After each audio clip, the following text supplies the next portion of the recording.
Well, a magnificent Monday afternoon. How are you? And welcome to the Jason Gregor Show on Sports 1440, sports1440.ca, Oilers Nation, YouTube, Facebook, X, and Instagram, where, of course, our title sponsor is playalberta.ca, where you can get in the game, use the promo code Gregor50, Gregor50, and get a free $50 play at playalberta.ca. You get a new one every month. So use it wisely or just waste it because you'll get a new one. That's great. But you want to try to build it up, and away you go. The Oilers, of course, are in Florida.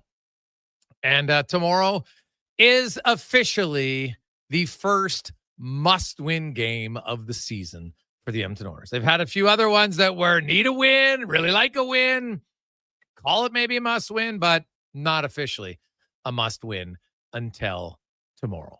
Down 3-2 in the Stanley Cup final. They've been here before. The difference was last year when they were down 3-2, it was in Edmonton. Although they were down 3-1 in Florida and went in and got a victory over the Florida Panthers. So we'll see if they can come back and force a game 7, which would be on Friday night. And man, it would be a madhouse in Edmonton. We got a loaded show for you. Bill Lindsay, analyst for the Florida Panthers, former NHLer, will join us in hour number 1. Jason Smith from Fox Sports Radio will be by. It is a big game in the NBA tonight. So if you got a little stress, you're just like, oof, I got to get it out. Well, watch the Thunder and the Pacers Game 5. You also will have Eddie Steele will join us, of course, co-host on the Carey Show in the morning. And now one half of the Elks 101 podcast, Elks Nation, something that I think the city has needed for a long time. And happy to be part of that. To bring you Elks Nation. It launched. They did the first pod. I think they released it today. In fact, I recorded it yesterday. Eddie Steele, Declan Kruger. And they're going to have lots of coverage on that. There's a website coming. Anybody who's followed Oilers Nation for a long time, it's based kind of the same premise. Not the same owners. Well, some of the original owners, I guess, of Oilers Nation, but now they're owned by a big company. But through their blessing, they're going to help push it out and help support the growth of Elks Nation. So we'll talk to Eddie Steele about that. We got the 2-minute warning with Cam Tate. Spec will be by. He's having travel issues. He's really excited. So welcome to travel right now. But he missed the press availability today. He's stuck in Denver. And then we got Kevin Woodley will be by from In Goal Magazine. We'll have some analysis. We'll get Woodley's thoughts. Who should start in goal for the Edmonton Oilers? And we'll start off on that topic as we welcome in former NHLer, our regular Monday co-host, Sean Brown, joins us. Brownie, how you doing? Good. Yeah, we're all on this emotional roller coaster ride here with the Oilers. What a game. What exciting. It'll be interesting to see how this is all going to, how it's all going to kind of shake out. Well, I'll say this. It's pretty simple how it's going to shake out. They don't wake up in the first period. It's good night, Irene. Like, their first periods have sucked. They're terrible in the first period. Like, the last 3 games, they've been outscored 7-0. They've been outshot 37-20. And they're actually, their first 5-6 minutes of Game 5 were decent, right? They had the Connor Brown chance. McDavid looked like a chance, didn't result in a chance because none of the shots got through. But after that, they had nothing. And they really didn't generate much. Florida was never in trouble. And that's why it's so important. These 2 teams in the Stanley Cup final played 12 games. Team who scores first is 10-2. Doesn't take a rocket science to figure out that that's a key element of the game. Now, come from behind wins have happened, right? The Oilers did it in Game 4. Is it possible? Of course. They did it in Game 1. But those are outliers. You can't expect to say, hey, we're going to win on an outlier. It's possible, yes. Is it likely? No. And their starts just simply are not good enough. Yeah, they just haven't been able to. I mean, I do agree with you. I think they did start off, pretty good with a couple opportunities there from both Connors, but yeah, it's just they haven't had the ability to really change too much of Florida's game.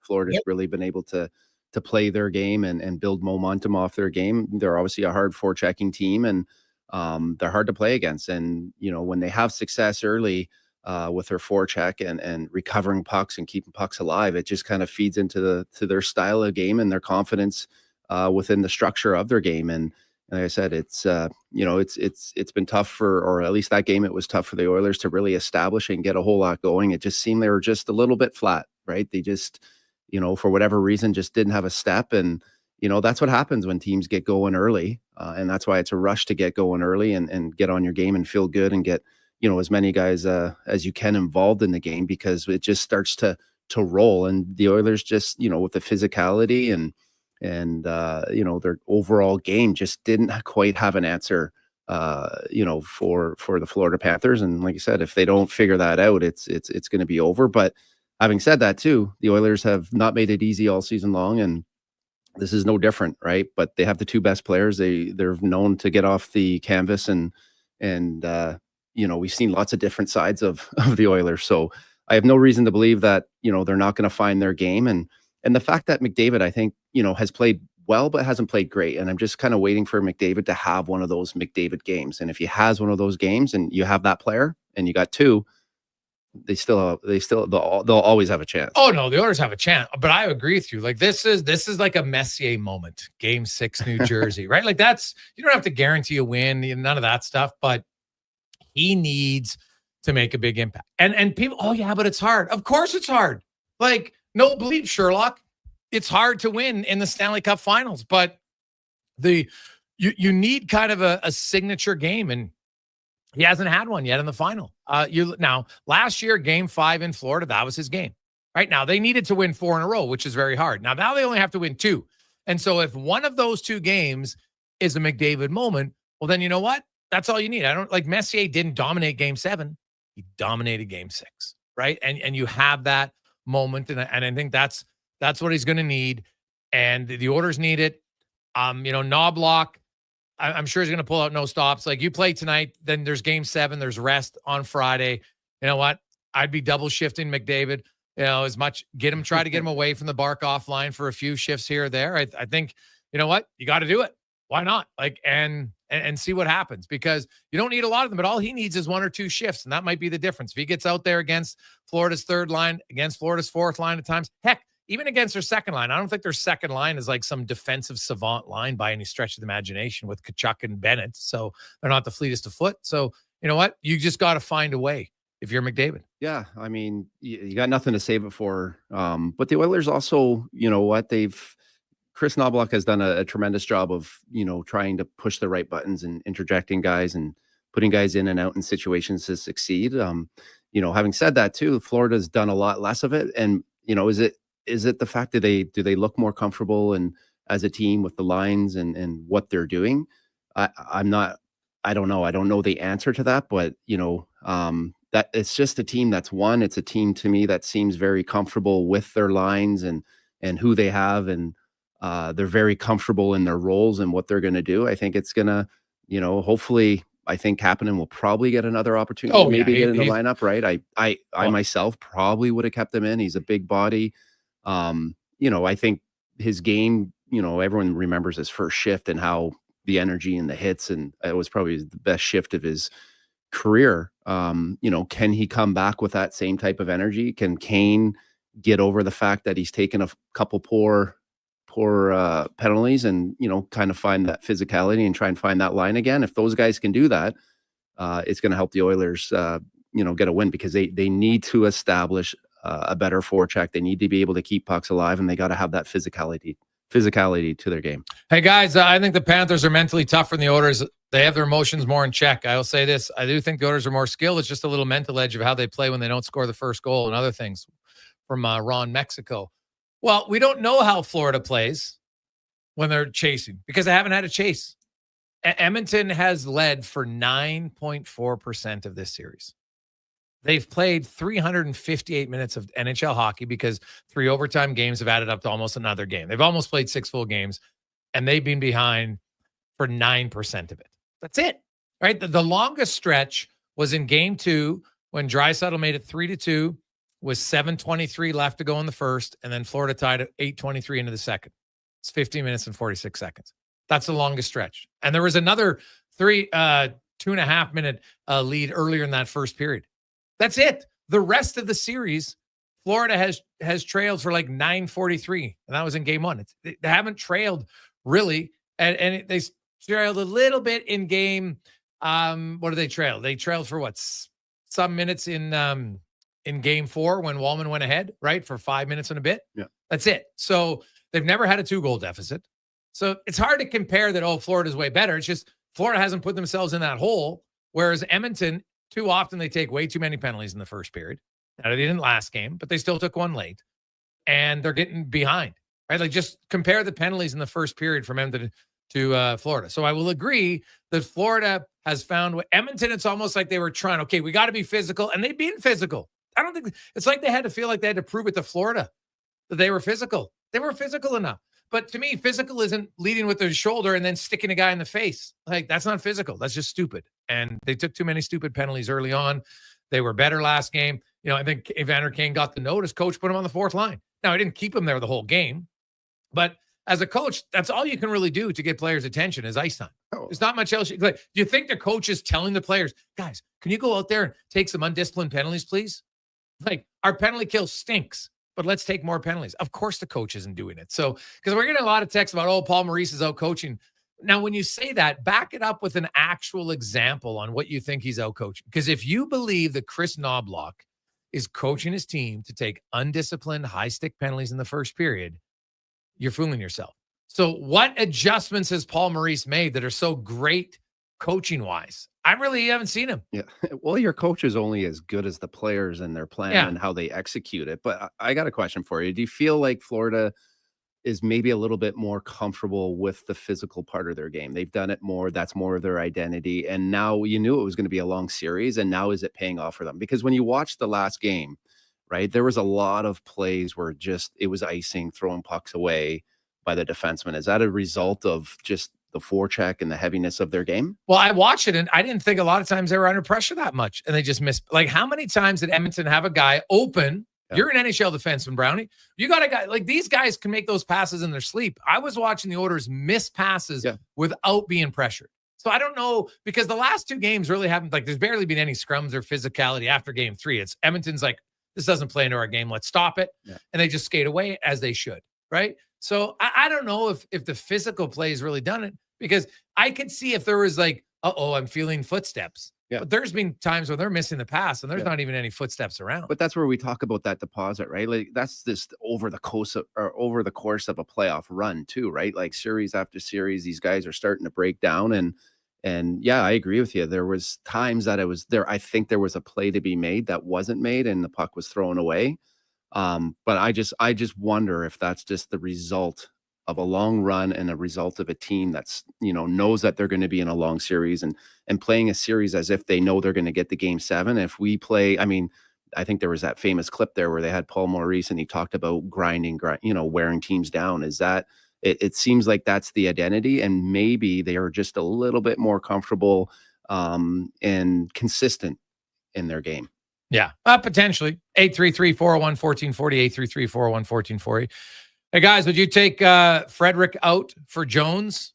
No, I don't. I don't see what you think Jones is going to be an upgrade on. There's nothing.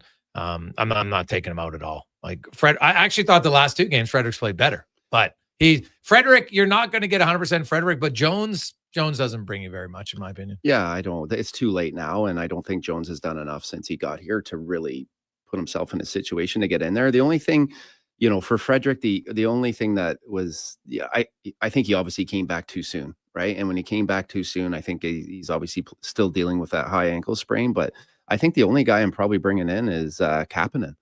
Yeah, right? Well, it sounds like, based on skate today, it looked like Pod Colson was the one coming out. Oh, really? Yeah, well, I think for that mistake on the faceoff on the Marchand goal.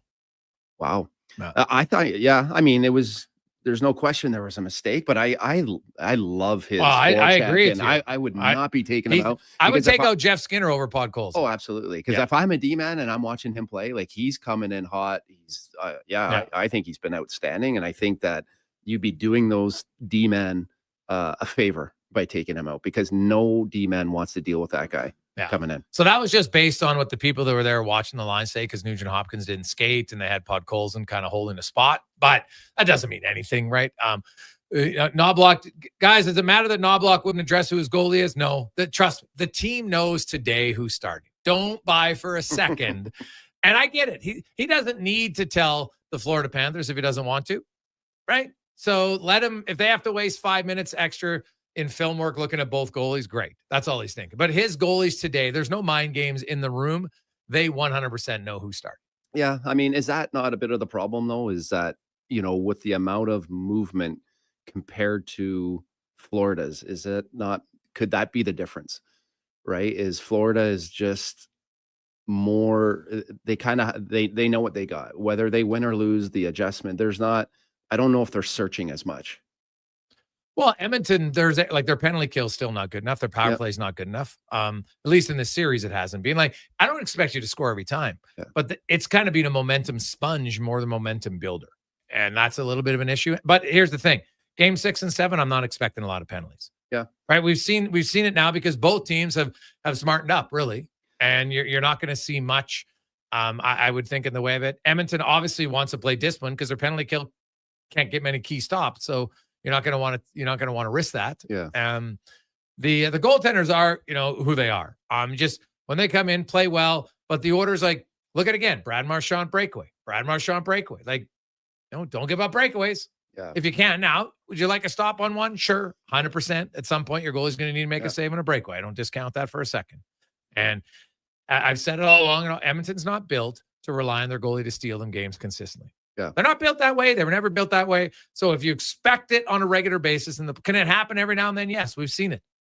But they got to play sound team defense tomorrow, play disciplined, and bury some chances. And for the love of everything, get a lead. Okay? Get a lead. You can't always play from behind. I think it's much physically taxing. I think it's more mentally taxing, and eventually just wears you out. So that's why I think the first period tomorrow might go a long way in telling us who's going to win that game. Yeah. I guess for me, I guess my point was, Podkolzin, since the beginning of playoffs has been very physical, right? Last game or the last number of games, not maybe as much, right? Kapanen, same thing, came in, was very physical, very hard to play against, right? At times, I think as he got comfortable, he kind of got away from that game. I think, those two penalties kind of mentally has had a little bit of an effect on Kane. And so I guess what I'm saying is that eventually you become who you are, right? As a player. And I think that, for Kapanen and Podkolzin and you look at Skinner, if he's one of those guys that comes out, I mean, his season this year has been kind of inconsistent. And that's, I guess my point is there might be a little bit more inconsistency throughout the lineup of the Oilers compared to Florida and their identity and how those guys play. Jason Gregor, Sean Brown with you. Sports 1440 833 401 1440 833 401 1440. We'll come back. Bill Lindsay will join us on the Gregor Show, presented by PlayAlberta.ca. Hey, Deck.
Portions of this hour brought to you by Crystal Glass, your clear choice for residential windows, locally manufactured and installed. Crystal Glass provides a beautiful product and incredible customer services for all of your residential needs. Call 310 Glass or visit crystalglass.ca for a quote. The Jason Gregor Show, the best of Edmonton sports talk and beyond. This is Sports 1440. Presented by PlayAlberta.ca, Alberta's only regulated online gambling website.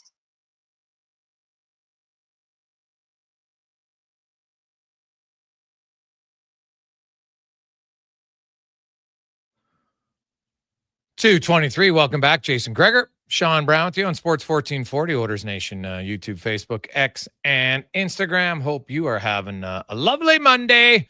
Calm before the storm. Game 5 goes tomorrow night. Game 6, Oilers in a must-win situation. Meanwhile, the Panthers looking to go back-to-back and winning both Stanley Cups on home ice, which does not happen very often. Let's go around the NHL, brought to you by McDonald's. Stop in at McD's right now, and you can get $2 sundaes or the $2 snack size milkshakes, or go online, use the app, and get a $1 cone, but only available through the McDonald's app. As we welcome into the show, former NHLer, now is a longtime analyst for the Panthers, Bill Lindsay, joins us once again. Bill, how you doing? Good, Jason. Everything good? Well, things are good here. Edmonton fans are a little stressed, rightfully so, as their team is down 3-2. Game 5, after what we've seen in the first 4 games, was a little bit slower, a little bit more methodical. The Panthers, I thought, capitalized, especially 2 goals off of faceoffs. The Oilers' win was ultimately huge. And really, after the first 6 minutes, I don't think they really gave up very much. They obviously got to feel good coming home. Bill, what did you see in Game 4 that impressed you the most about the Panthers game? Yeah, it was quick. It was heavy on the forecheck. That's the most of it. And you go back to Game 4 where they rolled the 5 defensemen. Stetcher didn't play much. It looked like the Edmonton defensemen had some heavy legs. That was apparent maybe on a couple of plays, maybe quicker out of the gates. Just looked a little bit touch slower on the Edmonton side. For that reason, the Panthers were able to take advantage of that heavy forecheck become established. They were able to get their chances, and then just remarkable individual efforts by Marchand on a couple of goals. I don't know how to put it, but that's usually McDavid doing that kind of stuff. But Marchand with the heroics in game number 5, and that all adds up to a victory. Bill, what are your thoughts? I mean, you've played the game. What are your thoughts, and what did you see in Florida's game? Like, they play with such good detail and tenacity, but you can't play like that for 82 games. Was there a time in the season or in the playoffs that you really feel like they've really found their game? Yeah, last 20 games, when we were rotating and resting bodies, and we had a bunch of guys up, different players in the lineup from the minors, and it looked the same. That's when I knew that they were on defensively. It was that 1-1-3 wing lock.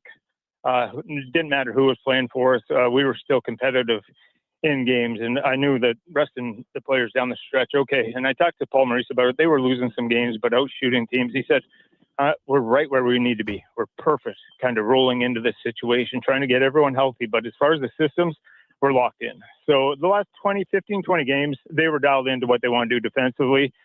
And it kind of showed rolling into that playoffs, you get everyone just buckled up and healthy. And they started out of the gate against Tampa Bay really strong, and they've been able to continue it up to this point. We'll see what happens. Still 2 games possibly left.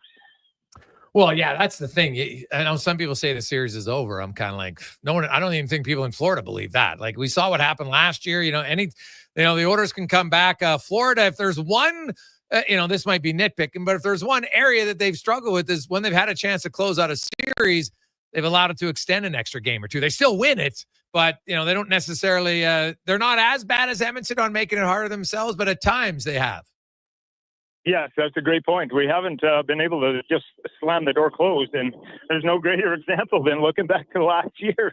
That 3-0 lead evaporated, and we were forced to a game number 7. I would never put anything by this Oiler team and what they're capable of. You have to be aware. You have to play your best hockey. You have to come out of the gates strong. And if you got a chance, like you did in game number 4, if you're leading through nothing, you can't let that get away. Because any kind of breath that you give this Oiler team, all of a sudden it seems like if they give an inch, they're going to take a mile. It's just what the Oilers do, and that's kind of what scares you. Bill, there's been talk about the MVP maybe being Bennett or Marchand, but what about, like, who do you have? Because I think Bobrovsky's been outstanding. I mean, you've watched him all year, and coming from watching the Oilers and a little bit of inconsistency with their goaltending, Bobrovsky just looks outstanding to me. Yeah, Bob's been a main factor in this, and he's been the steady guy in the net that's been able to just give this team a lot of confidence and been doing it year after year, and he's gotten better as these playoffs have gone on. He deserves to be in the conversation. We'll see what happens these last couple of games, Marchand, Bennett, and that's the beauty of our team, is that there's a wealth of choices that you can go to. There's a few that kind of stand out at this moment, but there's plenty of choices. Bobrovsky, front and center, and he doesn't care.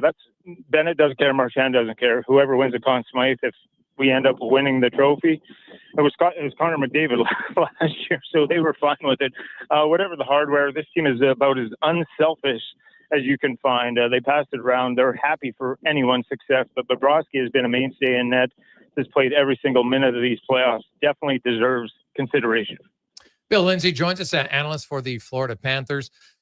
Bill, we know on home ice that Paul Maurice likes to get the bark offline, as well as Forsling out against McDavid, and obviously they've had a lot of success in every home game except Game 5. But the other ones they've really limited, in lots of cases, shut McDavid down to very little.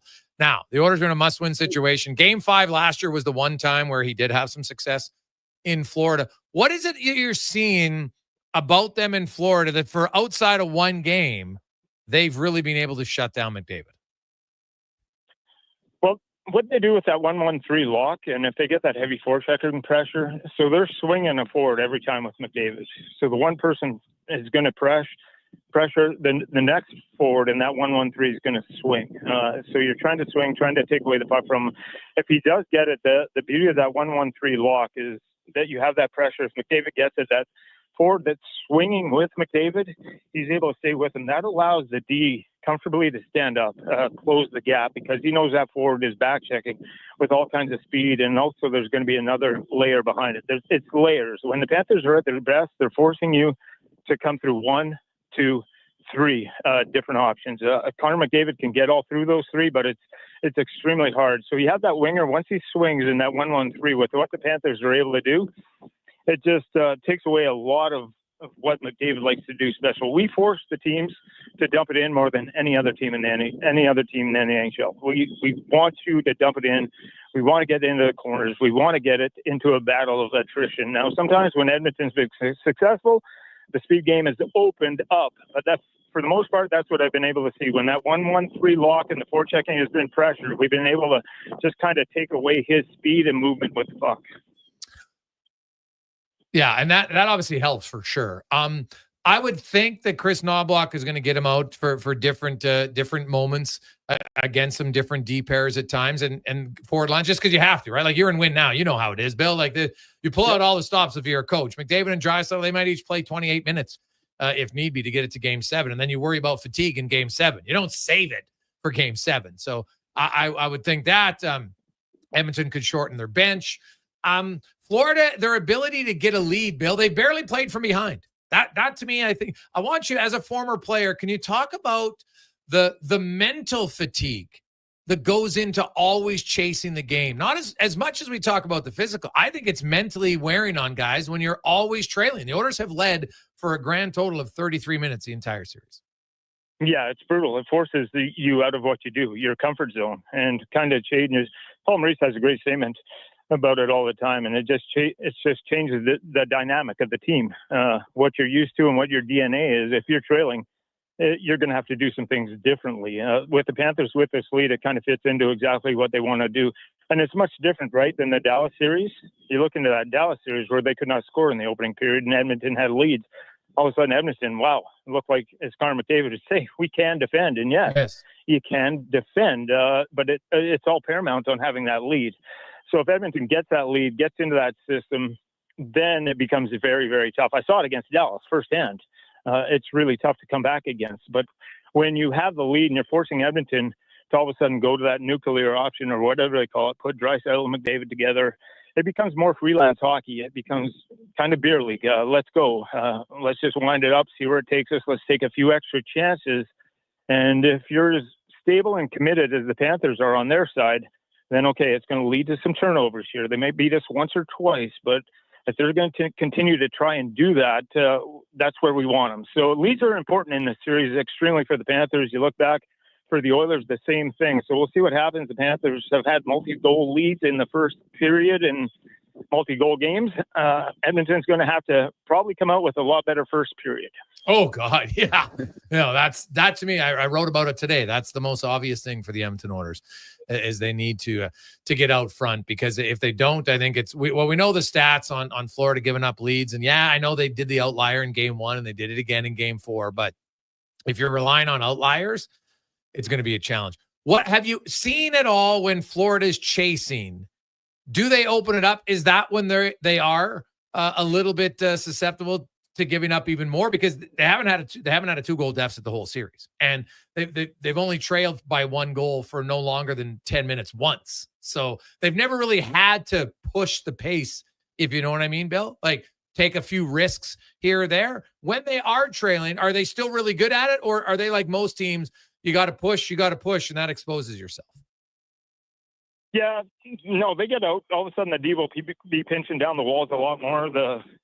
The third defenseman will be jumping up. Our second defenseman will be jumping up in the play, trying to make a 3-on-3, a 4-on-3, or a 2-on-2, a 3-on-2, whatever it is.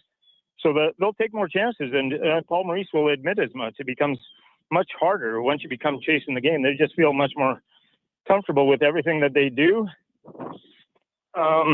And once they have that lead, but yeah, it's uncomfortable. Yeah, chasing from behind, they're not built for it. They score a lot of goals, but this team is that is way out of what Paul Maurice wants. So you look back onto it, and this Panther team, once they tried to explode and try and score goals, you are going to find more lanes. You are going to find a little bit more openings, especially if you're strong on the walls.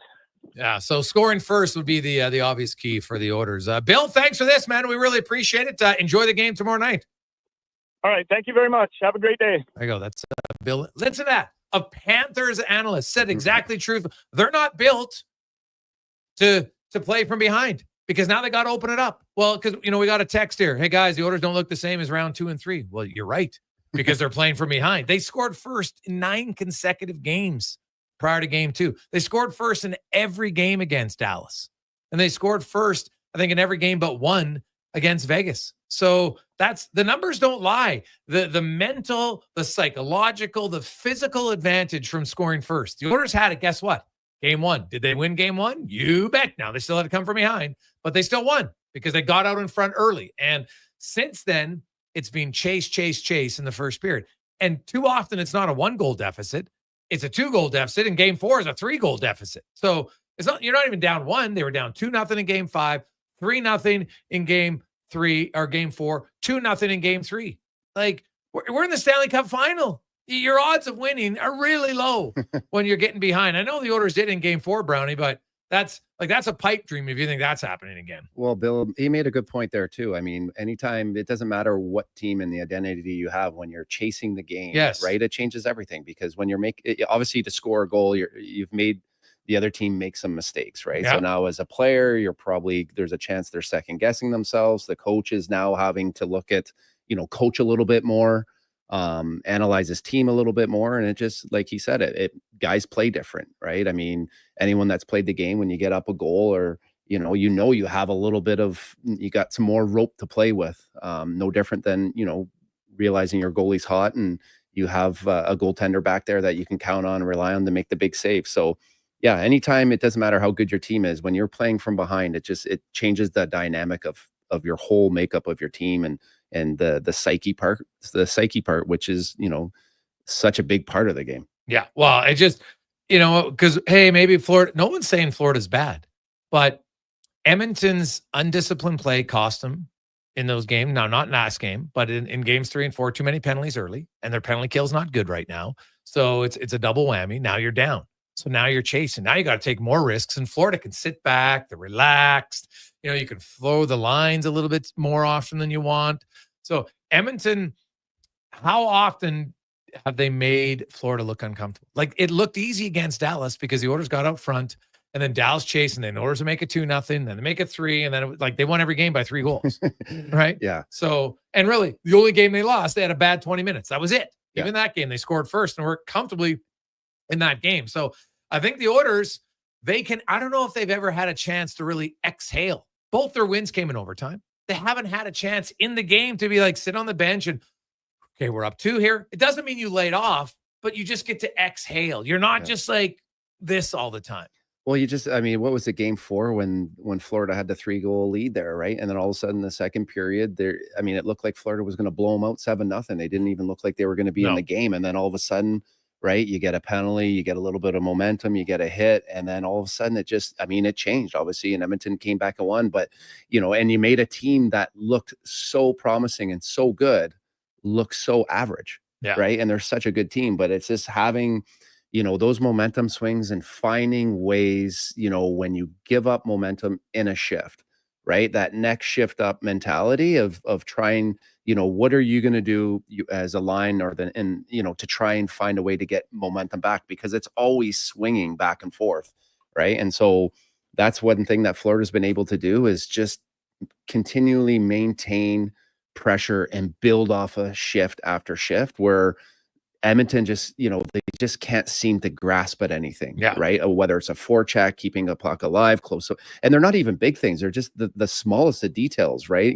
Having a good stick, close support, getting back to a puck first, getting your first touch, it's really the little things that it seems to me that are more consistent right now, at least. You're only as good as your last game. But in Florida's case, those little details, they were so good at, and they were so consistent at it. And it just didn't really allow their game didn't allow Edmonton to get anything going. And that's a credit to a team that, was confident, feeling good. And there's got to be guys, McDavid, obviously your superstars have to be superstars, but that's where other guys like Henrique and that got to find, the depth. We talked about the depth earlier in the series of why they were having success, and they're going to need those guys to continually find ways to create those momentum opportunities. Jason Gregor, Sean Brown, Sports 1440, Oilers Nation, YouTube, Facebook, X, and Instagram. Will return, and we got lots more hockey talk to get to. Also, we're going to talk a little bit of the U.S. Open. I'm curious for golf fans. Did you like it? Now, the ending was great. There's no question about that. Obviously, to finish it, it was a 60-foot putt. He didn't need to make it. He could have 2-putted and he still would have won, but still, it was unreal putt. But the conditions were brutal. Even before it was raining, the course, the rough is just amazing. Unreal. Do people love that? Or it's just if you're off the fairway by a foot, should you be punished that drastically, right? I'm just curious for diehard golfers. I didn't love it. It kind of gets a little boring. I'm like, well, hey, I can watch anybody 4-putt. I did have to say though, Shane Lowry on the green, he was. Did you see him on his spot? He was swearing, cursing, because I think he finished plus 15 or something. And he's putting and it rims out because they were so firm. Yeah. And you hit the rim and it rims out.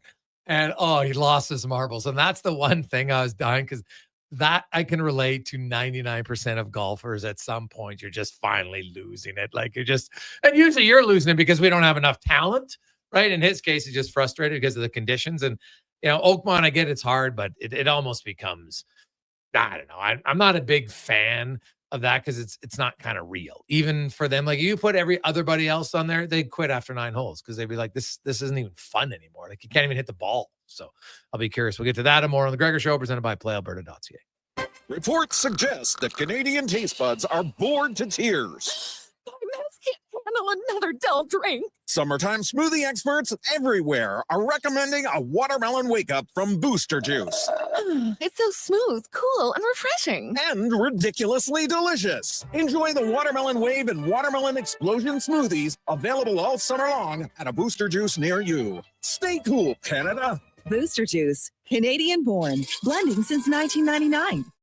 Wow, get ready for a silly hockey fans. Your partner in power just skated onto the ice. EWEL.ca, the new e-commerce website for electrical wholesalers Edmonton, is ready for the power play 24/7, 365. UL skates to where the puck will be in 5 years. Now that's forward thinking. Killer selection, slamming products from the best brands, and legendary service. Don't sit on the bench. Get your account today at EWEL.ca and win that project. Plug into your partner in power. Get an EWEL.ca account today.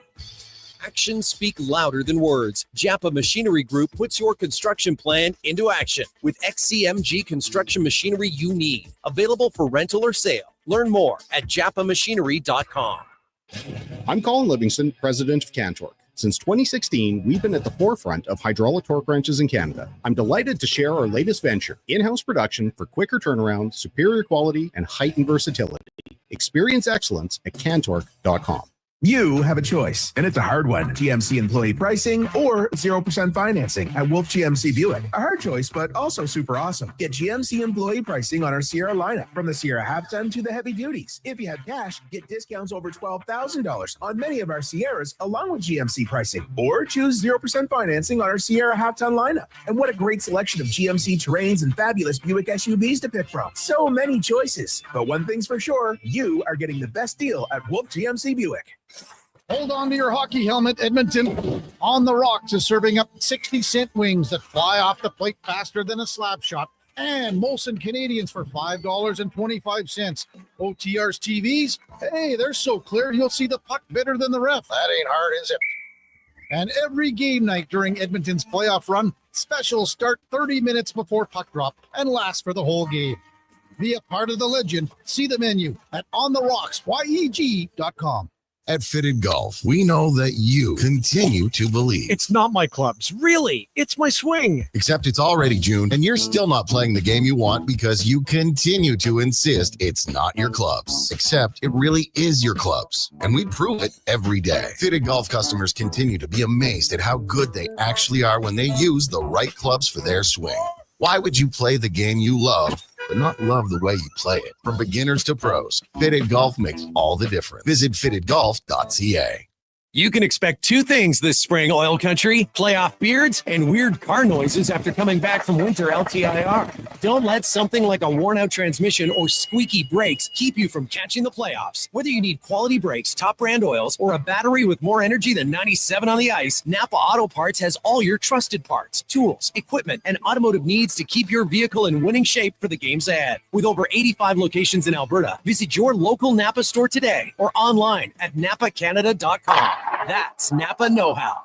Hoop, there it is. 4 days of basketball at its best. Hoop City 2025, North America's largest FIBA 3x3 showcase. The top 4 Olympic teams on both men's and women's categories, featuring Canada's women's Olympic team with Edmonton's own Michelle and Catherine Blue. More than just hoops. There's entertainment, long-distance shootout, Grand Slam showcase, plus interactive games and prizes for everyone. Hoop City 3x3 Basketball Festival, July 31st to August 3rd. Ice Palace and West Edmonton Mall. Admission is free, so bring the whole family.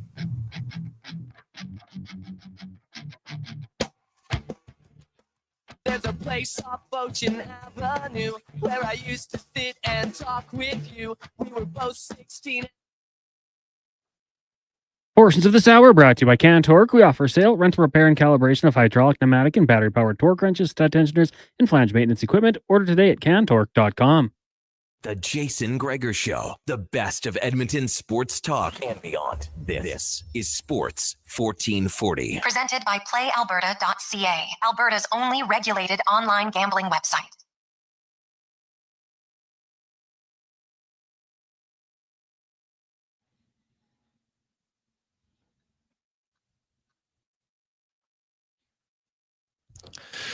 $2:48. Welcome back. Monday afternoon. Jason Gregor, Sean Brown with you. Sports 1440, sports1440.ca, Orders Nation, YouTube, Facebook, X, and Instagram. Hope you're having a lovely Monday afternoon. Maybe if you're just taking the time off, you probably needed a little decompress yesterday. Hopefully a happy belated Father's Day to all the dads out there. Hopefully you had some fun, did whatever you like to do, whatever it was on Father's Day, maybe a nap.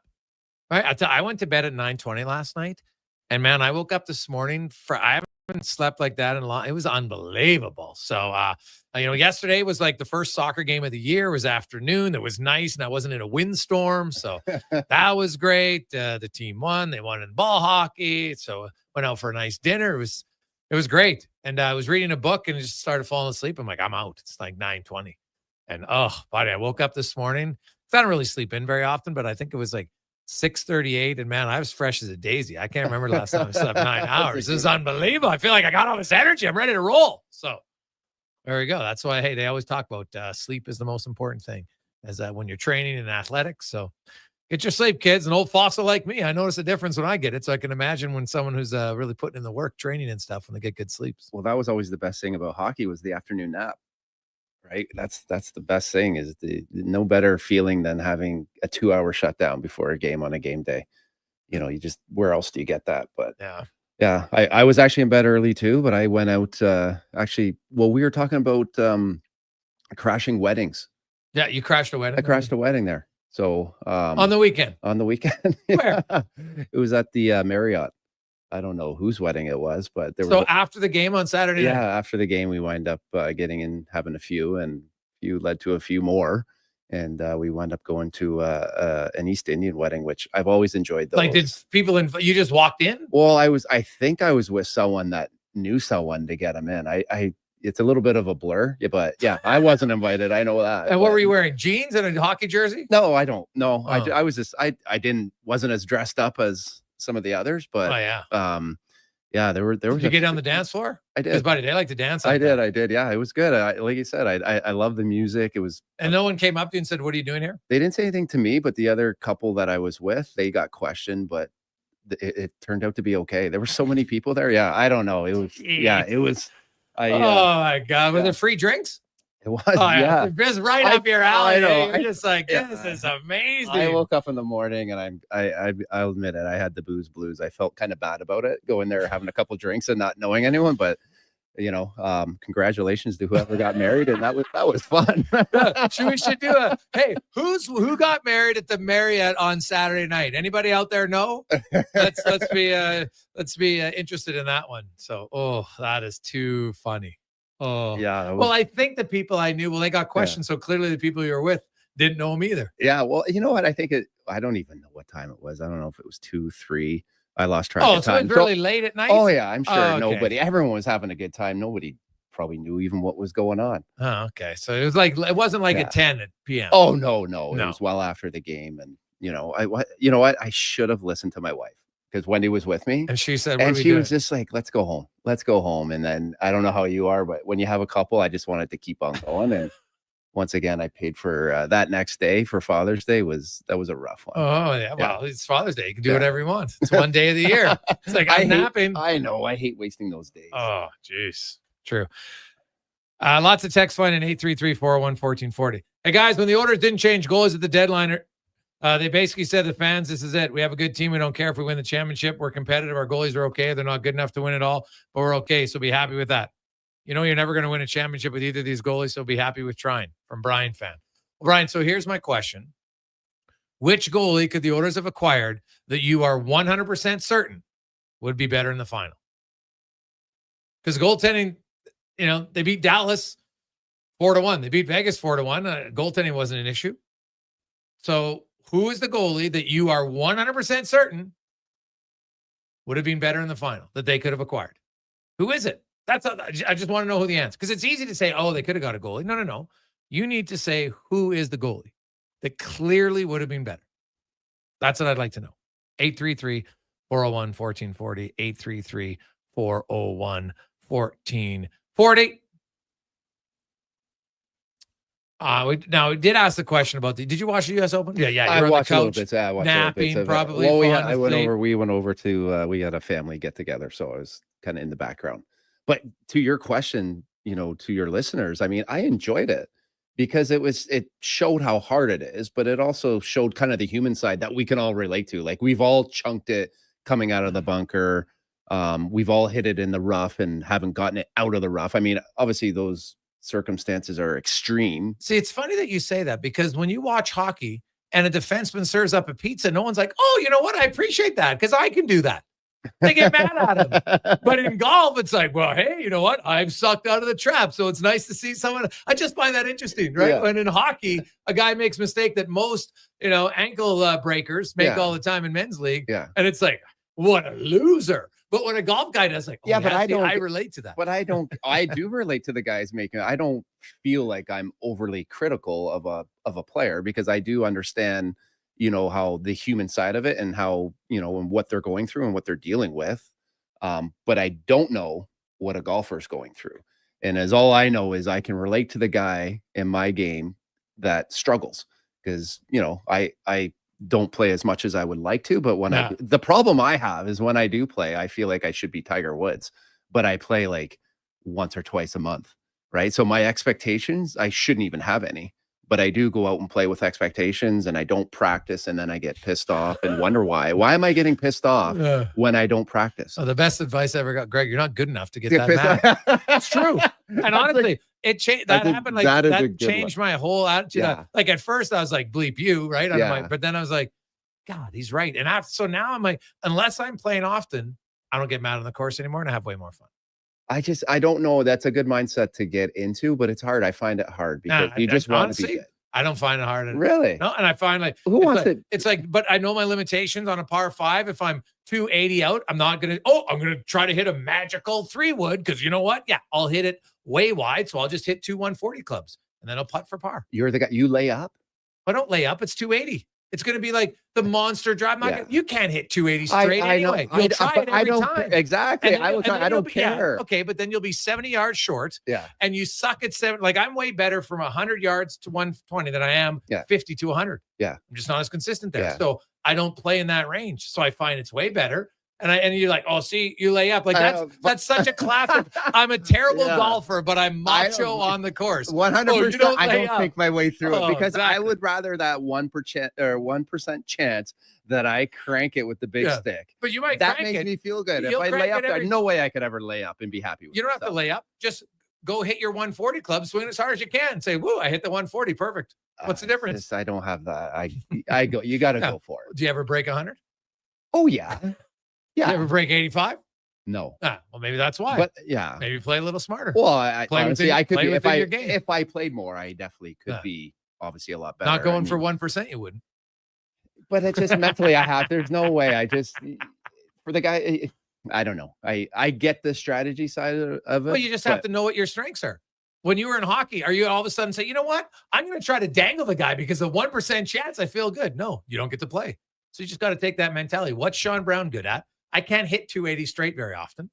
So whatever, hit a 180 club and then be in from 100. Yeah, but I don't want to play like you where it's like safe. Safe is death. That's not safe. That's smart. And it's not death in golf. Well, it's boring. It's not boring at all because you still got to hit your 180 club straight. I feel like for me and the way I play. Because what happens is, I guarantee you, you'll top it. And now you're 240 out.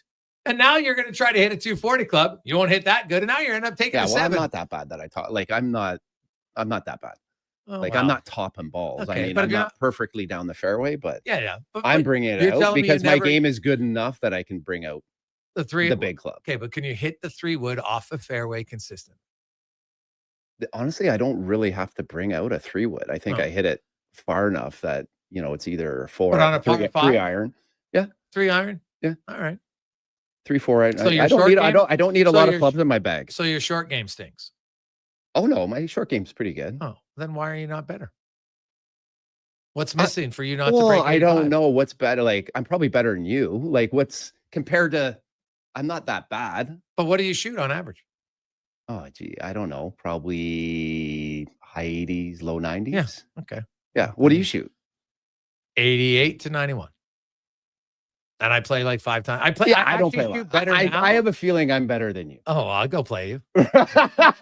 I'll go play you. I know I'm better than you. I didn't start looking at you. I'm better than you. Because I know that I know how to rattle you. No, don't even go there. I can get in your kitchen. The pots are right. You're like the Edmonton Oilers starting a game right now, and I'd be the Panthers. It would be done by whole force. No way I'm letting you in my head. Every time I play Carey's head to head, I'll give you this radio stuff, but anything athletic, I am walking over. I wouldn't let myself lose to you. I'll take in golf. You can have the radio. Because I'll be like, Brownie, here, don't lay up, Brownie. Don't lay up. Go for it. And then you'll club it over. I'll go for it because I know I'll get it or get closer to it than you.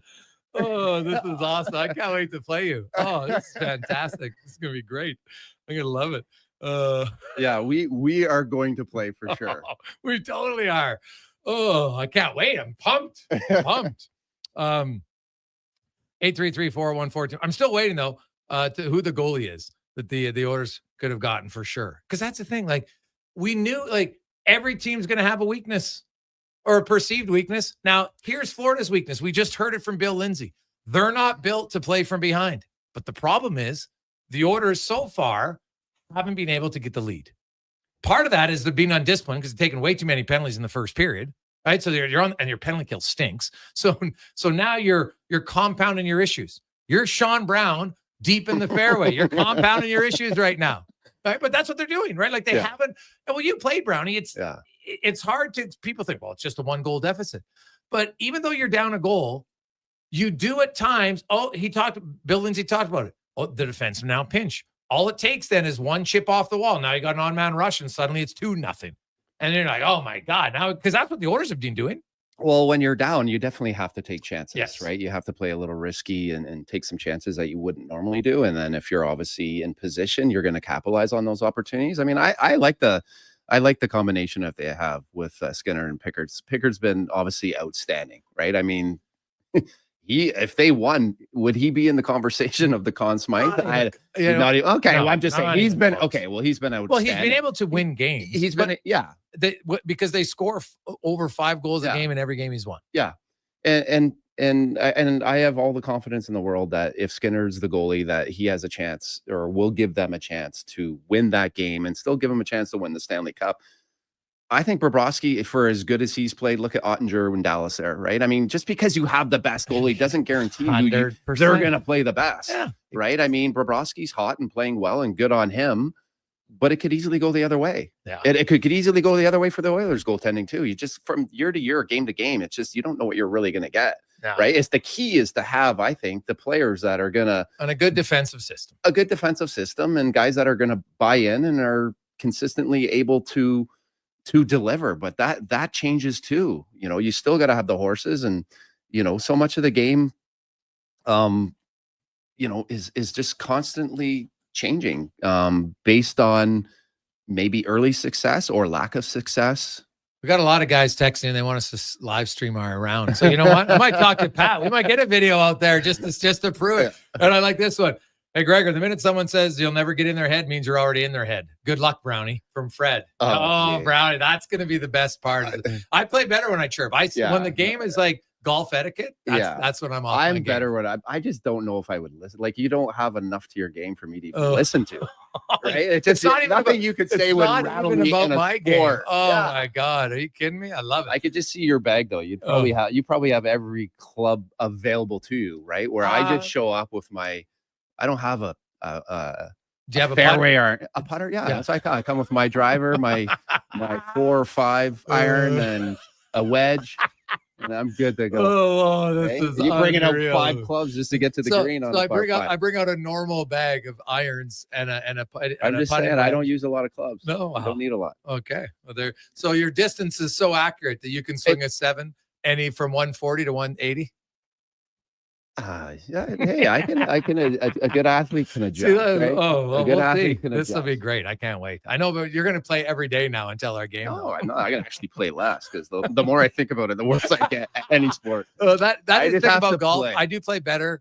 Like the first few rounds of the year are better, and then I get into start thinking about it or something. So yeah, I don't play. Actually, I never golf anymore until July. Yeah, that's kind of my rule. It's in the last few summers I've really enjoyed golf way more. I don't play up until June. I'm not one of those guys that takes 3 or 4 swings, stares at the dimple of the ball for 40 seconds. I just one cut, maybe not even one, get up there, hit it pretty much down the fairway. Do you even hit the driving range? You don't. Not a lot. I'll hit a few balls because you don't ever want to be that guy that leaves his best shots on the driving range.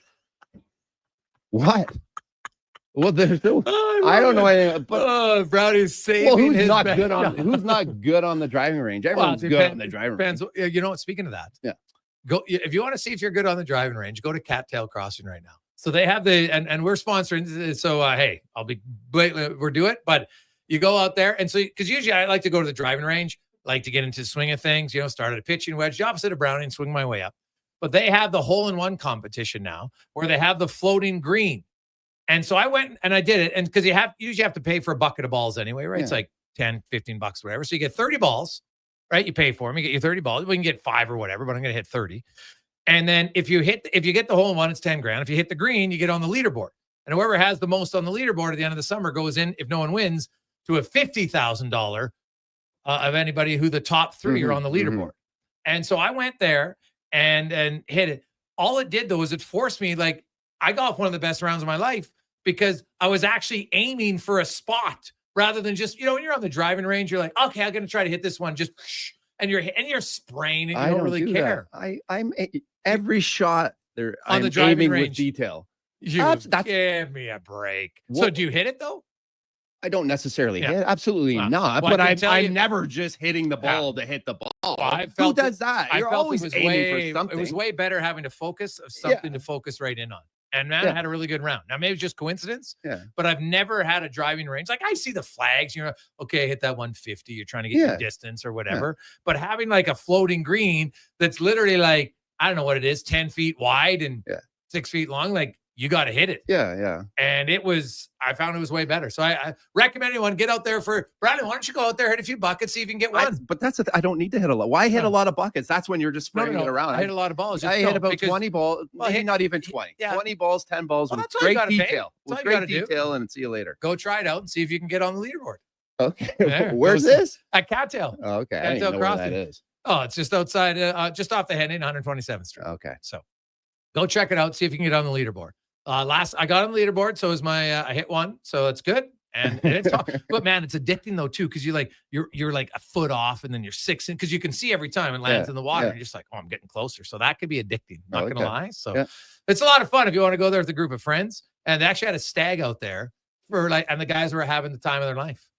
Oh, because they got like fire pits and everything, so you can sit down. They have a huge like 2-story where they're serving drinks and stuff. Yeah, it's not just it's not just a driving range. Like it's a little bit of a party. So check it out. Because it's kind of like I've been to that Top Golf in Vegas and stuff in Palm Springs. This one is like, this is outside. You got your drinks there. You got the couches to relax, chirp your buddies or have some fun and warm up, and away you go. So check it out at Cattail.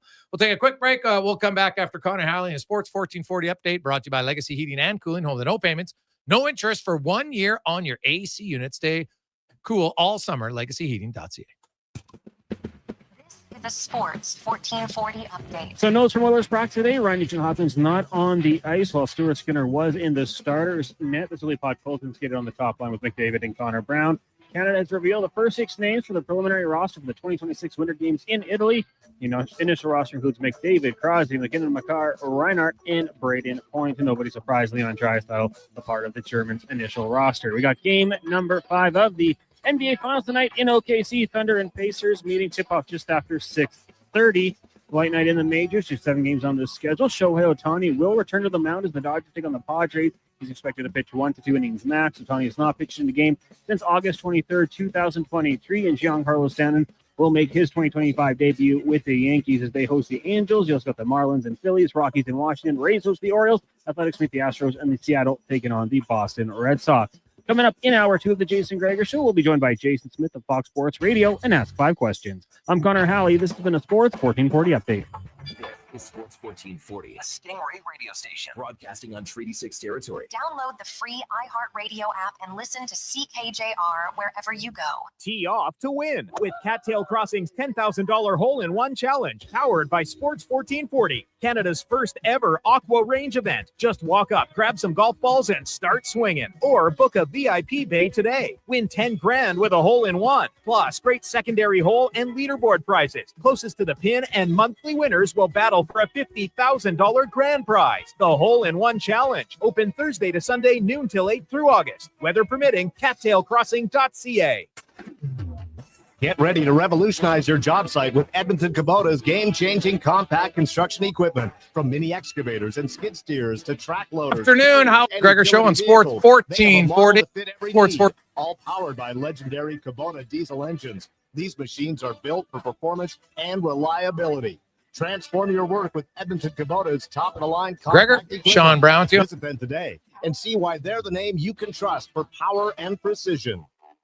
Whether you're a craft beer connoisseur, Welcome back Monday afternoon. Always something new to discover at Sherbrooke Liquor, a unique family-owned independent liquor store. The selection, incredible. The non-alcohol section is also very impressive. Sherbrooke Liquor, expert, knowledgeable staff with a passion for unique finds. More than just a liquor store, we're a community. Alberta's best, the one and only Sherbrooke Liquor. Wine, spirits, and oodles of beer. Visit SherbrookeLiquor.com. Is it Riverside Motorsports? No. It's Riverside Motorsports. Over 55 years in business, and people still get it wrong. Guess it's time to get it right. Riverside Motorsports. What you do for fun is our business.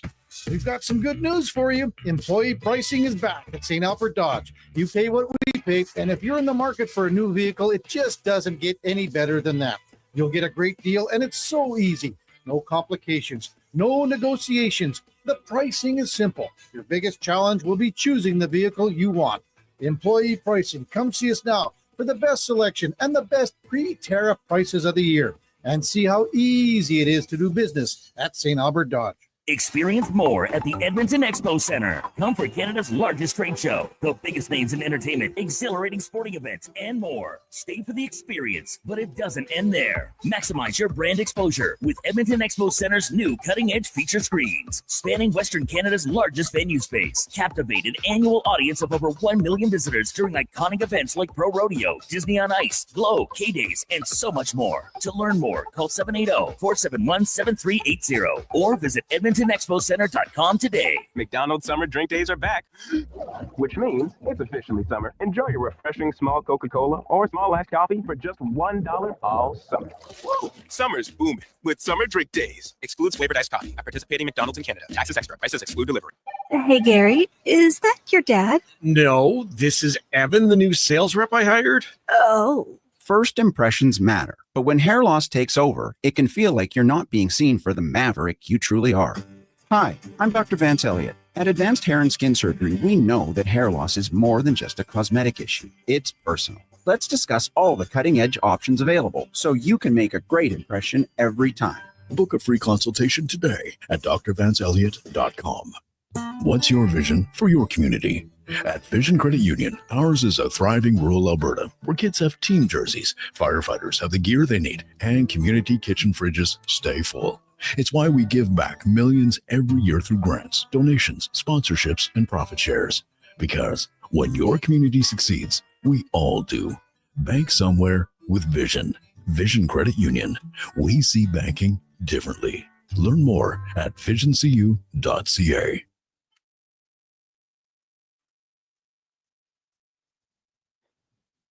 Portions of this hour brought to you by Japa Machinery. Japa is digging deep on their 50-year history of supporting Alberta's construction industry with their line of special edition blackout excavators. Visit japamachinery.com for all the details.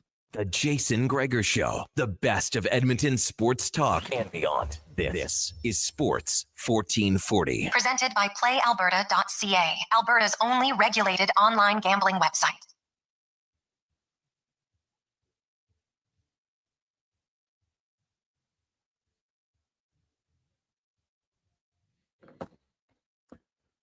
Con's going a little techno on us. Nice. I like it. Welcome back. We got a lot of texts coming in. Hey, guys, you should do this game for charity. Spice it up. Video. Well, we might have to video I just want to see Brownie's meltdown. Are you a club thrower, Brownie? No, used to be. I've grown out. Did you ever break a club?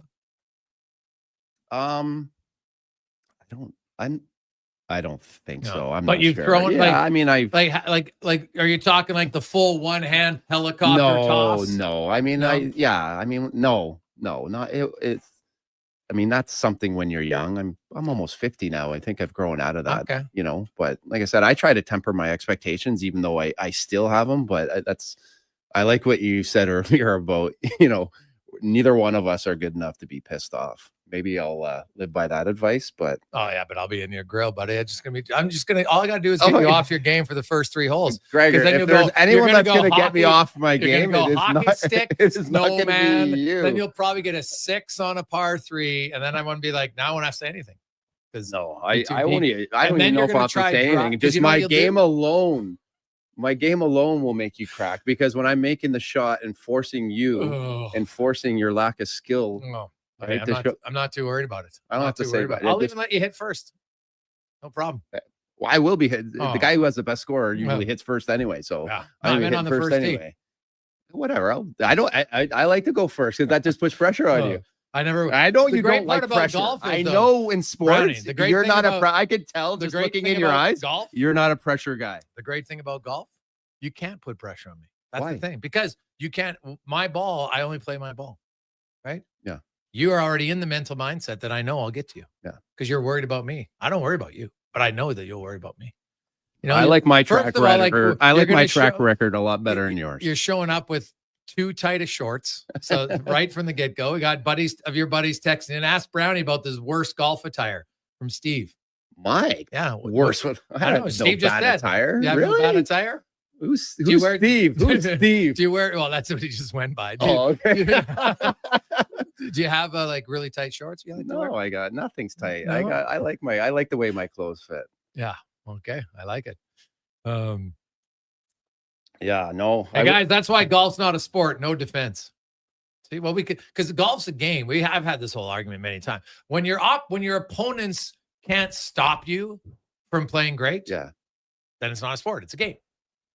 Well, it's this game. What I love, or it's a sport, not a game. Either way, like golf's different than hockey. It's different than basketball. It's you're different competing than football. against yourself. 100%. Yeah. Yeah. I mean, I think it's good for any athlete. You talk about throwing clubs and having a mental breakdown. That's why I love, golf, is because the emotional control that you have to have. And it is to go from putting, like a total different stroke and everything, and then you walk 50 yards and now you got to do a total different swing on a drive, right? It is definitely very different to be able to go get the muscle memory, your body comfortable with it, all that stuff. But it's more so when you 3-jack, and most of us 3-putt, maybe multiple times. Yeah. When you 3-jack, now you're frustrated. You pick your ball up. You're muttering under yourself. You walk off the green, and then you jump in your cart usually, right? Your buddy's trying not to laugh.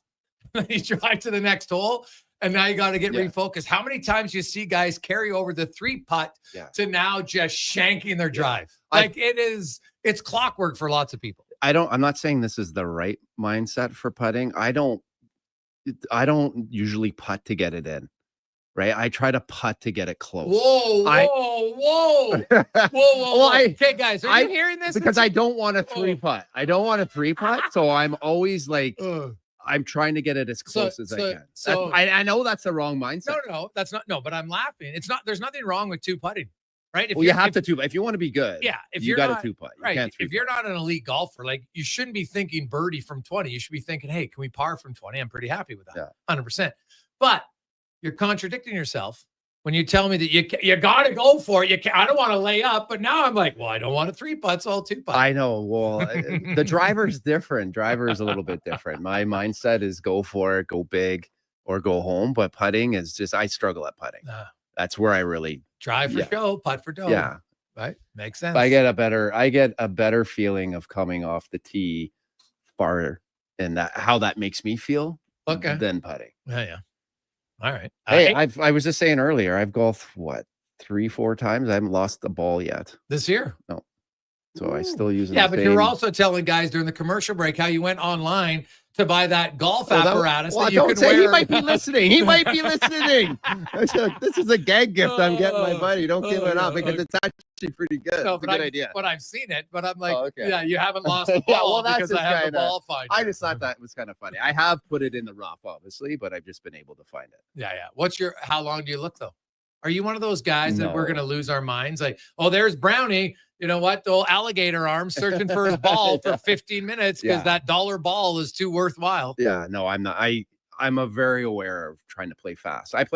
There's nothing worse playing with the guy that, is 5 swings later or staring down his putt and, and then shanks it in the bush or misses his putt by 6 feet. Like, it's like, man, you're not that good, right? Like, it's kind of, so I like ready golf. When you're ready, it's just, hit the ball. I get there's a lot of etiquette, but I just feel like when you're ready to go, whether you're ready to hit or putt, bang away. Yeah, it's true. The Gregor Show on Sports 1440, Oilers Nation, YouTube, Facebook, X, and Instagram is always presented by PlayAlberta.ca. Get in the game. Use the promo code Gregor50 at PlayAlberta.ca. And while you're there, might want to get yourself some ticks for tomorrow. It is Tuesday.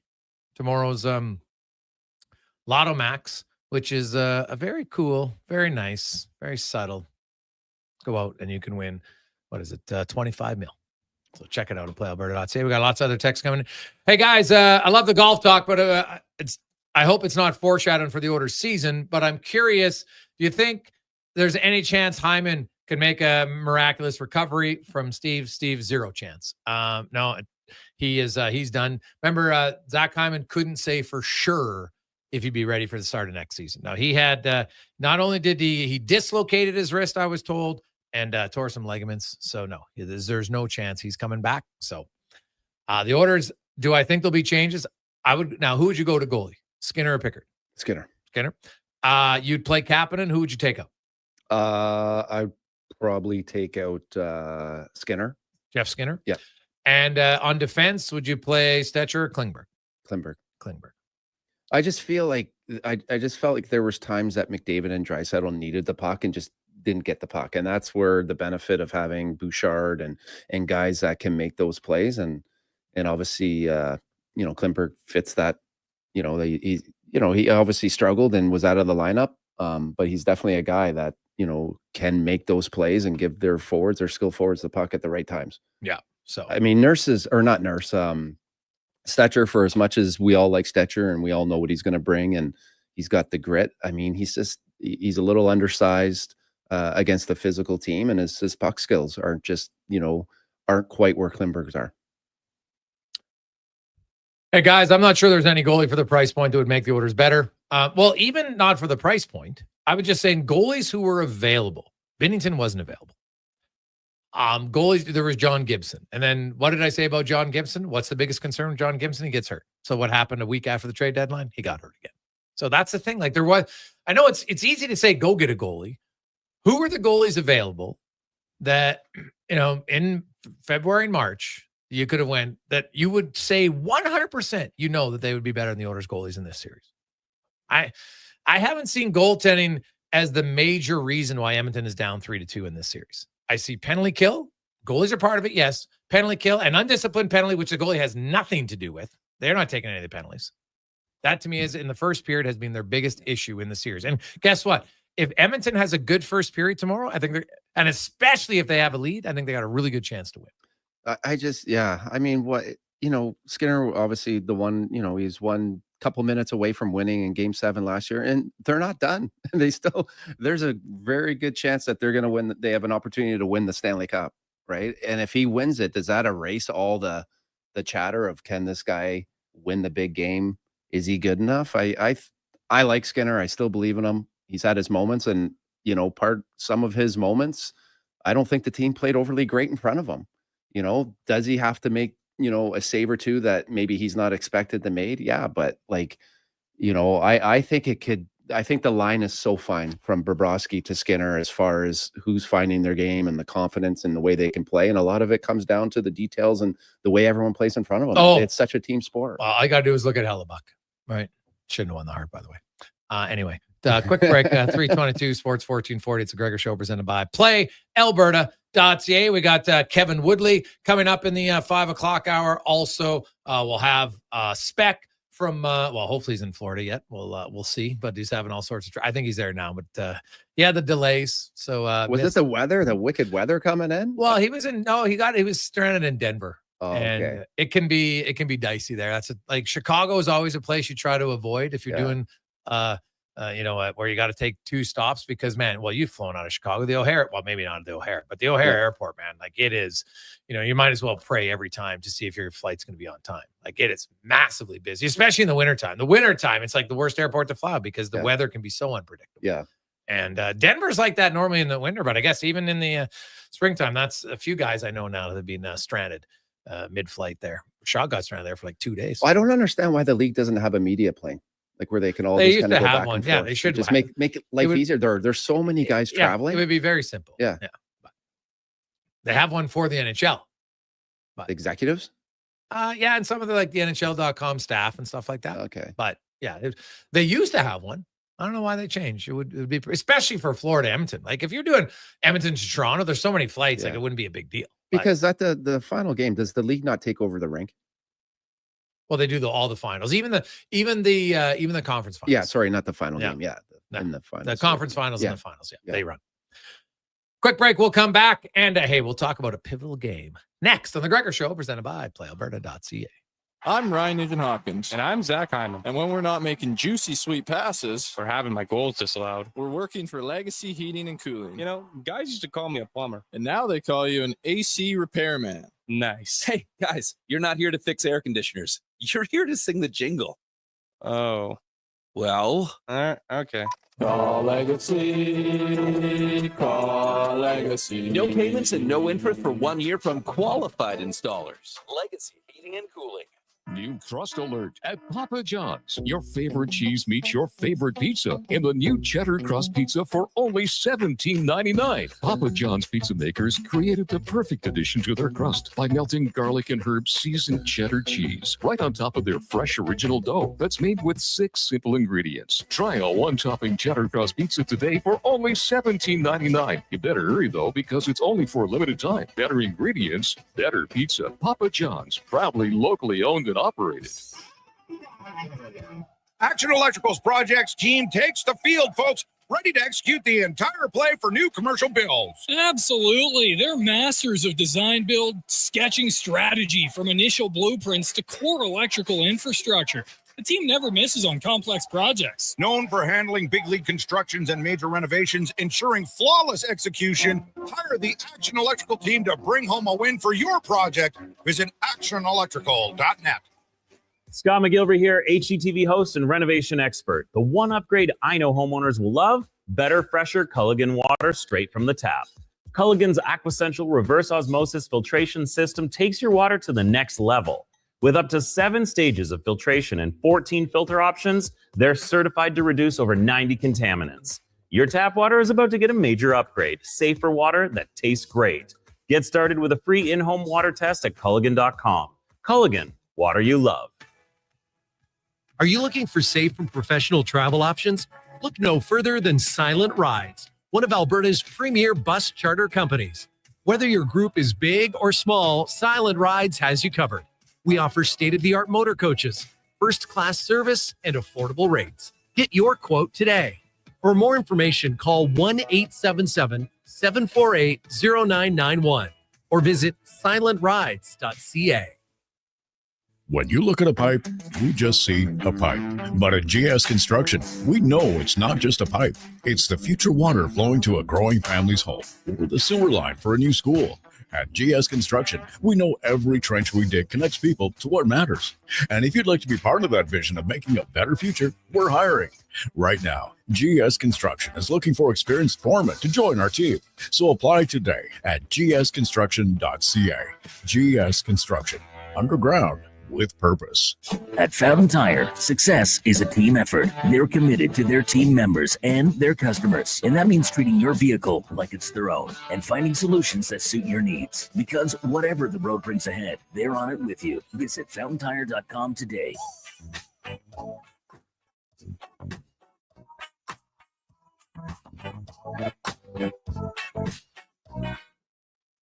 Portions of this hour brought to you by Harley Davidson of Edmonton on the Yellowhead Trail, locally owned and operated by the Kent family and celebrating 45 years. See all our rides at hdedmonton.com.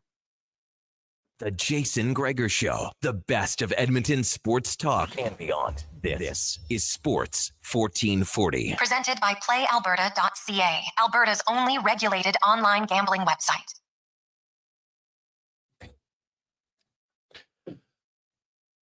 .327, Jason Gregor, Sean Brown, Connor Halley, Sports 1440, sports1440.ca. Of course, you're watching us online on YouTube, Oilers Nation, YouTube, Facebook, X, and Instagram. Thanks for listening.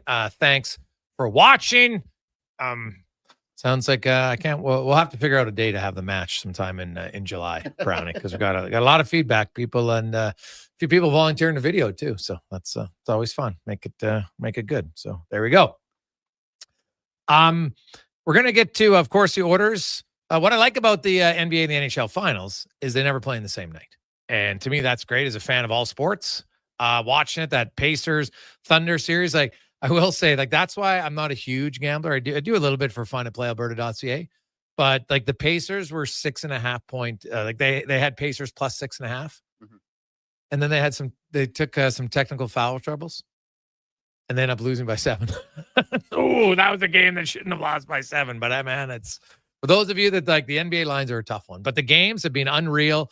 The Pacers, I think they probably felt like they should have had a better fate in Game 3. Kind of looked like they maybe had that game in control. Game 4. But the Thunder came back, and now it's a best of 3.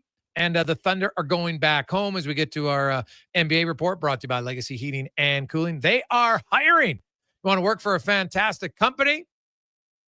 Go to legacyheating.ca. Guess what? Get a hiring fee. You get a signing bonus, basically. You'll get matching RSPs. You get tuition reimbursement, and you get to work for a great company. Go to legacyheating.ca. Jason Smith, host here on Sports 1440 in the evening on Fox Sports, joins us. And Jay, we'll get to the NHL because I know you're a huge hockey guy, but first to the NBA Finals. And like this OKC Thunder team really has had one of the greatest seasons of all time. If you look, they're only the 6th team to win 68 games. Heck, their double-digit wins would have given them the 3rd most wins in the regular season of any team. Like they were dominant, and I give the Pacers credit. They pushed them, but I still like the Thunder. Who do you like in the best of 3? I'll tell you, I think these next 3 are going to go home. It's going to be Thunder in 7. Neither team seems like they can throw the hammer down and just start dominating the rest of the way. Like it seems like, hey, Game 1 went one way and the Thunder adjusted. Game 2 went their way. Game 3 goes the Pacers' way. The Thunder adjusted.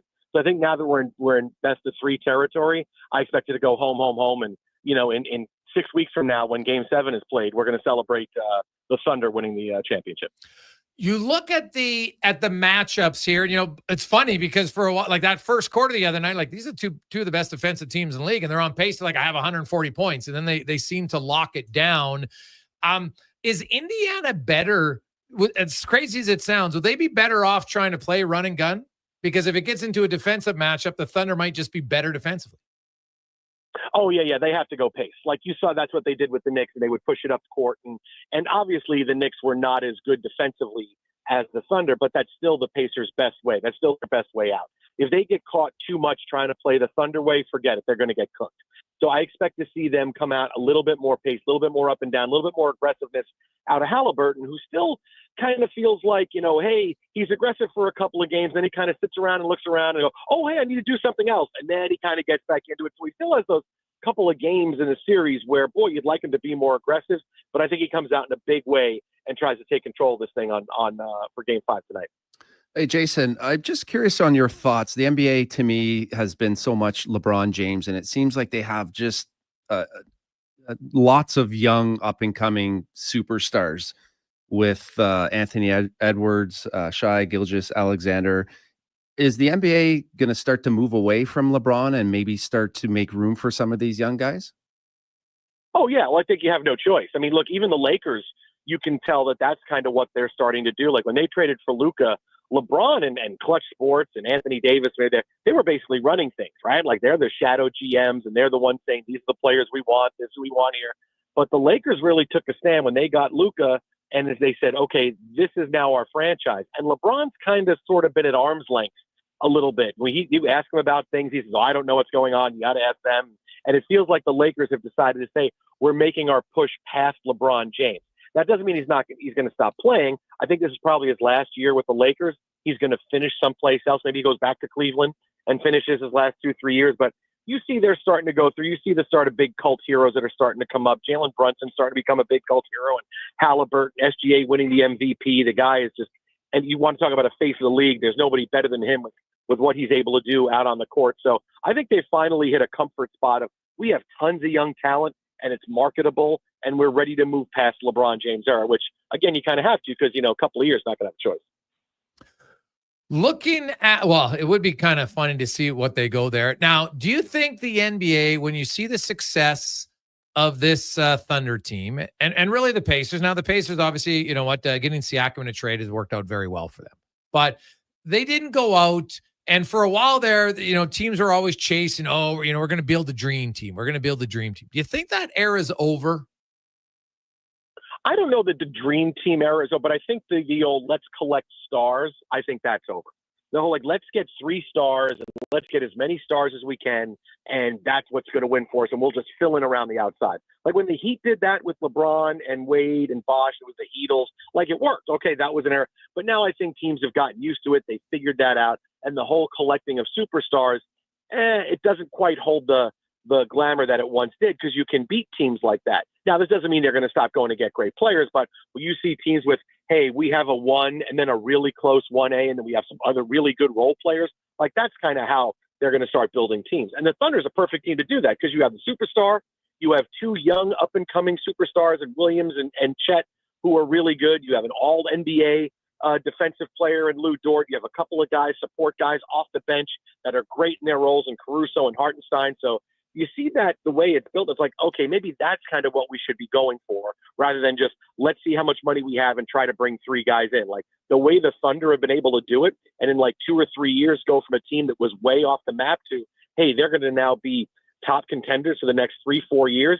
That's the blueprint other teams are going to start going after. Jason Smith joins us from Fox Sports.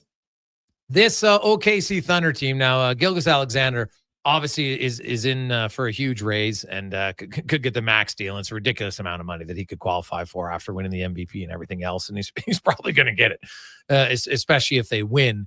But they've got they look like they're a force here, especially with all the other draft picks they have coming here. Like, this is a team that should be a legit top dog here for the next 4 or 5 seasons. Yeah, they have like they have 15 number 1 picks in the next 4 drafts or something ridiculous like that. Yeah, they're going to be really good for a long time. Now, yes, obviously they're going to pay SGA. They're going to keep him as long as they can. And but the thing it's going to be is, okay, these young guys coming up when Chet Holmgren needs a new deal and Williams needs a new deal. Yeah, there's only so much money to go around for those guys. Can they keep replacing them? Is that pipeline going to work? So it's great to have all these number 1 picks. Being a New York Jets fan, it's great to have number 1 picks, but you got to get them right.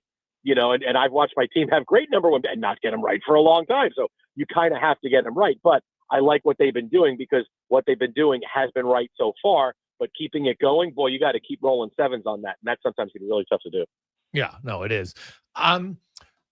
People talk about the ratings being down, right? And OKC and Indiana, it's not like they're huge markets. And maybe they don't have a big name and they're in the transition. But here's the thing. There's been ratings down before, Jay. And then the next, it doesn't matter when, the contracts are already signed here. This ratings down is something that everyone talks about, but I don't really think it hurts the league. Where do you come out? No, look, is the NBA going away? Are they going to not have the NBA finals? It's of course, some years are going to be better than others, just like with the NFL, just like with Major League Baseball, just like with the NHL. But this is how it goes, right? That's why they play games. So you see who the best teams are, and sometimes they're in the small markets, sometimes they're in the bigger markets. But in the end, it doesn't matter. And I look at it like this: can you really look and say, hey, ratings are way down with the number of ways people can consume games now? Where it's not just, yes, our over-the-air rating is going to be down, sure, because not everybody watches straight cable over the air anymore. There's so many different ways to do it. People watch through apps, they watch on their phones, and you've never been able to figure that out now. Especially now, it's like, okay, how much can you really pay attention to anymore? Unless you see something that's so stark, like, whoa, this is, this is going from, we had 18 million people watching this game and 1 million people watch the next game. You're not seeing that. You're seeing we're down 10%, 15%, but up across other ways to do it. I mean, that's kind of it. So I see this and I fall in the Kevin Durant philosophy. You don't like it, don't watch. Right? That's kind of how you don't like it, don't watch. No one's making you do it, but enough people are watching. I'm pretty sure the NBA has a decent future. I don't think it's going anywhere for a while. No, 100%. That's why I love how you say that, because to me, the ratings thing gets overrated, and I think people aren't really thinking overall what it does to it. When you look at, let's go to the game specifically tonight. If the Pacers are going to get a win on the road, and I know you call it to be a homer series the rest of the way, what do you feel they have to do? How can they break down the Thunder and get a win in OKC tonight? They got to hit their threes. It's that simple. They have not hit threes in 4 games, and I can't believe it's a 2-2 series, which is the best sign for the Pacers. Because what have they done? What we see in the playoffs up until this point? They hit their threes. They hit their threes 40-45% of the time, and that's really difficult to stop because everybody on the floor at one time can hit a three. Like that's the Pacers' legacy to this playoffs is that, hey, you see why they've been able to come back in the final few minutes of the fourth quarter? Because everybody can hit a three. It's not we're setting up one guy for a three. Like, when the Warriors are down, okay, we're going to set up Steph for a three. Like anybody can hit one. Neesmith can hit a three, and Mathurin can hit threes, and obviously Halliburton. Like they have five guys on the front. Miles Turner is busting out, hitting threes. Like anybody can do it, but they've really had a tough time the last 3 or 4 games doing it. And, to go in a hostile environment, do it tonight. If they can hit their threes, they'll win. If they don't, they're going to lose. It's that simple. Could you see if we bring it to the Toronto Raptors, could you see who do you feel like the Toronto Raptors are maybe going to bring in if they keep, Scotty Barnes? Is there someone that you feel like they could bring in that could help him or help the Toronto Raptors? Oh, I would go all in on that. When you hear those little reports that, oh wait, Giannis really, like Giannis in Toronto, hey, let's call the Bucks. Let's see what's going on. Because Giannis is not happy, right? And Yeah. I was surprised to hear, that he was this much okay with potentially being dealt, right? His agent said, I want to look at things. Now, nothing's happening now. And we saw reports last week. It's not going to happen now. But I think when it gets towards the draft and when we get to free agency specifically, suddenly it's going to start heating up because he wants the Bucks to be able to go out and get what they need to win. And I don't know the Bucks can do it. I also don't know that he's going to be patient with them enough for another rebuild. I mean, it's been 4 years of losing in the first round of the playoffs. So once things get closer to free agency and he starts seeing how teams are lining up and what they have, that's when those Giannis rumors are going to start going up there. And hey, when you hear Giannis, Toronto, go all in on Giannis. Are you kidding? I would whatever you need to do to put it out there in the atmosphere and karma, just start thinking Giannis everywhere you go. Well, yeah, and he's not underrated. I mean, overrated. Just want to put that one out there. So I don't think he's an overrated player at all by any stretch. Jay, I want to get your thoughts quickly. I know you're a big Hurricanes fan on the Panthers and the Oilers series. And, it's really come down to the Oilers can't get a lead. They're playing from behind. They've been way too undisciplined in the first period. What do you think the Oilers can do to get this one to Game 7 in Edmonton? Okay, well, it's very. I have 3 possibilities that can help, right? Because I've been thinking about this. Number one, don't let them score in the first 3 minutes, right? Like that's. I mean, you can't keep playing from behind in the series, especially against them. What they can do defensively, and it just every time I watch Brad Marchand score, I go, I had to watch this guy do it for the Bruins. So now he's doing it here, and it's so tough. But I would say this. I would say for the goalie situation in Game 6, your choices are Bill Ranford, Dustin Schwartz, or McDavid. One of those guys, they're all available. You can do something. One of those guys in goal. Maybe McDavid at this point because, why not? The guy can do everything. Just let Draisaitl score, McDavid. But if not, Ranford, I'm sure he can still stop a couple of pucks. I mean, I think there's your choices right there. All right. Well, it's bold. It's bold. I don't know if I think goaltending's being the main issue. Discipline's being the main issue. And yes, scoring first would definitely be a nice thing because the Oilers, hey, guess what? Teams in the Stanley Cup final between these two head-to-head, 10-2. The team who scores first, each team's lost once scoring first. So it's kind of Captain Obvious to me, especially if you're the Oilers. Like they've been playing catch-up the whole series, man. I just think mentally it gets them tired. Yeah, and the thing is, and this is where you want to talk about why Florida's so good is that, and I had to watch us every bleeping year in the conference finals, and the Hurricane. At least we won a game this year, so that was progress. But it's the thing is that you look at the difference between Florida and other teams, and it's just sometimes it's just they always seem to get the bounce. They need that big grinding goal, and they get it, and they always get it. And it's Marchand or it's somebody else or it's Kachuk, and it's up. And it's just some kind of play where it's a back-breaking play. And when it's the next team that needs that big goal, they just always seem to get it. And I know that's how the playoff bounces, but man, it's frustrating to see him get it every single time. Well, Oiler fans can relate to that, Jay. We appreciate it. They can tune in and listen to you tonight. What's coming up on the show? Well, we're gonna preview and break down Game 5 of the finals. It's gonna end in our window, which is awesome. Shohei Ohtani is back pitching for the first time in nearly 2 years. So yeah, we're dealing with a lot of stuff tonight on the show. Hey, I want to ask you: are you a fan of the U.S. Open when it's that hard? Oh, I love the U.S. because it's that hard for me when I play. Why wouldn't I be a fan when it's somebody else? I love the U.S. I can't say, 16 under 17. No, give me the U.S. Open where, hey, these guys are just sweating trying to make par. No, that's the most fun it is at all. Hey, we can't conquer the course. We can't conquer each other. People are complaining. They're upset. They're in bad moods. Oh, that's the best. That's the absolute best. Well, Shane Lowry was the average golfer there, cursing at the hole because it lipped out again. That's the one that made me chuckle. But do you think Burns should have got relief from not having to hit out of the puddle? Like, I was kind of surprised by that call. Like, I'm like, come on, guys. Like, why are you making it? To me, that's a little extreme.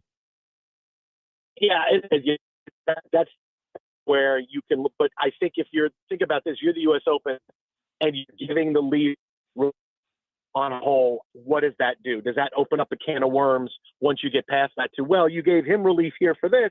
It's kind of, that would be the gateway to giving relief to other guys. So I completely get it, because I see that and go, come on, man, you can't get a hit out. You can't hit out of that. But I understand it's a slippery slope, because then the next time it happens, it's, why can't I hit right here? Well, because you're in the fairway. Yeah, but I want it 10 yards closer. Who knows where that's going to stop? So I get the slippery slope they're on with it too. Thanks, Jay. We appreciate it. You got it, man. Good luck in Game 6. And hey, I was pretty good when I played in roller. Like, I was a big scorer, but I actually goal when our goalie didn't show up. And I played 2-1. I keep for Game 6. I can beat it. All right. Well, we'll put in the note to Stan Bowman, see if he can fly in. All right, good. No problem. I'm ready to go. Roller hockey. I like it. Jason Smith, host of Fox Sports All Night here on Sports 1440. I will say we've had a lot of golfers chime in, and they say, because I don't think it's that slippery of a slope. It's very rare you have a pool of water like that on the course. Like, it's sometimes common sense has to come in. Like, we all know that if you get relief, it's only because, you're getting it because this is something that's not natural, right? And that's not natural to have it doesn't rain that heavily usually. They even had a delay, for goodness sakes, right? Like, why, if the rain was an issue, you wouldn't have a delay. So that's the one shot of all of it that I was a little perplexed by, because, hey man, golf's hard enough, right? You're wet, whatever, but then you're hitting there and it's like, I don't know. Now, I'm not saying that cost him the whole thing, but obviously he didn't make a great shot there. So, and you could tell he was not happy. Yeah. He was pulling a brownie there, just slamming his club right into it. Having the moment. Yeah. Well, I did see the one guy where he drove it right down the middle of the fairway and it landed in someone's divot. That's bad luck. Yeah, that is frustrating. Well, there are some times in golf, like sometimes, you play at the average course and it's like a blind fairway. You're like, okay, it doesn't show up on the screen, you hit it, and then there's like a sand trap, and like, who puts a sand trap in the middle of the fairway? Like, that should be banned. We'll come back with the 5 questions on the Gregor Show. Sean Brown, Connor Halley, Jason Gregor here in Sports 1440, Oilers Nation, YouTube, Facebook, X, and Instagram. Remember, if you do gamble, use your GameSense. Go to GameSenseAB.ca. Hey, Alberta, the all-new Play Alberta app is here. Casino, sports betting, lottery, all in one app right on your phone. And because it's Play Alberta, it's safe, secure, and reliable. Download it now and play over 500 online casino games, live dealer tables, and unique games you'll love. Plus, bet on sports from anywhere in the province. You in? Download Play Alberta now from your phone's app store and deposit using promo code OIL for a $100 casino bonus on the house. That's promo code OIL for a $100 casino bonus.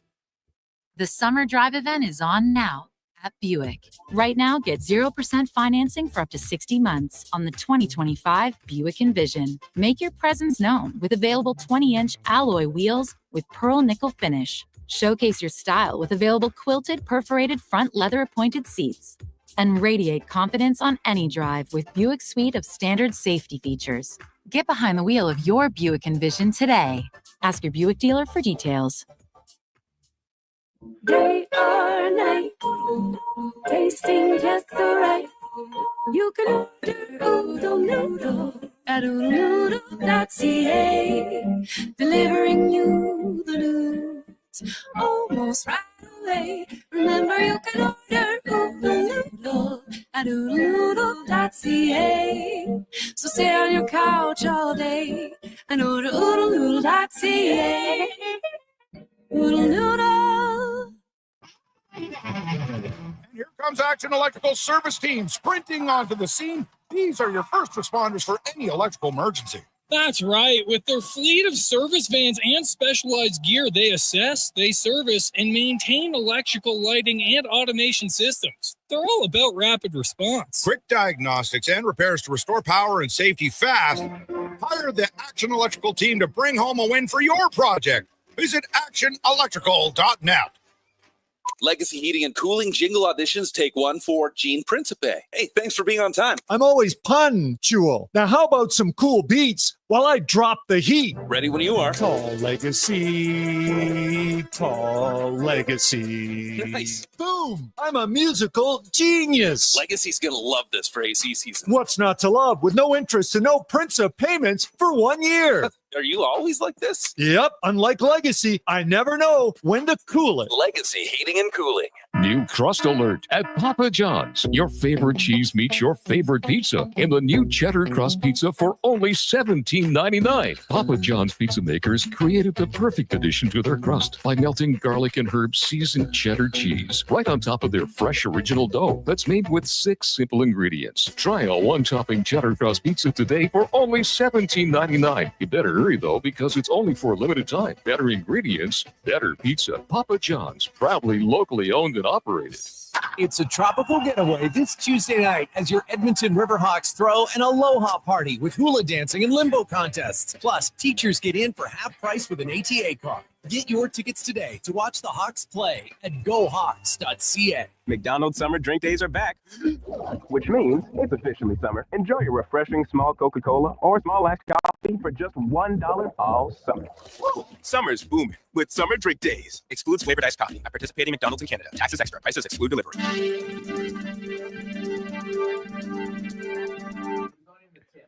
Portions of this hour brought to you by Papa John's. Feeding a crowd, get the triple play, 3 large specialty or 5 topping pizzas for only $54 when you use promo code 3play at papajohns.ca.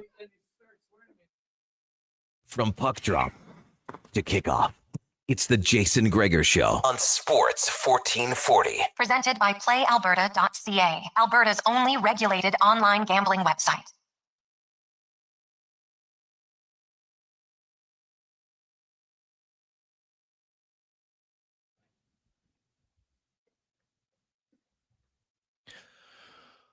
Monday afternoon continues on. It's the Jason Gregor Show, Sports 1440, sports1440.ca. Hope you're having a lovely Monday. Also, thanks for those watching. Give Cons a thumbs up. If you're watching on YouTube, Facebook, X, or Instagram, always helps us. It's a simple thing. Takes you a second out of your life. Click it. It's good.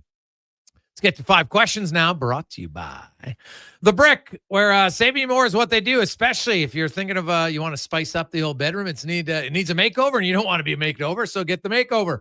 Right now, you can get 40% off of bedroom furniture and up to 40% off select mattresses only at The Brick and thebrick.com. It's time for 5 questions on the Jason Gregor Show. All right, guys. Question number 1 for you. What do you think is the biggest storyline for the Oilers heading into Game 6 tomorrow night? Yeah, it's got the obvious goaltending, right? Who's going to go in net? Who are they going to start? And that's what I'm most curious about. Wow, yeah. Well, they know who's starting. I'd be surprised if it's not Stu Skinner. Yeah. To me, that's who it's going to be. I think honestly though, the big story for me 100% is can the Oilers get a lead? It has been their nemesis this series. It's been, I think, a main reason why they're down 3-2. They're playing from behind too often. So that's what I think needs to improve. Huge hypothetical. This is just la la land. But if Zach Hyman were healthy, how different do you think this series would look today? It's hard to say because, the Oilers still, like, if Zach Hyman was in, are they going to be way more disciplined? Are they not be taking stupid penalties in the first period? Like, I don't know. Like, they've had 2 comeback wins. Like, how many more do you think they're going to have? Like, they've been winning with some outlier stuff here. And so the Oilers, they got to get a game where they're in control. So I don't know if he would change it that much. Now, he would help them. There's no question. He would help them. I think, McDavid's line, maybe they get another timely goal here. You'll never know. So I think it could help there, but I don't know if it would help their first periods because their first periods weren't having issues because the first line left winger wasn't very good.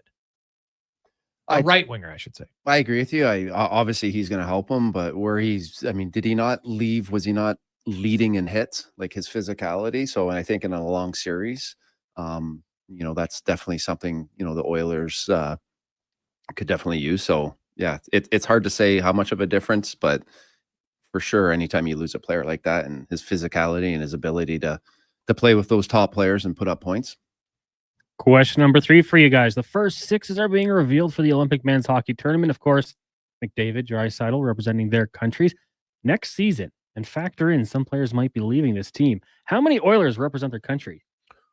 It's a really good question. So obviously, well, you've got 2 automatically. I look at now, is Matthias Ekholm at his age going to get on the Swedish team next year? I think he's going to be in tough, to be honest. Arvidsson, kind of the same thing. We'll see. So I don't know if I can go that far with them. Other guys, like I thought Zach Hyman had a legitimate shot to make the team at 4 Nations last year, and he didn't. And there are some guys like, I'm not taking Seth Jarvis over Zach Hyman again. So I think if Zach Hyman, now, how healthy is he? So he's one who has potential. I think Evan Bouchard has legit potential to make the team. And Kapanen? For Team Finn, that's not a bad pick, actually. Yeah, he could, if he continues to play well, yeah, maybe. Mm-hmm. So, yeah, at the most 5, but probably realistically, it's going to be 3. Really? Wow, I had a little bit more. I had Kapanen in there. I had Ekholm. I mean, obviously he's big. I know he's going to be a year older, but just his experience and size. I got Bouchard in there. So what's that? 3, 4, 5, 6. 6. Okay. Yeah. All right. Question number 4 for you guys. Looking at the majors, interesting storyline. Giancarlo Stanton returns for the Yankees. You also got question number, or with the Dodgers, you got Shohei Ohtani get in there. Right now, who do you think is going to meet in the World Series?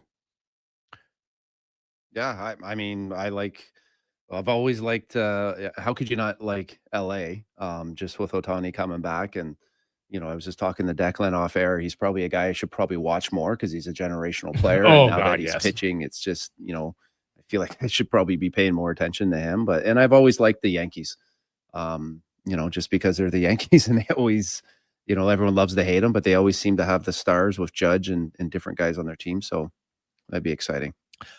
I'm going to go a little bit off the board, and I'm going to go Detroit Tigers. And just for fun, I'm going to go the Mets. All right. Final question for you guys. On this day in 1978, Grease was released, starring John Travolta and Olivia Newton-John, based on the 1972 Broadway musical. So if you had to pick your favorite, I'm going to open it up. It can be a musical or Broadway show. What would you pick? I'll just go with the one that I've seen. I've seen a couple, but I'm just going to go with The Lion King. I liked it. Thought the story was good. Kids liked it. I thought they were talented. It was good. So make it easy. It's a good question, Cons. I might go a Broadway show. I don't love musicals. I can't remember what I went to a movie and I didn't know it was a musical, and then we got in, it was kind of musical. I'm like, God, this is the worst. Like, I don't know. I like singing. I just don't want, they're just, they're in the scene and then the next 3 minutes is singing. And just I don't like it. So I would definitely take a Broadway show. So, because not every Broadway show has singing, constantly like that. I don't love musicals. They grate on me after a while. Yeah. I'm sorry to anybody who's in a musical, the great singers. I get it. I just when I'm in a movie, I want to watch a movie. I don't want to be interrupted by, come here. And then all of a sudden they're singing and I'm like, oh my God. Yeah, that was we've done a few, and it's kind of like family forced fun day. Yeah. When you kind of do that with the It was actually, you know what it was? It was forced. It was an animated movie that I went to with my son. And even my son afterwards was like, yeah, Dad, I didn't know there was gonna be that much singing in it. It wasn't as good. So no. I don't even remember the movie because clearly I just remember the singing part of it. I was just like, oof. You know what? And I still, because theaters nowadays, theaters are hard if you go in there remotely a little bit tired.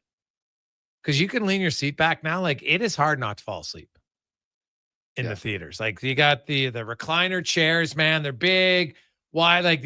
I'm in a lazy boy in the theater. It's almost too challenging, especially when it's a movie. But you know what? I still didn't fall asleep, and I wanted to.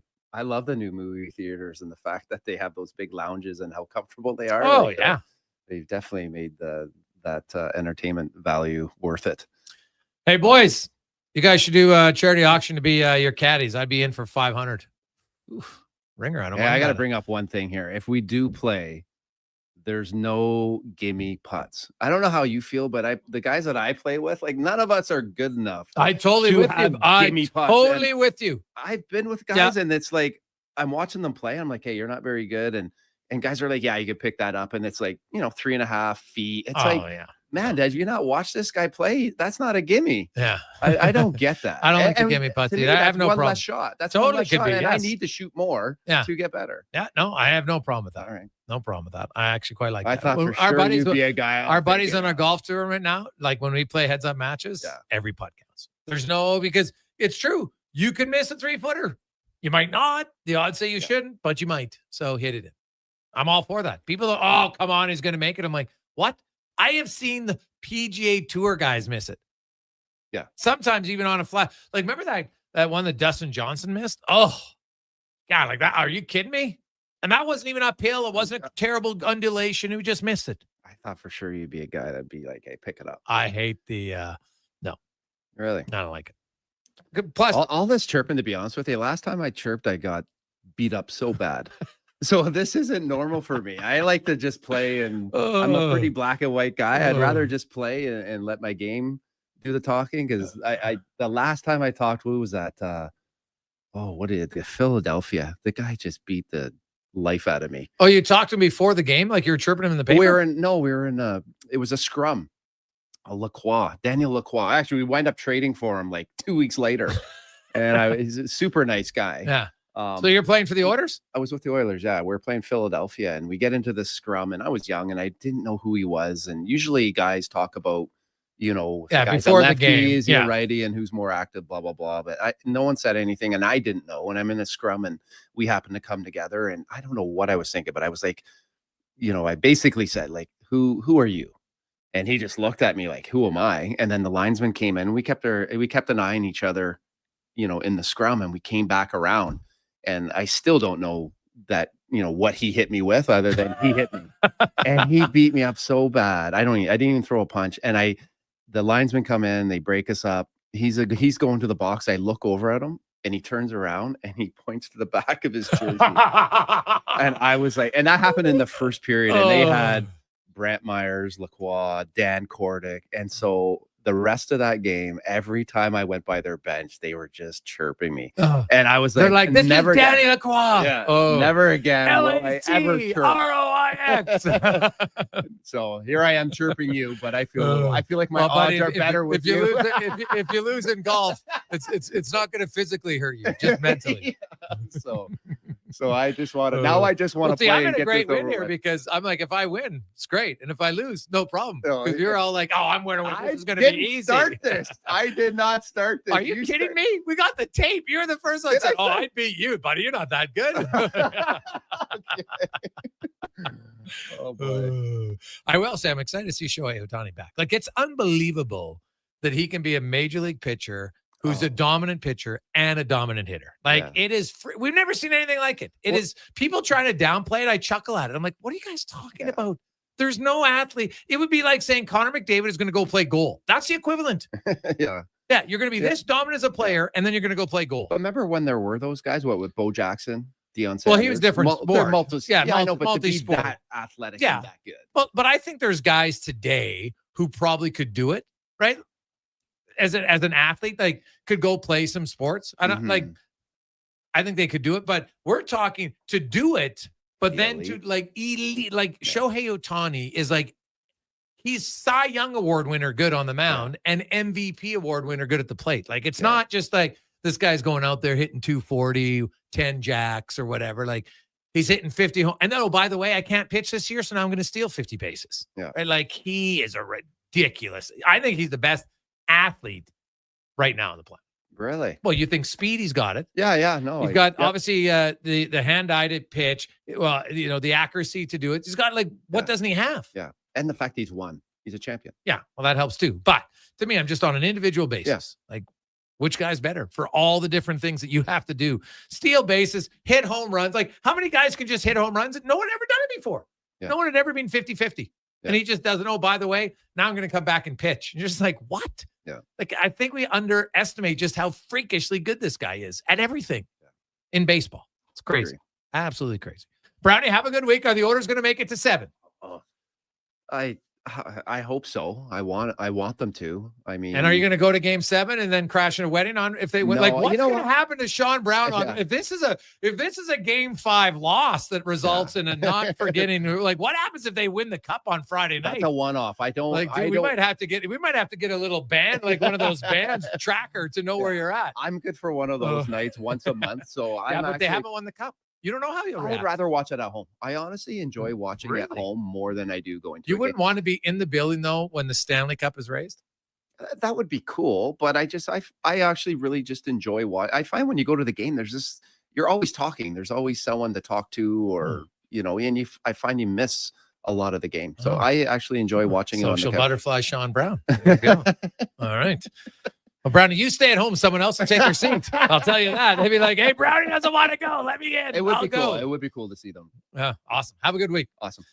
Let's get to the Con Man and a Sports 1440 update brought to you by Fountain Tire. Stop in at Fountain Tire. Don't hesitate, baby, because you want to be road ready. Not on the shoulder, on the road. Look at your tires, brakes, alignment, you name it. So you're on the road, fountaintire.com. This is a Sports 1440 update. Some notes from practice today for the Oilers. Ryan Nugent-Hopkins not on the ice. Vasily Podkolzin sitting in his spot with McDavid and Connor Brown, while Stuart Skinner was in the starters net. Canada has revealed the first 6 names from the preliminary roster for the 2026 Winter Games in Italy. The initial roster including McDavid, Crosby, McKinnon, Makar, Reinhardt, and Braden Point. And nobody surprised, Leon Draisaitl, part of the initial roster for Germany. In the association, Game 5, Thunder and Pacers from OKC. Tip-off 6:30. That series tied at 2 games apiece. Got a light night in the majors. Just 7 games on the schedule. Shohei Ohtani will return to the mound for the Dodgers as they take on the Padres. Expected to pitch 1 to 2 innings. Ohtani has not pitched in a game since August 23rd of 2023. And Giancarlo Stanton will make his 2025 debut for the Yankees when they host the Angels. We've also got the Marlins and Phillies, Rockies in Washington, Rays and Orioles. Athletics meet the Astros, and Seattle hosting the Boston Red Sox. Coming up in hour number 3, it is Eddie Steele from Elks Nation, former CFLer, as well as another edition of Cam Tate's 2-Minute Warning. I'm Connor Halley. This has been a Sports 1440 update. Stingray Radio Station. CHJR broadcasts from West Edmonton Mall and Wetaskiwin. Download the free Stingray music app and listen wherever you go. At Leading Edge Physiotherapy, we believe that life shouldn't hurt. Now, that doesn't mean that we don't know. Honest. Really? Nice. I like it. Welcome back. We got a lot. In life, when they feel they have nowhere lot to of text, turn, or at a text, time when lot they of felt text, their a lot of problem just wouldn't ever go away. We've also seen people who thought to themselves, "It'll just go away on its own," or "This is Bingo. no big deal. Oh. I don't want to bother." Well, about this. Don't know where to turn to, or think I'm Ryan Nugent-Hopkins. Way we have the technology, techniques, and skills to Dot help you get C. back to it, whatever your it may be. Life shouldn't hurt. LeadingEdgePhysio.com. I won't shave till we bring. It's the Jason Gregor. And I like to do a shop for every playoff. Philadelphia. The guy. My jersey's not coming off until we're the city of champs again. Want a playoff superstition that always wins? Pick up a bag of Wilhock beef jerky for every game. Because when it comes to the playoffs, where there's a Wilhock, there's a way. Make every playoff game a Will Hockey game day with Will Hock beef jerky, only available in Leduc. Get yours today because you don't bring home the cup with salad. The Edmonton International Airport presents the Edmonton Elks home opener, taking on the Montreal Alouettes with new in-house band, new food items, Superdogs halftime show, and more. June 19th at 7 p.m. Tickets on sale now at goelks.com. Mr. Rooter toasts the newlyweds. A relationship is like a hot water tank. It brings warmth, but only if you start with a spark. Your love is the pilot light, and the burner is your love growing from that tiny spark. And the anti-corrosion anode rod is the sacrifices you make for each other to keep things from getting all gross and crusty. May your love last as long as a Mr. Rooter workmanship guarantee. For life. For a plumber you'll keep for life, call Mr. Rooter.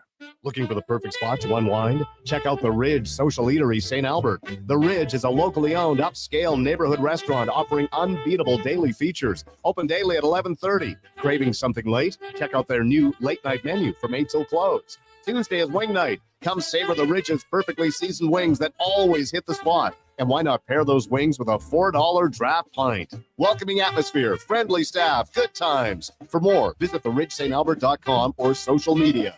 Get this, Metal Supermarkets now offers welding services for their customers. Simple welds, steel, stainless, and aluminum welding. TIG, MIG, and stick are all available. And I tell you, these welding helmets are really something. Like the jousters wore in the days of yore. Quick, fetch my lance. Lance is on lunch break. That's not what... Never mind. Metal Supermarkets, your local convenience stores for... and welding. Southside, West End, metalsupermarkets.com. Adventure just doesn't stumble into your life. It roars to life with Riverside Motorsports. Tearing up trails or cruising the open road. Yamaha ATVs, side-by-sides, motorcycles, and dirt bikes deliver the performance you crave. Built for thrills, ready for your next adventure. Yamaha's legendary performance and reliability take you there. Make Mother Nature your playground on a Yamaha from Riverside Motorsports. Located on St. Albert Trail. RideRiverside.com. Riverside Motorsports. What you do for fun is our business.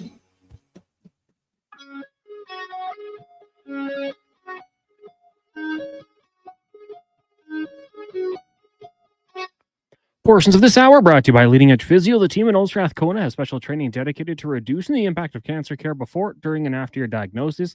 From lymphedema to the management of fatigue and side effects of chemotherapy and radiation, they can help. Learn more at leadingedgephysio.com. Hat tricks, touchdowns, and home runs. Get it all with the Jason Gregor Show on Sports 1440. Presented by PlayAlberta.ca, Alberta's only regulated online gambling website.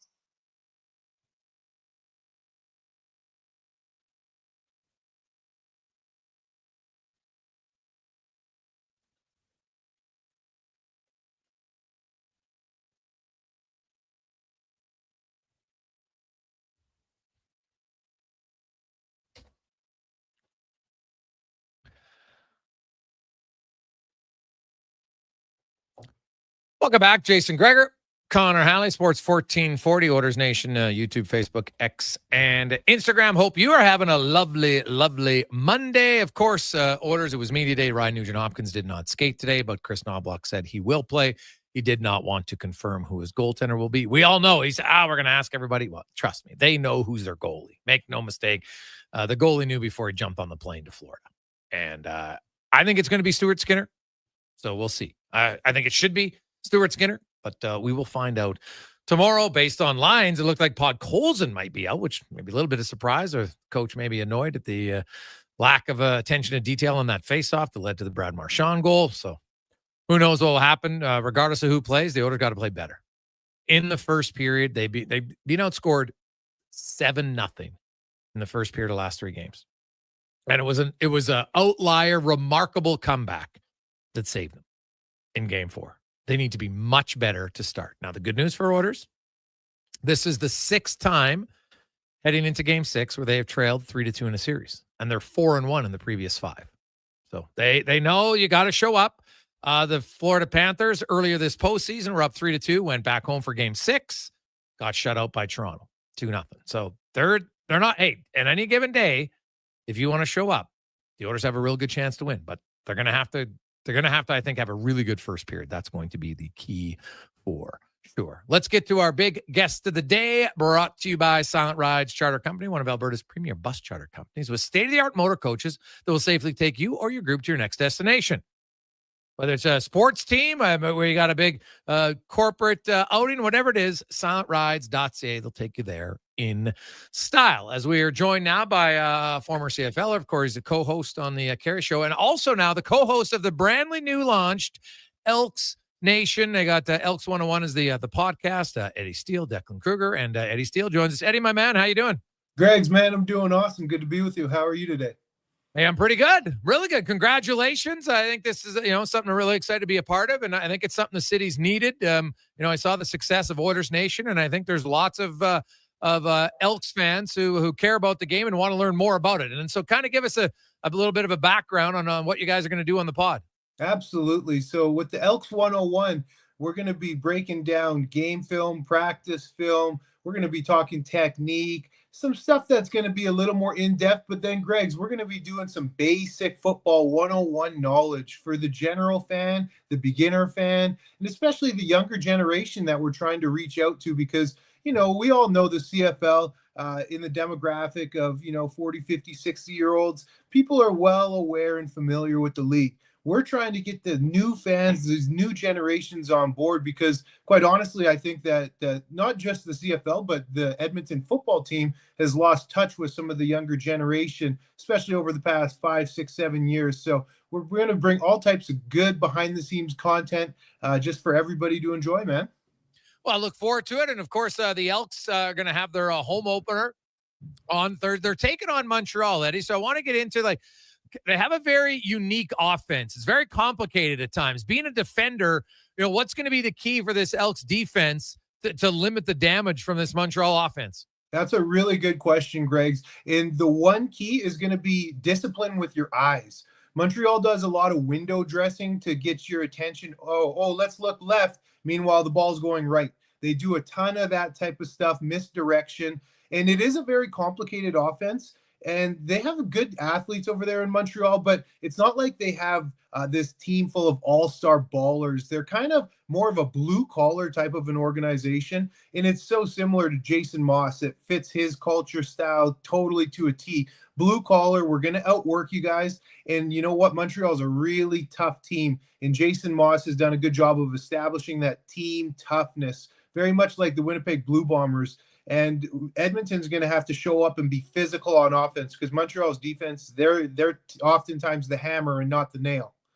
Well, you look at them and just the passing yards for Davis Alexander, right? He's got 2 touchdowns, 2 interceptions, decent efficiency at 99%. He's completing 72.4% of his passes, which is second best. Well, actually the best of any quarterback who's played 2 games so far this season. What do you make of Alexander? And obviously any quarterback's worse when there's pressure, but where do you feel the Elks, how do you get a guy like that, off his game? Is it just simple, straight up the gut rush? Do you think, is he a guy you really have to be I don't think you have to worry about him very much in containment. He's not a huge rusher, but he can, if need be. I think he's got 5 carries for 50 yards this year. So if need be, he can run.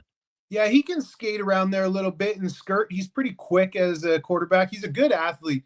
Look, they're really high on him, obviously, to move on from Cody Fajardo, who I really liked over there in Montreal. I thought that he fit well in that offense, but they clearly like Davis Alexander, chose to go with him as the number 1.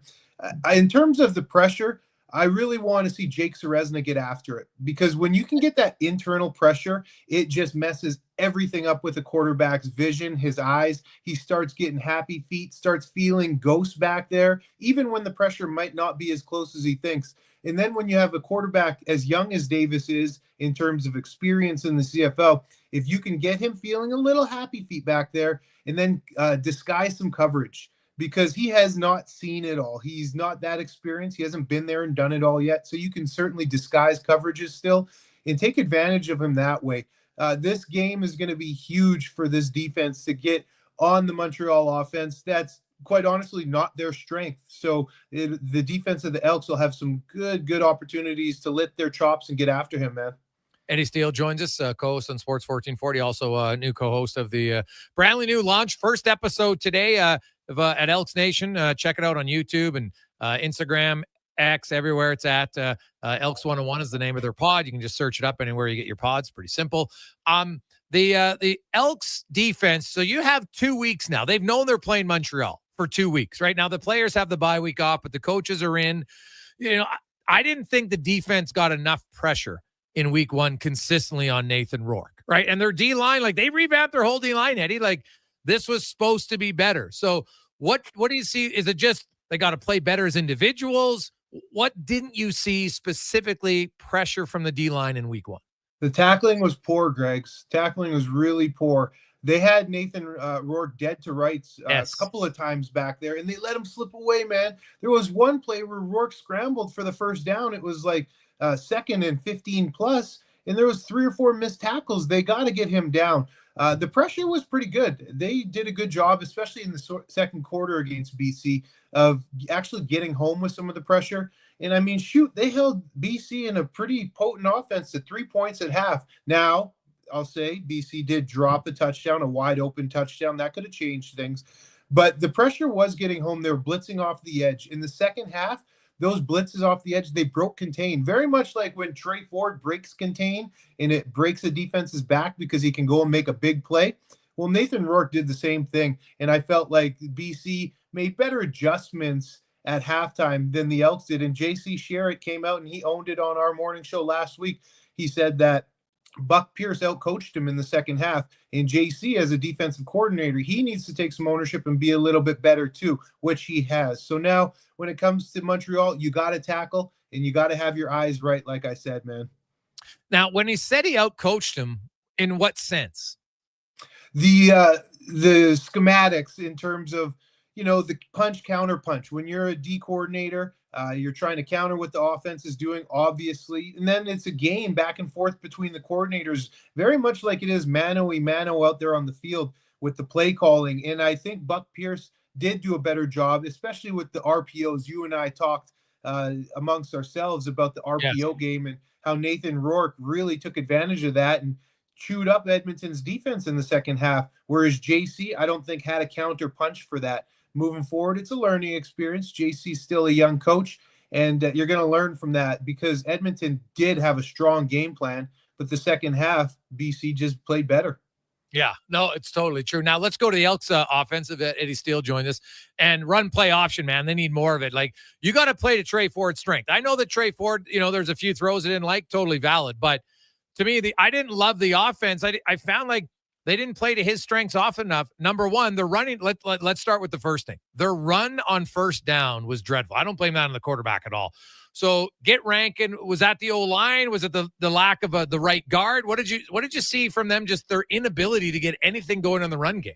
Yeah, it all starts with the O-line, man. The game is won or lost in the trenches. As cliche as it is, Greg's, it's a reality. Especially when we're talking about pro football, you got to show up and be physically tough in the trenches.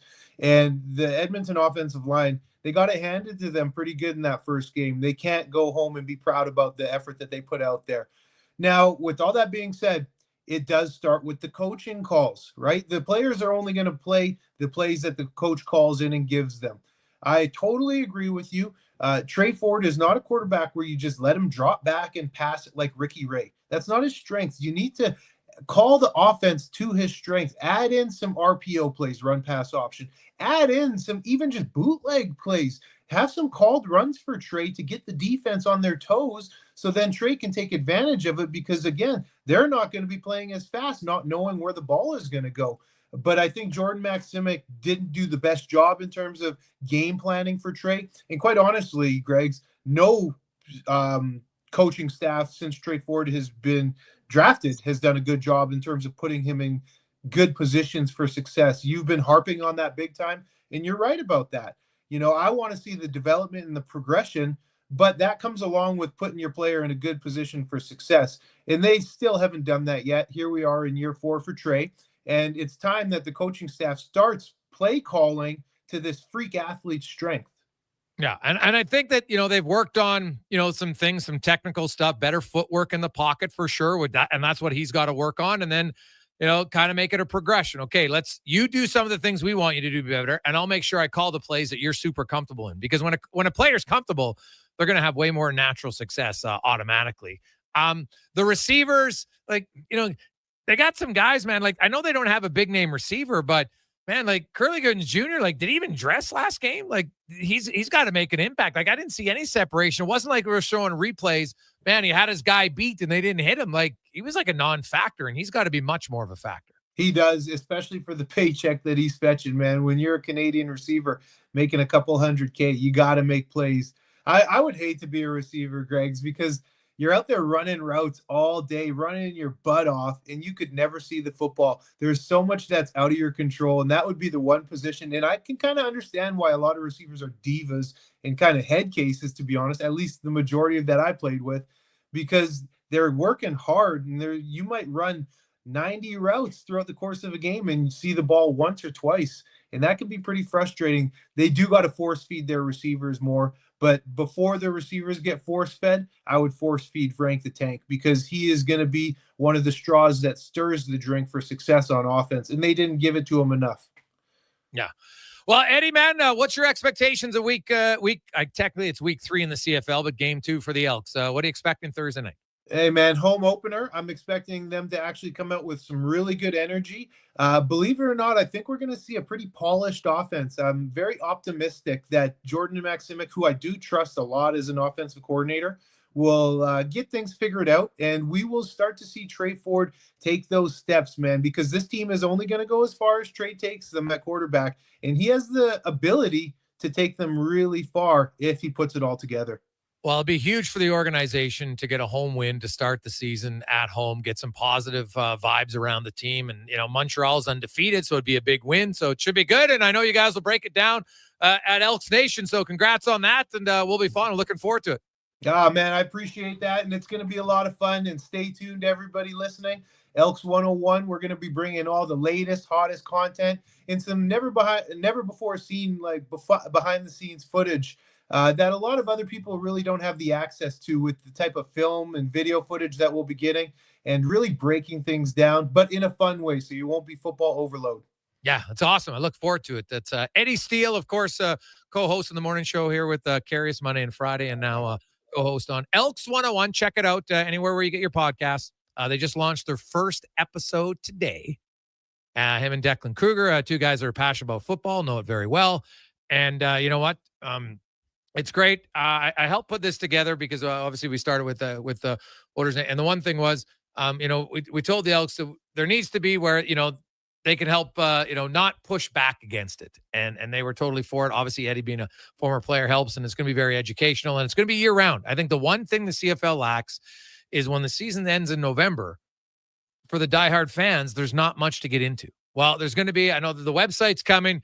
The tech guy's got to build it, but that's going to be coming. It's going to be a big launch for that with articles and everything else. So there'll be a one-stop shop. But for now, you got the podcast and all the socials and a place for football fans to go and enjoy, because I still think there's a lot of them out there. And I think you're really going to enjoy this. And I think it's important to have the educational side to understand, what's gap A? What's the B gap? How many people even know what the A and the B gap is? It's very simple. Once you get shown it, you're like, okay, now I understand what they're talking about. So there'll be lots of those stuff to make it more enjoyable. And, coming at a time where I think the Elks are on the rise again. It's been a while since they've been competitive, but I think they're a team that's headed in the right direction. Take a quick break. Jason Gregor, Connor Halley with you, Sports 1440, Orders Nation, YouTube, Facebook, and X. It's the Gregor Show presented by PlayAlberta.ca. If you bleed orange and blue and you're not using the all-new Play Alberta Sports and Casino app, then you're missing out. It's the only online sportsbook with odds boosts on all Oilers games. And now, it's not just sports. Play the slots, hit the tables, buy lottery tickets, all in one app, all across Alberta. Download Play Alberta now from your phone's app store and use promo code GOAL for a $100 bonus. That's promo code GOAL! I'm Ryan Nugent-Hopkins. And I'm Zach Hyman. And when we're not making juicy, sweet passes or having my goals disallowed, we're working for Legacy Heating and Cooling. Guys used to call me a plumber. And now they call you an AC repairman. Nice. Hey, guys, you're not here to fix air conditioners. You're here to sing the jingle. Oh. Well. Okay. Call Legacy. Call Legacy. No payments and no interest for 1 year from qualified installers. Legacy Heating and Cooling.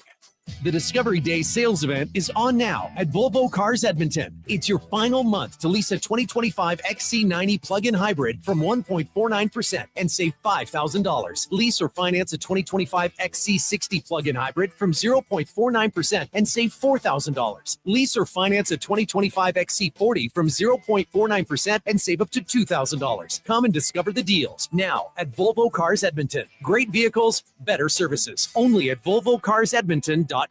New crust alert at Papa John's. Your favorite cheese meets your favorite pizza in the new cheddar crust pizza for only $17.99. Papa John's pizza makers created the perfect addition to their crust by melting garlic and herb seasoned cheddar cheese right on top of their fresh original dough that's made with 6 simple ingredients. Try a one-topping cheddar crust pizza today for only $17.99. You better hurry though, because it's only for a limited time. Better ingredients, better pizza. Papa John's, proudly locally owned and operated.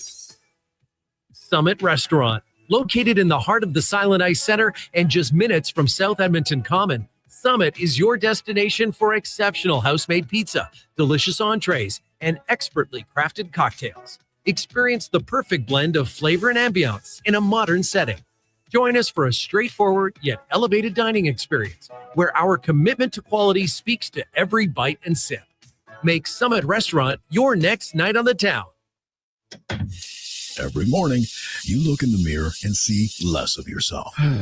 Hair loss can feel like losing a part of who you are. But it doesn't have to be that way. Hi, I'm Dr. Vance Elliott. At Advanced Hair and Skin Surgery, we understand the pain of hair loss. Our advanced hair restoration solutions won't just bring back your hair, they'll help you face the mirror with confidence. Good morning, you sexy beast. Visit drvanceelliott.com today because it's time to be the man you remember. For a rock-solid start on all your spring and summer projects, Bashaw Concrete Products. From concrete to septic tanks, precast water pads to outhouses, plus aggregates, landscaping supplies, and more. Renos, construction. Start planning right now at BashawConcrete.com or call 780-372-3854. That's 780-372-3854. Family owned and operated, proudly serving Albertans since 1963. Bashaw Concrete Products.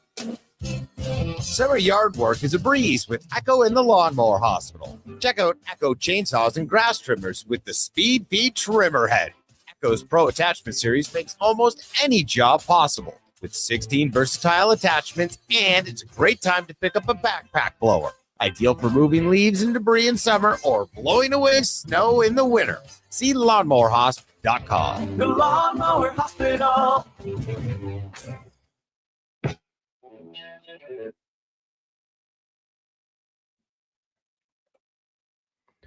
Portions of this hour brought to you by Culligan. For all your residential water needs, your local water treatment company, more than just big bottles, Culligan.com.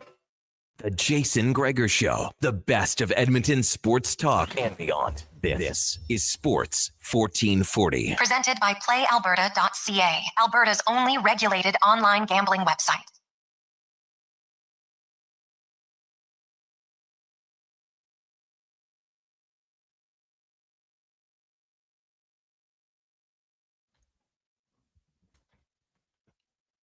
.430, welcome back. Jason Gregor, Connor Halley, Sports 1440, Oilers Nation, YouTube, Facebook, X, Instagram. Of course, you can always get the show there. You can watch it, listen to it if you missed it. Get it on the anywhere you get your podcast or jasongregor.com. We got a lot of text to get to. Oiler fans, I think it's fair to say, a little bit more nervous now. So we've had a lot of text. Some people think the season's over. And you might be right. But if you've been all in all year, no point just jumping off before the game, because then if they win, now you'll jump back on. You won't just say, wow, if they win game 6, they're still going to lose game 7, would you? No, they win game 6. Everybody's thinking they're going to win in game 7. So the Oilers, down 3-2 in 2006, they won game 6. Down 3-2 in 2007, they won game 6. Totally different eras, I understand it. But they will try to, 2024 down last year. So Oilers are 4-1 in the McDavid era when they trail 3-2. 4-1 in game 6. So because right now, that's all you got to win. Then you get to game 7, and you know what? Game 7 on home ice, they've won it. It's only happened one time. Most times game 7's on the road. That's what's different this year. Yes, game 6 is on the road. You win that. Now you'll come home. The series at that point, you'll have played 13 games in 2 years. It'll be 7-6 for Florida, and you could have a chance to even it up by having that last home date. It would be pretty fitting to show how close these two teams are at the end of the day. So we will find out. All I know is, man, that first goal is massive. In the first 12 games head-to-head, team who scores first, 10-2. Florida lost game 4 this year. Edmonton lost game 2 last year. Both games were actually in Florida. So we'll see. I guess if there's a chance, hey, if the Oilers go down 1-0, it doesn't mean the game's over. It doesn't mean 100% they're out, but it just makes it a lot harder. If you look at the history of the series and the history of just the Oilers and the Panthers overall, Edmonton's going to need a better start. It is a no doubter for me, a no doubter. Now let's get to the Oil Report, brought to you by Volvo Cars Edmonton. Discovery Day sales event is on now, extended for 1 month, where you can get leasing on an XC90 plug-in hybrid at 1.49% and save $5,000 $100,000. It's an unreal deal on an unreal vehicle. Volvo Cars Edmonton.com. Stop in, say hi to Mike or Jordy, and they will give you a fantastic deal. Guaranteed. Hey, speak Swedish to him. I got a lot of the Swedish guys. Trust me. Maybe we can get a better deal. You never know. It doesn't hurt. Does not hurt. We'll hear from Chris Knobloch, and hey, the coach was asked just about their starts. They're not good enough. The Oilers last 3 games are outscored 7-0. They've been outshot 37-20 in the first period alone. What's happened? How can they get it back? 3 of those 4 games, penalties. Last game wasn't an issue, but a lot of that outscoring is from their power play. So I think it's important for us, one, not giving them those opportunities on the power play, but also just taking away our flow and our attack if we are in the box. And I think that's the most important thing. And, the last game, I thought we started off very well. And as soon as that first goal went in, made a mistake, they scored on it, and then set us back a little bit. So I think we were prepared to play. I thought we came out well. But, I think the most important thing is staying on the penalty box. I don't disagree. That has been a killer. They've been down. They've given up power play goals and all of them except last game. So small progress, except they still allowed 2 goals. So no progress in the goals against, but progress in the discipline. So now, hey, that's one step. Can't fix everything at once. So now can they fix the next one? Now, what about Evander Kane? He was one of the culprits, not the only one, but definitely one with just too much undisciplined penalties, sticking calls. And they're going to need Kane. Let's be honest. When you look, especially without Zach Hyman, they need Evander Kane to make his presence felt on the ice. That doesn't result in a penalty. Here's Knobloch on what he needs to see from Kane. The physicality has always been there. I think that's been part of it. You see him getting in the forecheck and making some big hits. That's important. Penalties is just one. I like our team. Just need to take fewer penalties. And when he gets an opportunity, he can be quiet for a while, but gets an opportunity, he's dangerous to score. So that's an element that Evander's has always brought. And, it's a tight checking game. We're not going to have many chances. So when we do, having a guy like him in the lineup, the ability to score is important. So, like some offensive contributions, but ultimately it's just playing a sound game, 200-foot game like the rest of our team. Yeah, 100%. And, hey, Kane's another one of those guys. I don't think you've seen the best of him yet in this series. And there's a few other ones I think you can put in that category, but he's definitely amongst forwards where you look and say, hey, who's able to give us more? Like really outside of Draisaitl and McDavid, he now I know Corey Perry, who's obviously playing great. So maybe after him, Kane's a guy who should be able to give you more than what he's giving you offensively right now. Knobloch was also asked now he didn't want to say who his starting goaltender was, and that's fine. But he asked then, so what factors into the decision on who's going to be the starter tomorrow night? Just getting everybody's impact, inputs. Whether that's Stan Bowman's thoughts, or Paul Coffey, or Dustin Schwartz, or Glenn Culleton, Mark Stewart, and our players. Knowing who they feel is going and who they feel confident at that time, and then there's also the workload and numerous things that we can think about. Obviously, February playing 3 and 4 is a little bit different than playing an elimination game, but I think it's just ultimately who do we feel is in the best position to win us a game, and that's pretty much how the games have gone previously and who's looking really good at that moment, and then we make our decision. I'm curious, just send in just the name. Who would you start? Skinner or Pickard? 833-401-1440. We're going to do a quick poll here, just from the texters, 833-401-1440. Just say the last name, who you would start, Skinner or Pickard. You don't even have to give a reason. I'm just curious what the majority feels right now. Skinner or Pickard, 833-401-1440. We'll get like an unofficial Sports 1440 consensus from the audience. Now we move on to the captain, Connor McDavid, and the power play. Where does he feel the power play is at right now? I would say for 4 games, it's been good. Obviously not our best on whatever the other night. Yeah, it needs to be a factor. It needs to at least build momentum, no matter what. And it wasn't the other night, I would say. I love what he said there, because you're not going to score in every one, right? It's not realistic. But you can have a power play where even when you don't score, you gain a lot of momentum because you're having lots of chances and your team's feeling good and guys are getting looks. And it's funny, you don't get dejected if you get good looks and good chances. You're not even thinking about, oh, the goalie made a great save. You're more thinking like, wow, okay, we got something going here. Let's rock and roll. But, even when he said it was great in the other games, like it did score a goal every game, which is nice. But, it had in the first 4 games of the series, the Oilers had 20 power plays. Now, I know some of them were negated by penalties, so that's a little bit skewed. But, they're 4 for 20, which is decent, right? Like, it's 20%, but it's not great. Right? Like, they were 30% prior to the series. Like, 20% for the Oilers is kind of meh, to be honest. Like, I know the bar's high, but one extra goal here or there could be the difference. So, they went 0 for 3 last game, and I did like the power play. I thought in the second period was their best. They had lots of good chances. They ended up with 4 shots, but they've had too many power plays lately where they're 0 for on shots. So you're not even generating any momentum, and you kind of lose the momentum because now you've been out there for 2 minutes. You're chasing back in your own zone. You're making errant passes. You're not getting any shots away. Nothing's happening. And now this team's like, oh yeah, we got them. So I do think there's some key.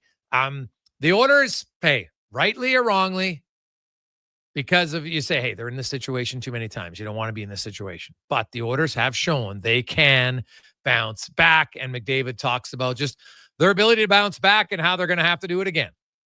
Yeah, I'm excited. About the opportunity. As you said, we've bounced back. A lot's been made about that. We talk about that all the time. But for whatever reason, our group doesn't like to make it easy on ourselves and put ourselves in another difficult spot. And it's our job to work our way out of it. And I would expect that tomorrow. Not the greatest location setup they have there with all the background noise. But anyway, Connor McDavid also just, the challenge going head to head because in Florida, they have the last change and they push for it more to have Barkov out against him. And, the challenge of going against Barkov. Well, it's the whole team. Their whole team defends really well, whether you're out there against Barkov or anybody else, it's difficult. They play a really, really, solid brand of hockey. If you do manage to get through Barkov and their forwards, then they got Forsling, Ekblad, Jones, back there, and they got a pretty good goalie as well. So they're a good team. They don't make it easy on you, but it's our job to figure them out, I guess. Yeah, it's not easy. He's right. Like it's not easy, and you know what? Not every shift you're going to make things happen. So when on the odd time when you get a chance, the Oilers got to capitalize. And I think that to me is the key. If they can have a good start, it changes so much. I think mentally, physically, emotionally for both sides. Florida has had one stretch the entire series where they were trailing for more than 10 minutes. One. That was in game 2. That's it. Right, the Edmonton led for a span of 50 minutes and 46 seconds. The final 7:23 of the first period and the start in 8:23 of the second. That's it. So get them from behind because the longer it goes, all of a sudden Florida's like, okay, maybe we got to push. Because trust me, Florida in their minds thinking, we don't want to go back to Edmonton. If Edmonton can get a lead, now Florida, and we heard Bill Lindsay, analyst for the Panthers, they're not built to open it up because then they give up a lot of opening. His words, not mine. The guy who sees the team way more than I do. So right there, that's why the importance of the first goal. Florida scored first in the last 4 games, and they've really been in control for the majority of that time. The Oilers need to find a way to score first. It's just, to me, it's the most important thing in game 6 is a good start, and not just a good start with chances. It's a good start that leads to goal. I don't care if Florida outshoots you 10-1 and you don't give up a goal and you score in your second shot. Right? They need the first goal is more importantly maybe than I think of getting the a good start. Good start's nice, but they need the first goal. They have to have it. They have to have it. We'll continue on with the orders and more coming up. Spec Woodley in the 5 o'clock hour. It is the Jason Gregor Show on Sports 1440, sports1440.ca, presented by PlayAlberta.ca. Get in the game. Of course, Lotto Max. Get your tickets tomorrow. $25 million at PlayAlberta.ca. Reports suggest that Canadian taste buds are bored to tears. Another dull drink. Summertime smoothie experts everywhere are recommending a watermelon wake-up from Booster Juice. It's so smooth, cool, and refreshing. And ridiculously delicious. Enjoy the Watermelon Wave and Watermelon Explosion smoothies, available all summer long at a Booster Juice near you. Stay cool, Canada. Booster Juice, Canadian born, blending since 1999. Canada's best bedroom sale continues at The Brick. Make your bedroom a dream come true with incredible savings, like up to 40% off bedroom furniture and select mattresses, up to $1,500 off sectionals, and up to 25% off dining packages, TV stands, wall units, and electric fireplaces. Plus, buy more, save more. Up to an additional $500 off select brands of major appliances. Some exclusions apply. See thebrick.com for details. The Brick, saving you more. Cross Mitsubishi savings are unbeatable, which is why you should always make us your first stop for big savings. During the 2025 model clearout, purchase a 2025 Mitsubishi Outlander starting as low as $29,948 or lease from $115 weekly. 1.49% financing is available. Trade and save $1,000. And don't forget the exceptional 10-year, 160,000-kilometer warranty. See Cross Mitsubishi before you buy anywhere else. In store at 9605 34th Avenue and at crossmitsubishi.ca. It's happened again, and construction season is in full swing. Job delayed, money lost, and clients disappointed because your rigging failed and it wasn't inspected. Don't let this happen to you. Have your lifting slings, fittings, hoisting tools, and safety harnesses checked with Titan Supply. Titan Supply offers certified on-site and in-house rigging inspections and service, so they can repair it, replace it, and recertify it. Titan Supply in Edmonton, Grand Prairie, Red Deer, and Calgary, and at titansupply.ca. Lift, dig, haul. Cross Mitsubishi savings are unbeatable, which is why you should always make us your first stop for big savings. During the 2025 model clearout, purchase a 2025 Mitsubishi RVR starting as low as $19,298 or lease from $79 weekly. 0.49% financing is available. Trade and save $1,000. And don't forget the exceptional 10-year, 160,000-kilometer warranty. See Cross Mitsubishi before you buy anywhere else. In store at 9605 34th Avenue and at crossmitsubishi.ca. Spring has sprung at the Varsity. Fresh new flavors are here just in time for the sunshine. Meet the delicious new spring feature menu with choices like the Spring Fling Burger and the Bourbon Glazed Brisket Sandwich, served with endless forever fries. Try the new Hearty Beef Stew and the Pulled Beef Rib Poutine too. No meal is complete without dessert. Sip on the new Leprechaun or Bailey's milkshakes for some extra goodness. Check out the Varsity at White Mud Crossing. Find the full menu and order online at varsityburgers.ca. Diablo Boots sells only Canadian-made work and biker boots made by Canada West. No American or boots made in China, so no tariffs. All of Diablo's boots have replaceable soles and heels for longer life. Sizes 6 to 14 Triple E. Buy quality, buy Canadian. And support Canada West and Diablo, the two best names in the boot business. So save on boots by Save On Foods. That's Diablo Boots, 3340 Gateway Boulevard on the east side of Save On Foods. Buy Canadian. They're terrific.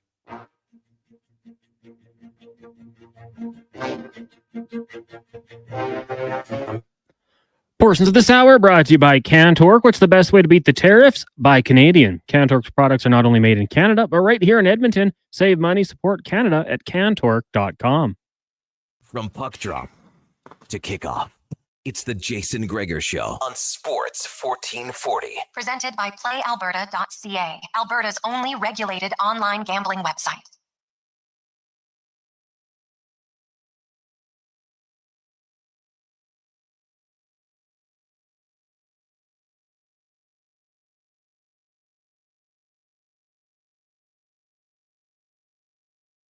$4:47. Welcome back.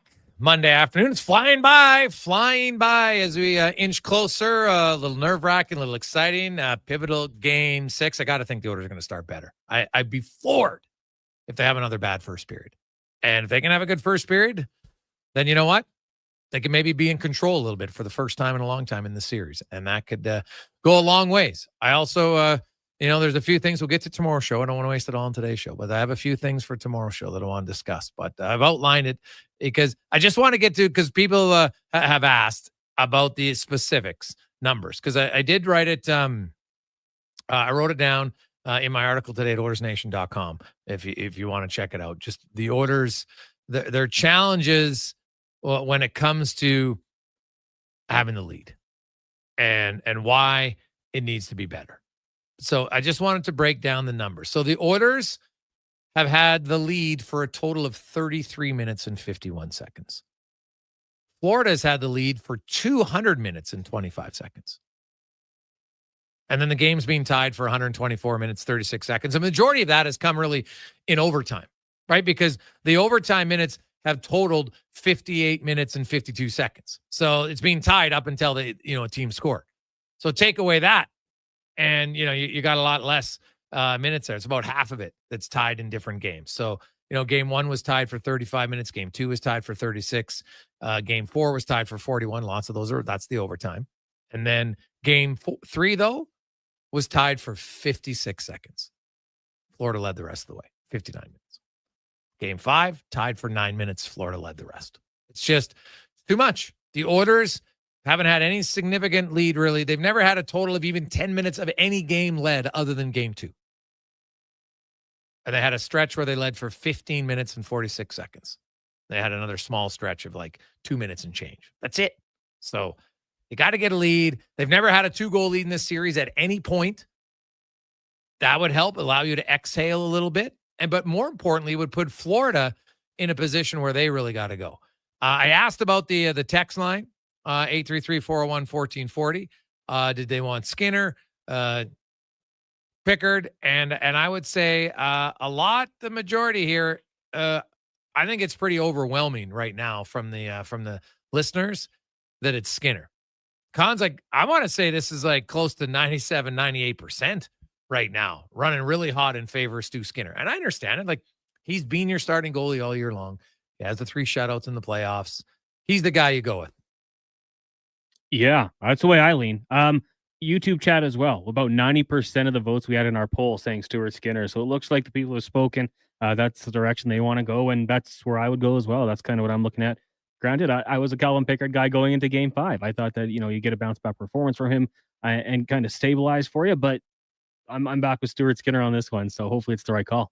All right, let's get to the 2-minute warning with Cam Tate, brought to you by Legacy Heating and Cooling, where the rates never change. No overtime charges. Need late at night work or on the weekends. No OT. That's how you build legacy at legacyheating.ca. Cam Tate, longtime journalist in town. Cam, of course, born with cerebral palsy. He's in a wheelchair.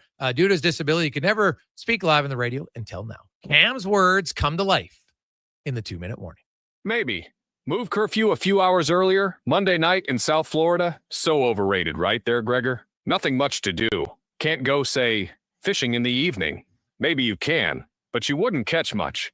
Maybe a summer cold. But wait, can't go into an elimination game with the Stanley Cup in the house. A very dry Stanley Cup. Nope. Flush that idea. Let's see. How about an earlier team breakfast Tuesday? Early birds, they get the W's, as in wins. Or is that worms? And what if the cook who makes those fluffy golden brown pancakes, the ones everyone likes, fluffy pancakes, golden brown, right? What if that cook can't drop off their kids at daycare earlier so they can start whipping that beautiful batter? Nope, flush that too. So the only other opportunity, and see, that's what Game 5 is in any playoff series, let alone the Stanley Cup Finals. Opportunity. So maybe the only opportunity left is leaving the hotel hour early to get to the rink. But what if the bus that takes the bus to the Oilers to Thurk is being washed, and all other buses are doing buzzy things, taking people all over South Florida? Flush that idea too. And we're having fun. And Connor Halley, we're burying the lead.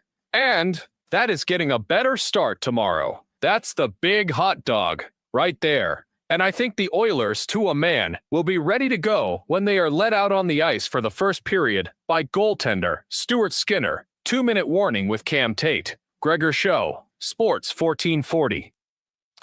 I guess add Tater to the list of people that think Skinner is going to to be the starter. I think most of us would be surprised. I don't think it's a big secret. I get why the head coach wants to play the game publicly, but make no mistake. Skinner, Pickard, they both know who's starting. They'll both be supportive of the other guy who's ever starting, and they're going to roll with it. And it's not just on the goalie. I want to make this abundantly clear. The goalie's not the reason the Oilers have taken too many penalties in the first period. It's not the sole reason why their penalty kill is getting murdered in the first period. It's not the sole reason why the Oilers can't score goals in the first. Like, he has no reason that the Oilers have no goals in the first period the last 3 games. Nada, zilch, zero, none. Okay, they got to get rolling here. They need to get going. And it's not going to be easy, but scoring first has been massively important head-to-head between these two teams in the last 2 Stanley Cup finals. Team who scores first, 10-2. One each year has seen the team come from behind. Last year, game 2, Oilers, Matthias Ekholm scored. Florida tied it in the second. And then they, remember, Rodri scored 2 goals in the first 12 minutes of the third. They win the game. This year, Oilers were not down 1, not 2, but 3-0 in the first period in game 4 and managed to come back. So it's possible, yes, but it's an outlier. And the first goal has meant a lot in this series, and the Oilers are going to have to find a way to just get off to a good start and get that goal. And if they don't score, then they got to tie it up very quickly. Like last year in game 7, Matthias Janmark tied the game, like what, minute and a half later? It wasn't long. Then it was close, and then unfortunately, they got that goal in the second period, but the Oilers have to find a way. Toronto Maple Leafs did it. They were down 3-2. Game 6 in Florida. 1-2-0. So it is definitely doable, and it'll be up to the Oilers. They have one last hurrah of a big, back against the wall? Because game 7 is a little different. Both guys' backs against the wall, right? Game 7 to me is a little bit different. But this game 6 for the Edmonton Oilers, it's a must-win, their first must-win of the season. And we'll see if they can come through. Historically, they've been good. 2017, down 3-2 to the Ducks. They win game 6. 2022, down to the Kings. They win game 6 on the road. 2023, Vegas, lose game 6, lose the series. 2024, game 6, Vancouver, win. Game 6, game 6, Florida, win. So 4-1. It's not a bad record. We'll see if they can get the win and make it just a riveting lead up to game 7. A Stanley Cup final, game 7 in Edmonton has not happened since 1987. Philadelphia Flyers. Oilers ended up winning that game 3-1. And all I know is this generation of fans would love nothing more than to have the opportunity to cheer for a game 7 on home ice. The city would be electric. And then if they won, just a preamble, if they win, don't be an idiot. Be a super good fan. Be super excited. Hug, high five, any stranger you want. Don't do any damage. Don't do anything stupid.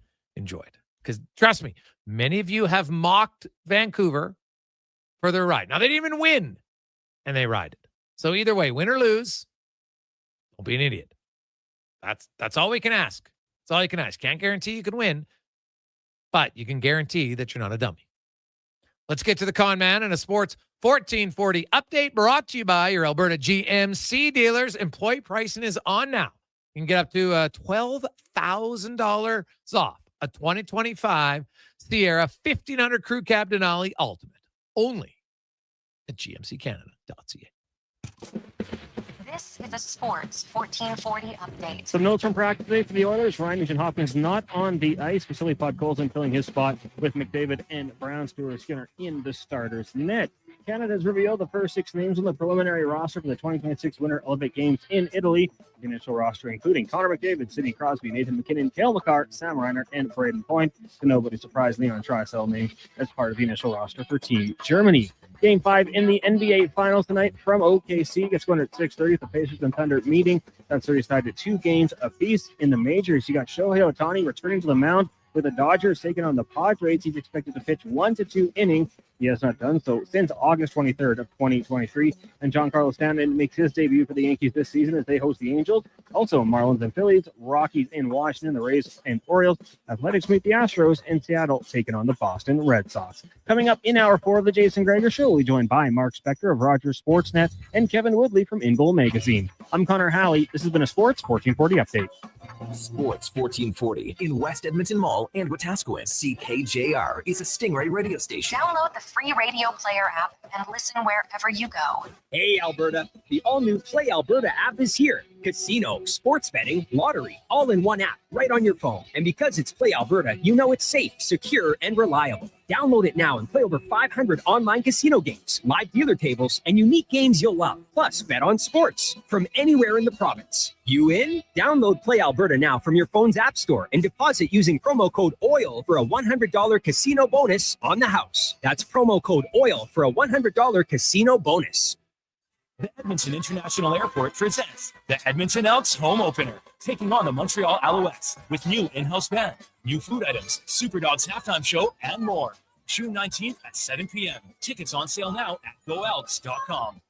The Discovery Day sales event is on now at Volvo Cars Edmonton. It's your final month to lease a 2025 XC90 plug-in hybrid from 1.49% and save $5,000. Lease or finance a 2025 XC60 plug-in hybrid from 0.49% and save $4,000. Lease or finance a 2025 XC40 from 0.49% and save up to $2,000. Come and discover the deals now at Volvo Cars Edmonton. Great vehicles, better services. Only at VolvoCarsEdmonton.com. You can expect two things this spring, oil country: playoff beards and weird car noises after coming back from winter LTIR. Don't let something like a worn-out transmission or squeaky brakes keep you from catching the playoffs. Whether you need quality brakes, top brand oils, or a battery with more energy than 97 on the ice, Napa Auto Parts has all your trusted parts, tools, equipment, and automotive needs to keep your vehicle in winning shape for the games ahead. With over 85 locations in Alberta, visit your local Napa store today or online at napacanada.com. That's Napa know-how. I'm Rick Showers from No Bull RV. Did you wake up this morning and think, I want to be a used RV salesman? If you're like most people, the answer is no. But if you want to sell your quality used RV yourself, then a used RV salesman is what you are. Welcome to your new job. That's right, Bob. Put it up on all the best websites. Wait for the phone to ring and be ready day or night, weekday or weekend. Drive out to the storage lot for every random tire kicker who calls and hope that what you have is exactly what they want. There's an easier way to do this, Rick. That's right, Bob. You could bring it to No Bull RV. We love selling used RVs, and the customers are already here. Commercials like this bring them in by the hundreds. All you need to do is cash the check when it leaves our lot. Used RV salesman is not what you wanted to be when you woke up this morning. And if it was, well, I think you better come out here and apply for a job. And that's No Bull. NoBullRV.ca.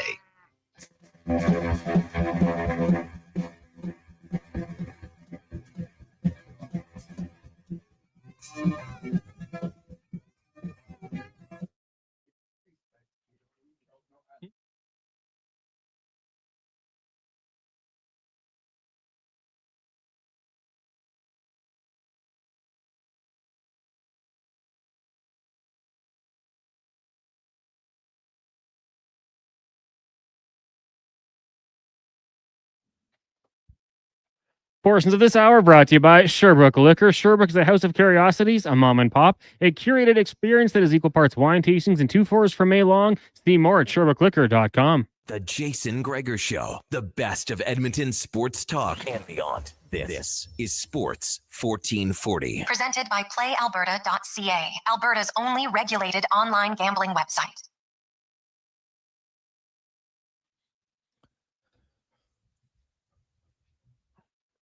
Just after 5 o'clock. How are you? Welcome back. Jason Gregor, Connor Halley, or welcome to the show. If you're just getting off work, what kind of job do you have? You can't listen to the show. What the hell's going on? Yeah, probably have something a little bit more serious to do, but that's all right. Thanks for listening. As always, presented by PlayAlberta.ca, Alberta's only regulated online gambling website where 100% of the revenue stays right here in the province, and that allows them to give back and more. Of course, now, big sponsor down at Commonwealth Field, Play Alberta Field, where the Elks will be hosting the Alouettes on Thursday. Nice. Looking forward to that. The Riverhawks are back in town. Today's the day off, and then they're back tomorrow through until Sunday. Every Tuesday to Saturday game is 7 o'clock, and then they got the Sunday afternoon games if you want to plan. For that's always good. You got the Stingers in action. Woo. Think about it. Stingers, Riverhawks, Elks, Oilers, all going now. It's great for the local sports scene. And hopefully there's 2 Oiler games this week for you. Two days of a little bit of added stress, but I'll tell you right now, it'll be worth it if you can get a victory tomorrow night for your team. 833-401-1440. Running around 97% right now. Fans, when asked who they would start, Skinner or Pickard. Just one word.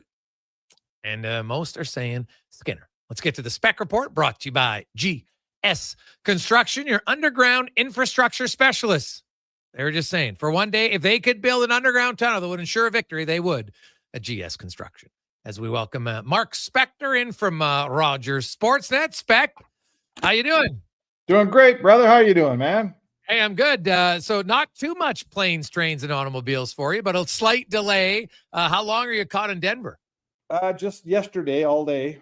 I was at, I landed a few hours late, and then I waited around for about 6 hours for the next plane. And then when it was right before it was supposed to show up, it started getting delayed and delayed and delayed. So I just pulled a chute and went to a hotel overnight. Tried it again today, baby. Here I am.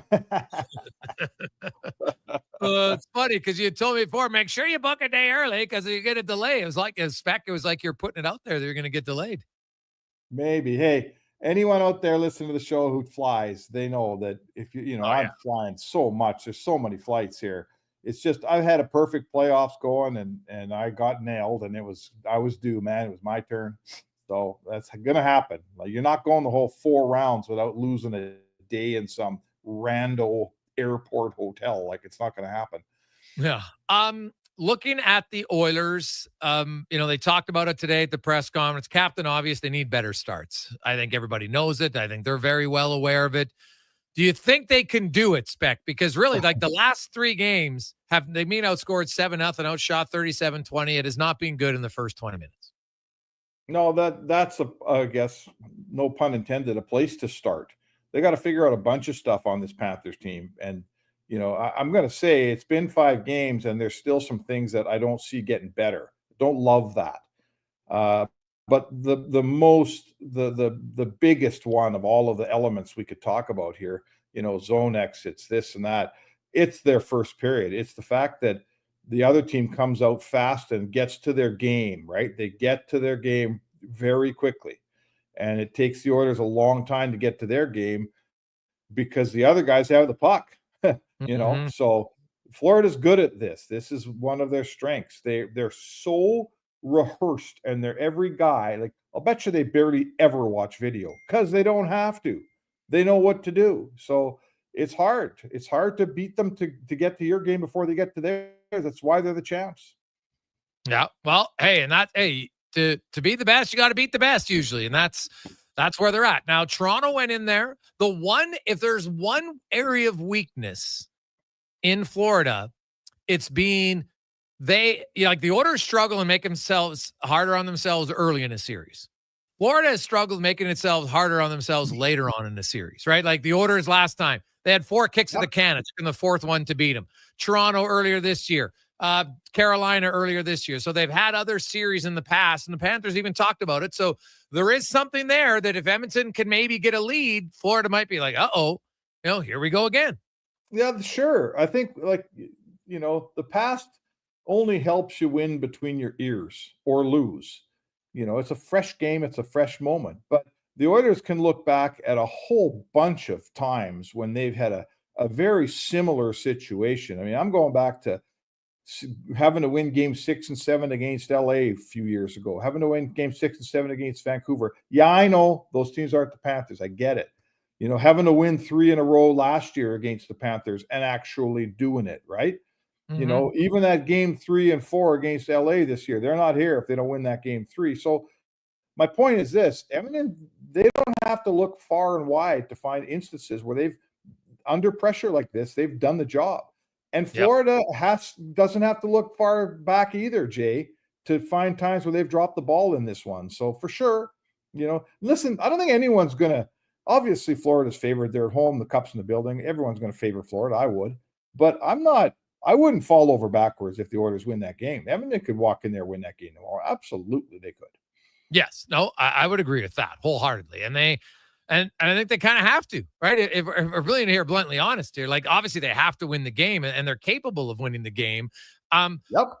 Connor McDavid, Spec, last year in Florida Game 5, he had a McDavid moment, right? And it wasn't just a moment, it was a game. And he dominated that whole game. And I look at this year, and he really hasn't had like a dominant game. Maybe that LA Game 1, he had the 4 points in Game 1. But other than that, like he's had some moments. Obviously, the play to dance around Barkov and Ekblad to set up Draisaitl.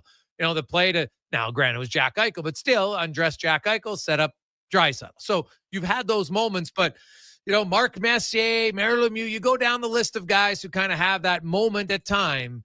They need that from Connor McDavid here tomorrow night. Yeah. You need everything from everybody, and that means more than a 1 assist night from Connor McDavid. It does. I think we're all satisfied that the Oilers have built a team around Connor and Leon here that can win games along the route, when those guys don't win it for you. I think certainly as a close observer, I feel like there's a pretty good team around them. Can it be better? It can always be better, folks. Everyone could be better. But now that we're here and at this moment, it is time for your best two guys to be your best two guys. In my opinion, and in the opinion of many, the Oilers have the best two players on the ice tomorrow night. Okay? I think Leon Draisaitl would be the best player on the Florida Panthers. Call me wrong. Tell me Barkov's better. I think Draisaitl's better. So it's time to flex that advantage. It's certainly in this moment and in Game 7, if it comes, those two guys can't just be regular participants. They got a star. They're stars. They get paid like stars. The lights are on, baby. This is the stage. Let's go. Yeah. Mark Spector joins us, Rogers Sportsnet. You look at lineup changes, Spec. Everybody, Connor said it, I said it, Brownie said it. We think Stuart Skinner starts. Who do you think starts? Yeah, for sure. You're going back to Skinner for sure.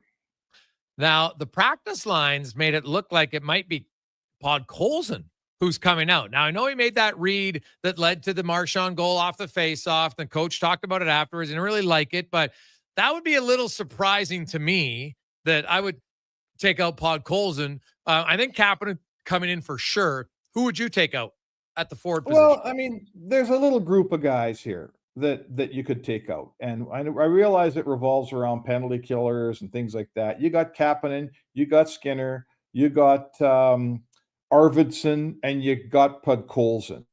4 wingers, right? I don't think Frederick's coming out. I think those are the 4 guys. I mean, I'll be honest. Let's be blunt here. If taking Vasily Podkolzin out is not earth-shattering, right? He's a 4th line winger.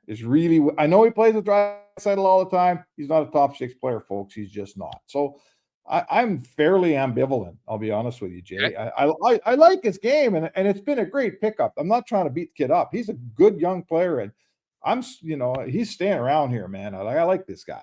But in the moment, right? In this moment, pick your lineup. If Podkolzin's not in it, I'm not stomping up and down or anything. Are you? No, I guess I would be I'm looking at guys who are like, okay, and who can make a difference here on what they're lacking, right? That's what I would look at. And so I don't, Podkolzin, hey, the other game he scored a goal, he had assists, like he's chipped in, his speed, his physicality. I like it. Like, Skinner won some board battles, but really that's all he's done. Like, to me, if it was me, that's the guy I would take up. I still think it push come to shove in a 1 game off for 1 play, to get the puck out of the zone. I'm trusting Podkolzin all day long to get the puck out of the zone. And right now, Spec, giving up goals is their bigger issue. They've given up way too many goals. So that's why I would, if I had to pick, I'm picking the guy who I think is better defensively and who still, hey, like I said, he's got a few points in the series, right? Like I haven't minded his game. I know I didn't love it on that 1 play, but man, that's a rarity for Podkolzin. He doesn't make a lot of decisions defensively. Yeah. And I mean, let's look at the big picture. He's subbing in for Ryan Nugent-Hopkins on the top line. it doesn't. That I don't think that has any bearing. Like these guys have all played in and out and all around with so many guys. I don't think today's practice has a ton to do with tomorrow. Now let's talk about the morning skate. That might be different. Okay. But I'm not. I don't feel like because he practiced on Monday or didn't practice or whatever, it has bearing on Tuesday night. Not in this lineup. Guys are coming and going all the time here, aren't they? Yeah, I know. You're probably right. What about on defense?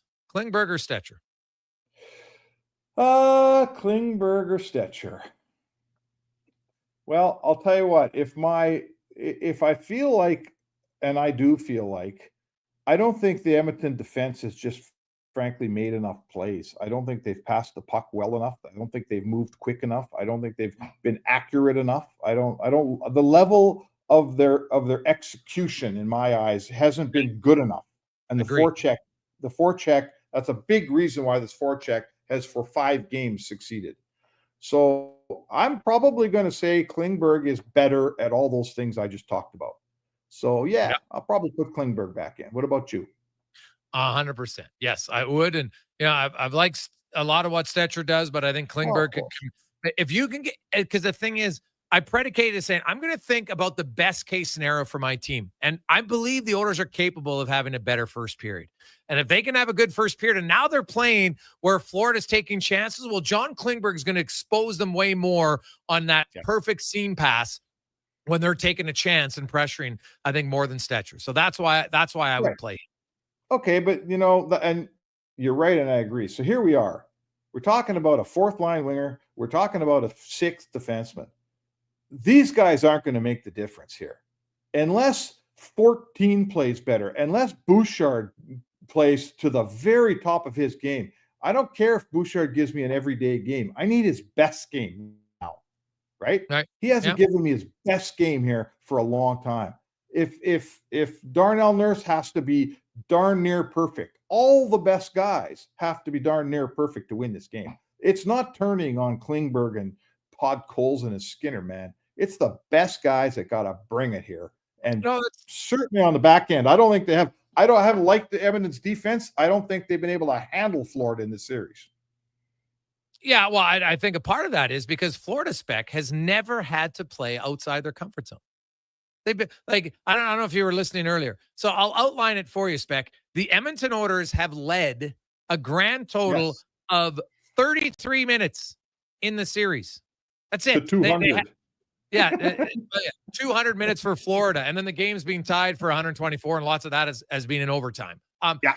Florida's never had to face a 2-goal deficit. And we had Bill Lindsay on, the analyst for the Panthers, and he said, exact quote, they're not built to play catch-up. That's not how they play. They're a much better team in the lead because when they play catch-up, now they got to go aggressive. They take chances, and he goes, they open up seams all over the ice. That's what he said. And so you're like, oh, my God, if you're the Edmonton Oilers, get a lead and ideally make it a 2-goal, but at least make it a lead that lasts more than 10 or 12 minutes. And all of a sudden, Florida, the longer the game goes, now you're in Game 6 of Stanley Cup. It's natural human instinct to think, oh, my God, I got to do something. So here's the defenseman's going to pinch down a little bit quicker. He's going to pinch more aggressively than he would if the game was tied or if they're leading. And that might lead to an odd man rush. And then suddenly you got a 2-goal lead. And that's just Edmonton hasn't been able to put Florida in those positions. That's why everyone says, wow, they've looked so different. Yeah, because in Dallas, they were never behind, right? Like other than the third period, they were never behind of game 1. 14 minutes in total they trailed in that entire series. And that's why it looked so comfortable, right? Like Connor McDavid, when he said it afterward, geez, really hasn't been that stressful. Yeah, because mentally, they were rarely trailing Vegas, Dallas for 2 rounds, right? And really the last 4 games against LA, same thing. So to me, get a lead and you can, like Edmonton, they looked a little tired. I wonder how much of that is just mentally because they're like, God, we're trailing again. Yes. It's a huge mental burden. And it's also been the bit of the, yes, you're trailing, but it's the same movie. We're not just trailing, we're trailing again, right? Yeah. We've been trailing for 5 games, man. Oh my God. So yes, I think this is just an offshoot of one team that gets to its game, does what it wants to do and gets the goals early, and the other team takes a long time to steal the game back and get their goals. And you're right, Edmonton's got to beat them to their game. And there's not a team in hockey that's better at having a 2-goal lead and then saying, okay, we're going to sit back now and then you open it up and we're going to take our chances that we get from you. There's not a better team in the league than Edmonton, but none of that works if you never get the lead. We've hit that point, baby.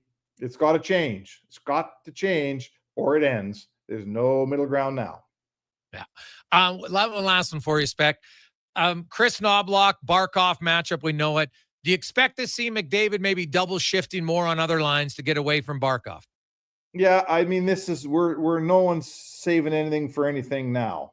If he needs to go to McDavid Draisaitl sooner, he will. If he needs to give McDavid a whole whack of, say, Podkolzin's ice time or Arvidsson's ice time, he will. We're not saving anybody for anything anymore. This is desperation hockey tomorrow night. How early does it start, Jay? I mean, do we see McDavid double shifting early in the first? I guess let's watch the game and see what happens. But I'll say this.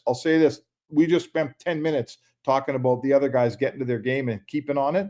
Knobloch will react a lot quicker. If it's starting down that same darn road where they're pinning you and it's looking like they're going to get that early lead, I think Knobloch will react and start coaching a lot sooner in this game than he did in previous ones. Yeah, and I don't know if I love the McDavid Draisaitl. I would like to see, McDavid with other lines. So it's going McDavid, Draisaitl, then McDavid again. And now you're getting some momentum here rather than just McDavid and Draisaitl on one line. I would stick away from the nuclear option as long as I can because I want more options. Because if you they're not used to in Florida. They don't play Barkov that many minutes. I looked at it Leon Draisaitl played more 5-on-5 minutes than Barkov played 5-on-5 and shorthanded together. So they don't play a ton. Yes. Right. And Draisaitl missed minutes too, right? This year. They both missed some games. So I think it's one where they like to kind of roll how they want. And I'm telling you, if I can get McDavid out against that Bennett Tkachuk line a few times, they're not like the defensive juggernaut. No. That's that line of the fourth line, man. I would look there and say, hey, if Corey Perry's on my fourth line, now I'm going to play McDavid a few shifts with him. Great. Yep. I have no problem with it. Right. So, or whoever it is, I don't care. Kasper Kapanen, and he can shoot the puck. So I would rather have them separate more, play McDavid more, even Draisaitl. Load those guys up a few times on other lines just to get the matchups to force Florida to try to maybe get out of the rhythm a little bit. Yeah. And mix. Listen, at this point, this team can mix its lines up all at once.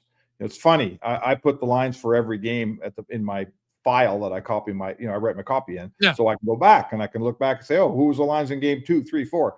And it's cut and paste with Florida, man. It's cut and paste. And every day with the Oilers, I'm flipping something around here or there. So, that's another thing that you'd love to get Florida off, but I think it's probably too late to start worrying about that. No, well, hey, get a lead and lots of things. And let's see what happens. You betcha. Spec, enjoy the night in Florida. Get some sunscreen on, and we'll chat with you tomorrow. All right. Thanks, Jake.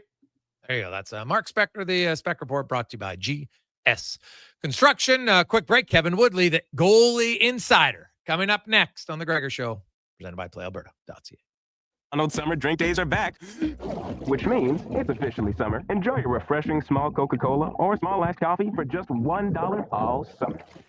Summer's booming with summer drink days. Excludes flavored iced coffee at participating McDonald's in Canada. Taxes extra. Prices exclude delivery. At Fitted Golf, we know that you continue to believe. It's not my clubs. Really, it's my swing. Except it's already June and you're still not playing the game you want because you continue to insist it's not your clubs. Except it really is your clubs. And we prove it every day. Fitted Golf customers continue to be amazed at how good they actually are when they use the right clubs for their swing. Why would you play the game you love but not love the way you play it? From beginners to pros, Fitted Golf makes all the difference. Visit fittedgolf.ca. The job isn't done until the last load is hauled, and having a semi-trailer out of commission is not an option. Whether replacing or adding to your convoy, Edmonton Trailer has a huge inventory of new and used semi-trailers, trusted by the gravel, logging, oil field, fluids, and freight industries. Find a trailer right for you online or at one of their 3 locations. For sales, service, parts, rental, and finance. When you're in it for the long haul, Edmonton Trailer. Canada's best bedroom sale continues at The Brick. Make your bedroom a dream come true with incredible savings. Like up to 40% off bedroom furniture and select mattresses, up to $1,500 off sectionals, and up to 25% off dining packages, TV stands, wall units, and electric fireplaces. Plus, buy more, save more. Up to an additional $500 off select brands of major appliances. Some exclusions apply. See thebrick.com for details. The Brick, saving you more. The summer drive event is on now at Buick. Right now, get 0% financing for up to 60 months on the 2025 Buick Envision. Make your presence known with available 20-inch alloy wheels with pearl nickel finish. Showcase your style with available quilted perforated front leather-appointed seats. And radiate confidence on any drive with Buick's suite of standard safety features. Get behind the wheel of your Buick Envision today. Ask your Buick dealer for details. Some jobs are easy, and some jobs are not. When the going gets tough and the job is tough, GS Construction hires good people to get the job done right. So, if you know it takes teamwork, grit, and the utmost care to work underground, you just might be who we're looking for. Right now, GS Construction is hiring experienced foremen to join our crew. Apply today at gsconstruction.ca. And remember, from the first manhole to the final tie-in, we've got your back. GS Construction. Tough jobs, good people. Silent Ice Sports and Entertainment is an innovative market leader across Western Canada with sports and entertainment properties, including the Spruce Grove Saints, the Junior Prospects Hockey League, Silent Rides Charter Company, the Hockey Super League, and the newly launched Female Super League. Silent Ice also owns the Western Hockey League's Seattle Thunderbirds and operates the Morinville AAA Arena. The Silent Ice Center, a new state-of-the-art entertainment facility, is open in Nisku, which features 2 sheets of ice, including a 1,600-seat arena and a restaurant with a viewing area.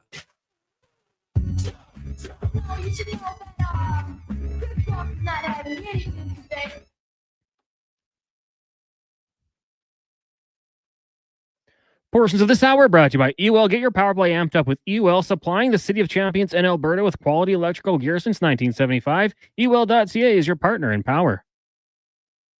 The Jason Gregor Show, the best of Edmonton sports talk and beyond. This is Sports 1440. Presented by PlayAlberta.ca, Alberta's only regulated online gambling website.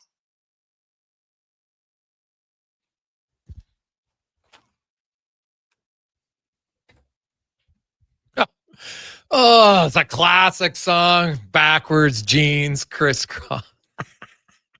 When you think of just how ludicrous that trend was. But it was a catchy tune. It was a catchy tune, and it caught on. The kids loved it for a while. So I understand it. Why not? Hey, whatever song. Order fans right now would be like, you know what? You could play the most annoying song ever, but if it leads to an Order victory, I'm okay with it. I think that's they're at that level right now. That you'll do anything if you think it's going to help your team win. That's just the truth. It's at stage. You can discuss it any way you want, but if they can get a win, it will make anything worth it right now for Oilers fans. And I understand it. It's this is where those superstitious people become uberstitious. The little stitious might become mid-stitious. It changes. You can't. There's not a lot of rational thought at this stage anymore, and I'm all for it. I get it. That's what makes the playoffs exciting, and you kind of might hate it a little bit at the same time. It's just how it goes. Now let's go in the room. Brought to you by Action Electrical. Where you thinking about it? You don't want to be a fence sitter. We asked the question earlier. You had one answer. You gave it. The answer: solar. Do you want it or you not? On your home, on your business, you get massive savings. ActionElectrical.net. Go check it out. They'll help you walk you through all the savings you can have, personal and through your business. As we welcome in once again from In Goal Magazine and NHL.com, Kevin Woodley joins us. Woodley, how you doing, my man? I'm good. I think the solar question might be a little easier to answer than the one you're about to ask me, my friend. You think it's a hard decision on who to start in goal for the Oilers? Well, I don't know. You tell me what the default answer is. I'm assuming you're going to say Skinner. Yes. Okay. So and I don't have any problem with that. Here's the one question I have. He's played not even 4 periods in Florida, and we're talking about 8 goals. We're talking about every slot line chance across the middle of the ice. The Panthers have generated 5. All 5 have gone in. Like the high danger, the big moment saves. Now, listen, if the Panthers only get 4 of them, 4 high danger chances like they did the other night, then maybe that's, you've gotten back to your game. If you can create more at the other end on Sergei Bobrovsky, maybe that's enough. But that's the part that I just don't have the answer for. Everything tells me he would bounce back. But the start he had at the beginning of the series, and in Florida in particular, it was always a no-brainer in the Vancouver series in 2011. Luongo was your guy going back to Boston. And in retrospect, that was just a place where it wasn't going to happen for him. And it would have been better to start Schneider in 6. We talked about this a little bit with Hellebuck earlier in these playoffs. It's like you would never not play Connor Hellebuyck. And yet there were points on the road early in the playoffs where you're like, I wonder, is this is just the way it's going for him there. So I have no problem with starting Stuart Skinner. But it's just, man, those 2 games went about as sideways as you could go. And it's not on him. I liked his game the last time he got pulled in Florida. Yeah. But if you're going to bleed chances like that, maybe it doesn't matter. But if you are, up until the other night, Pickard was the guy who was stopping more high danger chances. And for the series still, when I look at the series as a whole, Pickard's 4 high danger goals on 14 chances, Bob's 9 on 46, and Stewart's 16 on 31. You can't have every second high danger chance go in, whether you give up 4 or 14. Yeah, no, that's totally valid. I guess I look at it when Pickard's played, they win because they score a lot of goals. That's just a fact. Right. Pickard loses because they don't score any goals. And you know what, he, as you mentioned, he wasn't great on the high danger chances, the last game against Florida. And, it's kind of partial breakaways against Marchand on both of them. I guess I'm looking at it overall to say, if we're going to win the game, we can't give up that many high danger chances. So if we'll do it, Skinner's not going to let in the weak goals. You've said it. He hasn't allowed a bad goal. Not a single one. Yeah, right, not a single one. Bad goal. So that's kind of, to me, more what I'm going to go off of and say, guys, defensively, they didn't give up very much. Now, they generated hardly anything after the first 7 minutes of the game. So right. that's a problem. But they've always played from behind, Kevin. That's the other thing. And against Dallas and Vegas, Stuart Skinner has really good numbers, but also because the team in front of him played better, right? And I've said it all year long. The Oilers aren't built. Their goalies aren't supposed to be Bob Bobrovsky, who stands on his head, right? That's not, he's making 10 mil. They're not making 10 mil. They're not making the 3.6 combined, for goodness sake. So the Oilers are going to win if they have good team defense, and they haven't really in Florida. Now, once they pulled Skinner, and I said it, I thought it was like the guilt-inducing pull, and they woke up and they played better. Now, they still gave Sam Bennett an unreal chance, and Pickard made that great glove save in overtime for sure. But overall, in the second and third period, they didn't give up very much. So they've shown at stretches they can do it. They just shown they can't do it in the first period. And, maybe that's the key, is maybe you just switch goalies, Kev. Maybe every TV timeout, you switch the goalie to keep your team fresh in the first period. Like 12U. Yeah. No, hey, listen, at the end of the day too, if they have another first period, and it's been a trend, as you said, throughout this, there's one guy of the 2 that's comfortable coming off the bench, and that's Calvin Pickard. So if you do think there's any chance you have an in case of emergency break glass situation, there's one of the 2 that's more comfortable in that role. And as much as you don't want to go in planning for that, absolutely not. Certainly thinking in those terms as a possibility, especially after the way Game 4 went. Yeah, I mean, if they play the way they did defensively in Game 5, and even if the power play starts to generate, that might be more than enough. And to your point about Stewart hasn't just not only given up any bad goals, he hasn't given up a single mid-percentage chance either. And we talked about breakaways being an issue, but they've been clear-cut. Like the Marchand first one, where he doesn't cross the middle of the ice, that goes down as a mid because it's same side. And maybe, as Pickard comes across, and that's right in the pre-scout, as soon as you start to move, the tendency is to drop the hand. Just maybe the square footage on Stuart Skinner gets a piece of that with the elbow. So I'm with you. It's just, man, I've seen it before where it's like, hey, it's a no-brainer. We got to go back to this guy. And yet, for whatever reason, the way things went in a certain place in a certain building of late, it gives you a little bit of pause. Listen, amidst all the questions and all the pushback on Stuart Skinner for the last 3 years, I've always backed him. I'm obviously going to do it again today. But, Pickard's done some pretty remarkable things for them. At the end of the day, it doesn't matter if they can't stick with, I would say, defensively, the game they found the other night, and try and find a way to produce a little more offensively. So, Kev, If Chris Knobloch called you up today and said, tell me who you would start and why, what would your answer be? Oh, see, this is why the person that has to answer that question, Chris and his staff, make a lot more money than I do. Because I'd see. You get one answer. Got to give me your answer. No political. Just give me your answer right now. Who are you? Got 30 seconds. Who are you starting and why? I came into this thinking Pickard, but that answer I just gave you about the possibility of maybe needing both, just the way this series has swung so wildly, I'm going with Stuart Skinner. Okay. Well, there you go. Say, put it on the spot. We all got to give an answer, and that's great. Doesn't mean we're right. Doesn't mean we're wrong.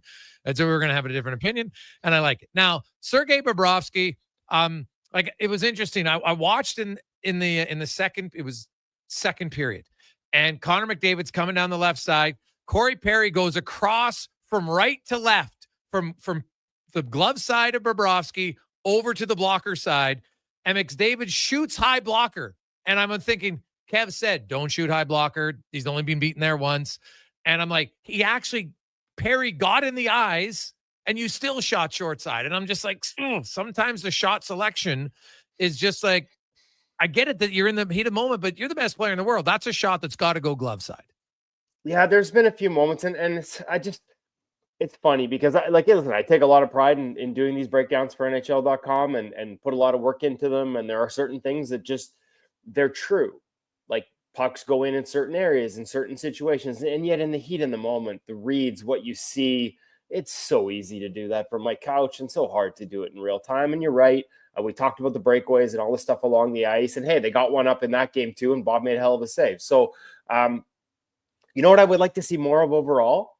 Yep. And I would point to the Perry goal as an example. And, it was you that brought this up with Brownie earlier in the series. And I hadn't really looked at it since then I have. Man, would I like to see a more engaged and purposeful taking away of Sergei Bobrovsky's eyes as good as he is. Yes. And you're right. Like there's a screen where he cuts through. But you think of the Perry goal.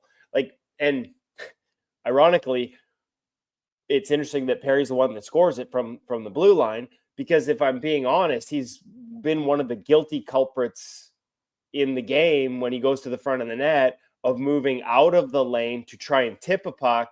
Whereas if you stay in his eyes, you have a better chance, but sort of sliding off to the side as the puck's being shot to try and tip it and letting Bob see the release. And I just they have 20 screenshots 5 games in, and 4 a game isn't terrible.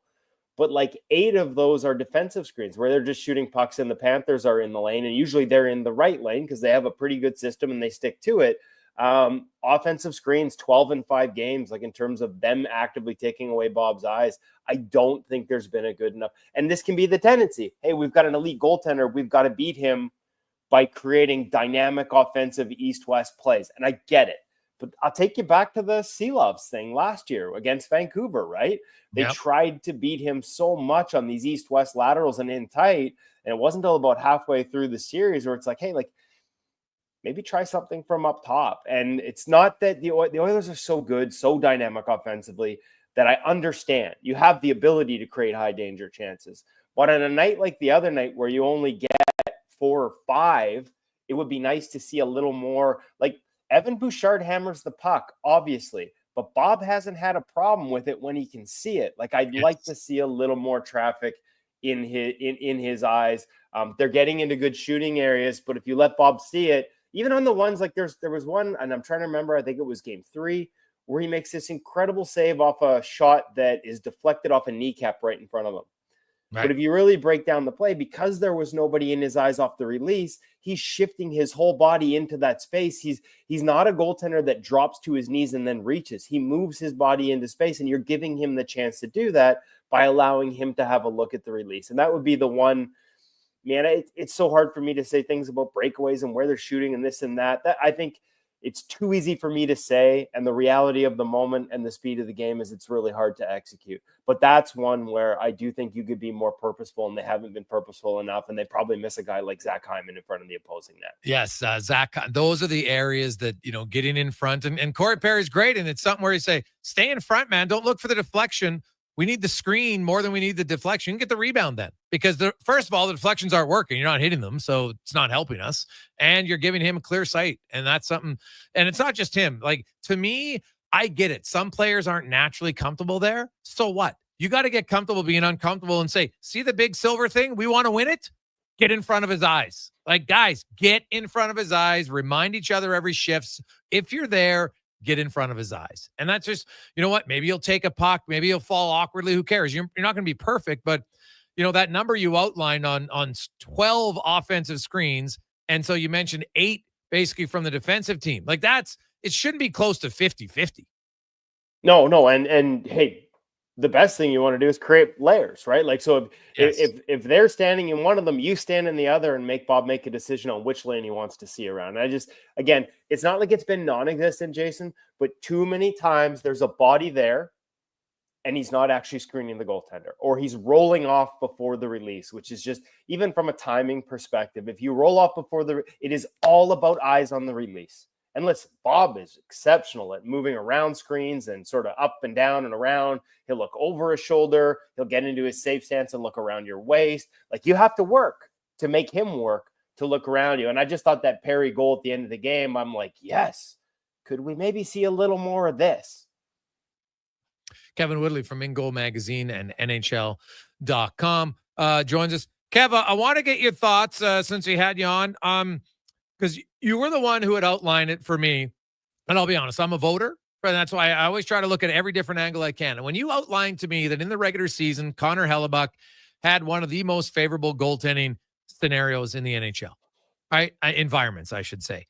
And doesn't downplay everything, but it's pretty significant. And then we saw in the playoffs what happens when it isn't. And so my argument was for people who voted him first, because they look at all his numbers. Well, 2.00 goals against, 9.2 or 0.925 save percentage. I'm like, okay, well, Darcy Kemper had a 0.922 and a 2.02, and he had a much harder environment. So if you voted Hellebuyck number 1 for the Hart, then you probably should have voted Kemper number 2. Yeah, see, so this is a tough one for me because I got the In Goal Magazine hat on and I have the goalie union card in the wallet, and I worry about them coming and knocking at the door. So I'm supposed to celebrate all things goaltending and say that absolutely, I'm glad that Connor Hellebuyck won the Hart Trophy, and he should have won the Hart Trophy. And actually, I can make that argument. But then I'm going to make the argument that goalies should win it a lot more often than they do. Because the voters handed the Hart Trophy to the 20th best goaltending season we've seen over the past 4 years, statistically. Relative, so goals saved above expected. There had been 19 better. In the last 4 years, there's been 19 seasons that were better. Now, listen, Connor Hellebuyck has 2 of them.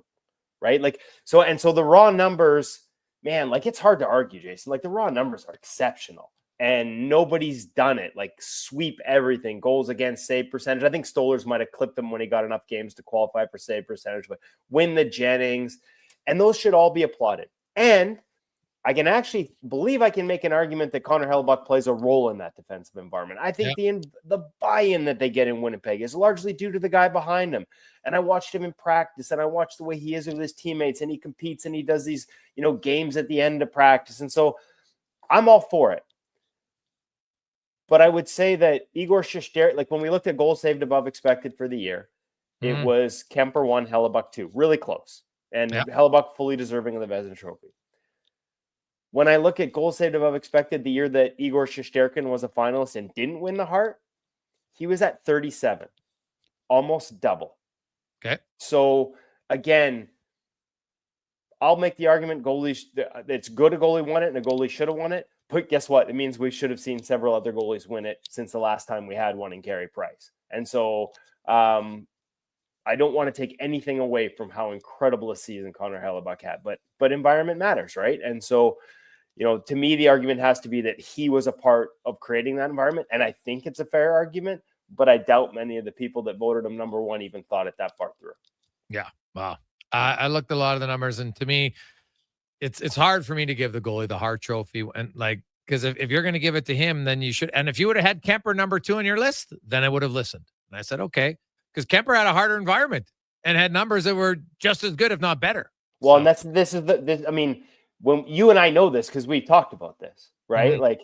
But the narrative is that, and it has been for years, that that Winnipeg is all about the goaltending and that LA is all about the team in front of the goaltender. Yeah. And for a lot of years, that was true of the goaltending in LA, like not to take anything away from the guys behind it, but it was a really good defensive environment. Yeah. But it took a step back this year. And Darcy Kemper was brilliant behind it. So it's a tough one for me because I do think he's fully deserving. And I'm glad to see the award go to a goaltender. But if we really dig into the maths, as they say, then we probably should have had a goaltender win 2 years ago and 3 years ago and 4 years ago. And it wasn't even the year that Linus Ullmark won it. UC Saros was like 37 goals saved above expected because he had a higher workload. And Hellebuck was 20 this year. So, but that's the other part too. In an era where we see 45, 50 starts for starting goaltenders, Hellebuck is doing it as one of the last true workhorses in the league. So I'm happy to see all of that rewarded. I just think sometimes we miss out on the context. Kev, great stuff, buddy. I really appreciate it. Enjoy the game tomorrow, and we'll see if there's a Game 7 on Friday. I'm looking forward to both of them, Jason. There you go. That's Kevin Woodley from Ingo Magazine and NHL.com. Ooh, looking forward to both, Oiler fans. Tell me he thinks there could be a Game 7 Friday night. We'll come back, wrap things up. Lots and lots of text to get to, 833-401-1440, 833-401-1440 in our email inbox. It is the Jason Gregor Show presented by PlayAlberta.ca, Alberta's only regulated online gambling website where 100% of the revenue stays right here in the province at PlayAlberta.ca. If you bleed orange and blue and you're not using the all-new Play Alberta sports and casino app, then you're missing out. It's the only online sportsbook with odds boosts on all Oilers games. And now, it's not just sports. Play the slots, hit the tables, buy lottery tickets, all in one app, all across Alberta. Download Play Alberta now from your phone's app store and use promo code GOAL for a $100 bonus. That's promo code GOAL! You got a go-to coffee spot, a trusted barber, even a lucky game day jersey. But when it's about looking your absolute best, there's only one name you need, Mr. Dirk. Family run since 1939, we're experts in crafting impeccable tailor-made suits and offering a wide variety of everyday styles. Pair that with personalized one-on-one fittings and the convenience of on-site tailoring. Mr. Dirk elevates your style game. Visit our Edmonton store or explore MrDirk.com. Score big on style with Mr. Dirk.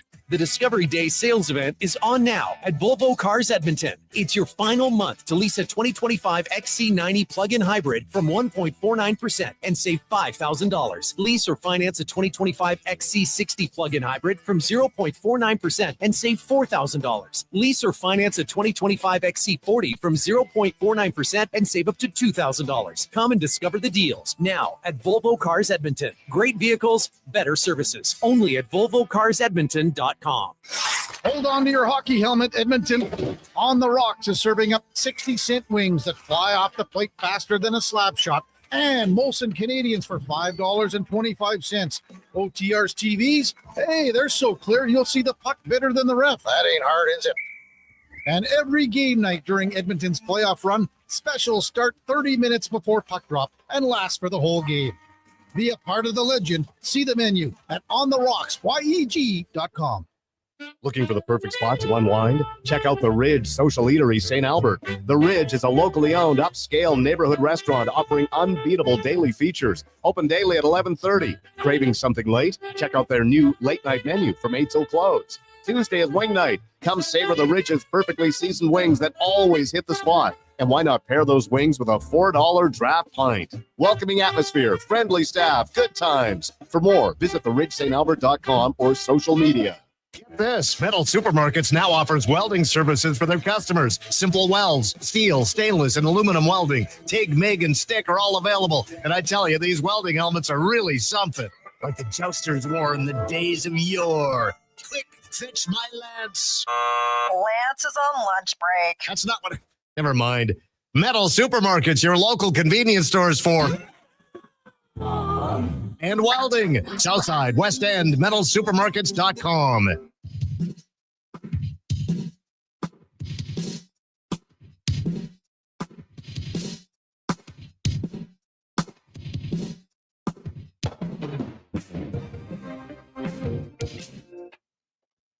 Portions of this hour brought to you by On the Rocks. Watch every Oilers game at OTR with $5.25 Molson Canadian, $5 Pink Whitney shots, and 60-cent wings.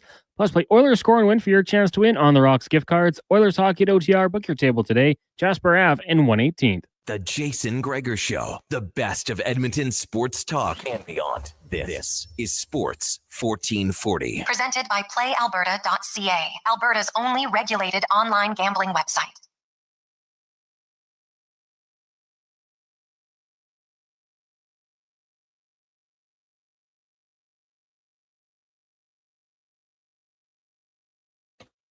Oh, Conman just going back in time today. I like it. A few old school tunes. How are you on a lovely Monday afternoon? Tomorrow we'll have a wall-to-wall coverage. Game 6 will be back at On the Rocks. There'll be nerves. There'll be excitement. There'll be some nail chewing probably. Hey, whatever it takes. Who knows to get you revved up and ready to go.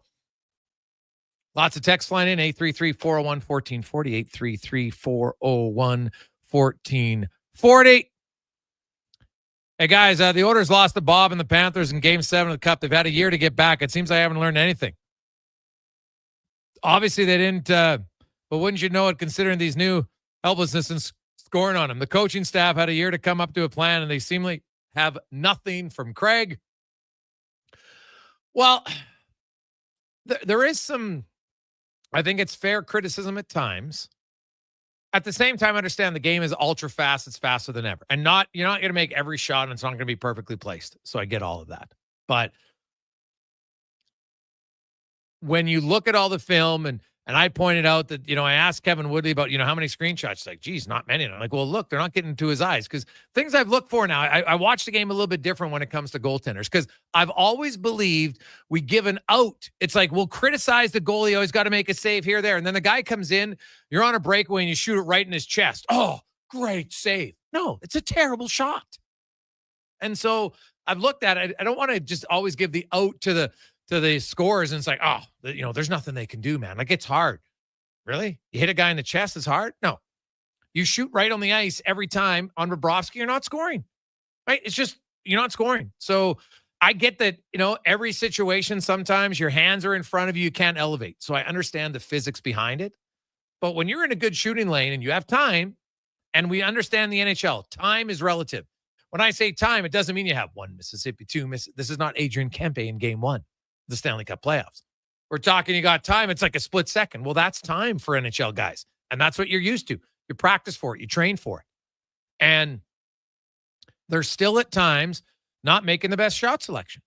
So as much as we can talk about the Oilers goaltending, and I like how Woodley said, Stuart Skinner hasn't let in a bad goal. He hasn't even let in a mid goal. Every goalie allows a high danger. So would you like a few more saves? Sure. No problem. Now, cutting down on the high danger, that might help. Right? That would definitely help. And then conversely, you got to capitalize on a few more ear chances. Breakaway should not be tried on the ice on Bobrovsky. It's just a waste of a breakaway. You might as well just hammer a clapper right in his chest. The odds of scoring are about the same. So, like I look at, and I know it's like, hey, Connor Brown's coming in. But Connor Brown, Nugent Hopkins is wide open on the left side. Wide open. And you shoot. Now, he made a good save. No problem. But, there's one where I think, damn, you got Nuge wide open. The defenseman was already down on the ice. I think that's a play you could have made. But, it's easy in hindsight. I understand that. But I just think it's unfair that we always want to criticize the goalie, and people will text in all day, goalie should have had it. Goalie should have had it. Never. It's like, hey, shot should have been a better shot. Right? Sometimes your shot's got to be better. Right? Blocker high. Bobrovsky's unreal there. He doesn't get beat there. So if you have time, try not to do it. Right? That's the way I would look at it. And we'll see. Hey, guys, my birthday on Friday, and all I could think about is we're going to win on Tuesday, and then the boys are going to have a Stanley Cup for a lifelong turning 52-year-old. Let's go. My heart can handle a loss from J-Mac. Imagine that. Your birthday's on a Friday, and the Oilers win Game 7. Mama. I will say, I would just because I felt, now I went to Florida last year, so maybe it's different. So I was outside the city, but it was, nervousness or down 3-0. And then it was like, oh, great. They get to Game 7, but it's on the road. I just think it's different. You get to Game 7 at home. The expectations, the excitement, it'll be different. How many people at work on a Friday, because last year I think Game 7 was a Monday, if my memory is correct, that Game 7 is a Friday. How many bosses are like, all right, 3 o'clock, everybody get out. You know, if your job allows it, you know, you get out, right? School's done, 3 o'clock for sure. We're near the last Friday of the school year anyway.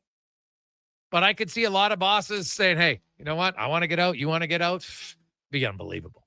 So just for the excitement, man. Who knows if they'll win in Game 7, but got to be nice. So win in Game 6. Have a good first period. I'll repeat it. It's the mantra of the show. Have a good first period. Be ready. Because it's killed them, and it's killing them the last 3 games. Outscored 7-0, outshot 37-20. If you want a little playoffs to cool your jets and maybe not have the emotional attachment, OKC Pacers tonight, Game 5.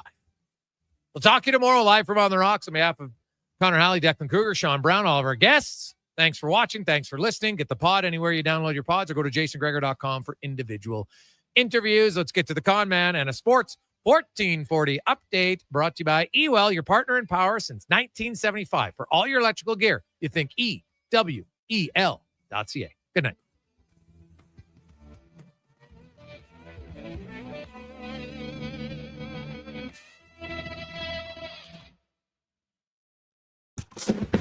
This is the Sports 1440 update. Couple notes from Oilers practice today. Ryan Nugent-Hopkins not on the ice. His spot with McDavid and Brown filled by Vasily Podkolzin. Meanwhile, Stuart Skinner was in the starters' net. Canada revealed the first 6 names on the preliminary roster for the 2026 Winter Olympic Games in Italy, including Connor McDavid, Sidney Crosby, Nathan McKinnon, Cale Makar, Sam Reinhart, and Braden Point. Not a shocker. Germany's announced theirs as well. Leon Draisaitl included. Tonight, Game 5 in the NBA Finals with the Thunder hosting the Pacers. Tip-off at 6:30. That series tied at 2 games apiece in Major League Baseball right now. Rays on top of the Orioles, 1-0 in the second. Angels, Yankees scoreless. Heading into the 5th in Washington, the Rockies lead the Nationals 2-1. And the Phillies also have a 2-1 lead over the Marlins in the 4th. Later tonight, Mariners hosting the Red Sox. The Astros head to Sacramento to take on the Athletics. And at 8:10, Shohei Ohtani makes his return to the mound as the Dodgers pitch 1 to 2 innings. That's going to do it for us here on the Jason Gregor Show. Coming up next, we've got Fox Sports Radio live. Local coverage resumes tomorrow morning, 7 a.m. with Kevin Carius and Brandon Douglas. I'm Connor Halley. This has been a Sports 1440 update.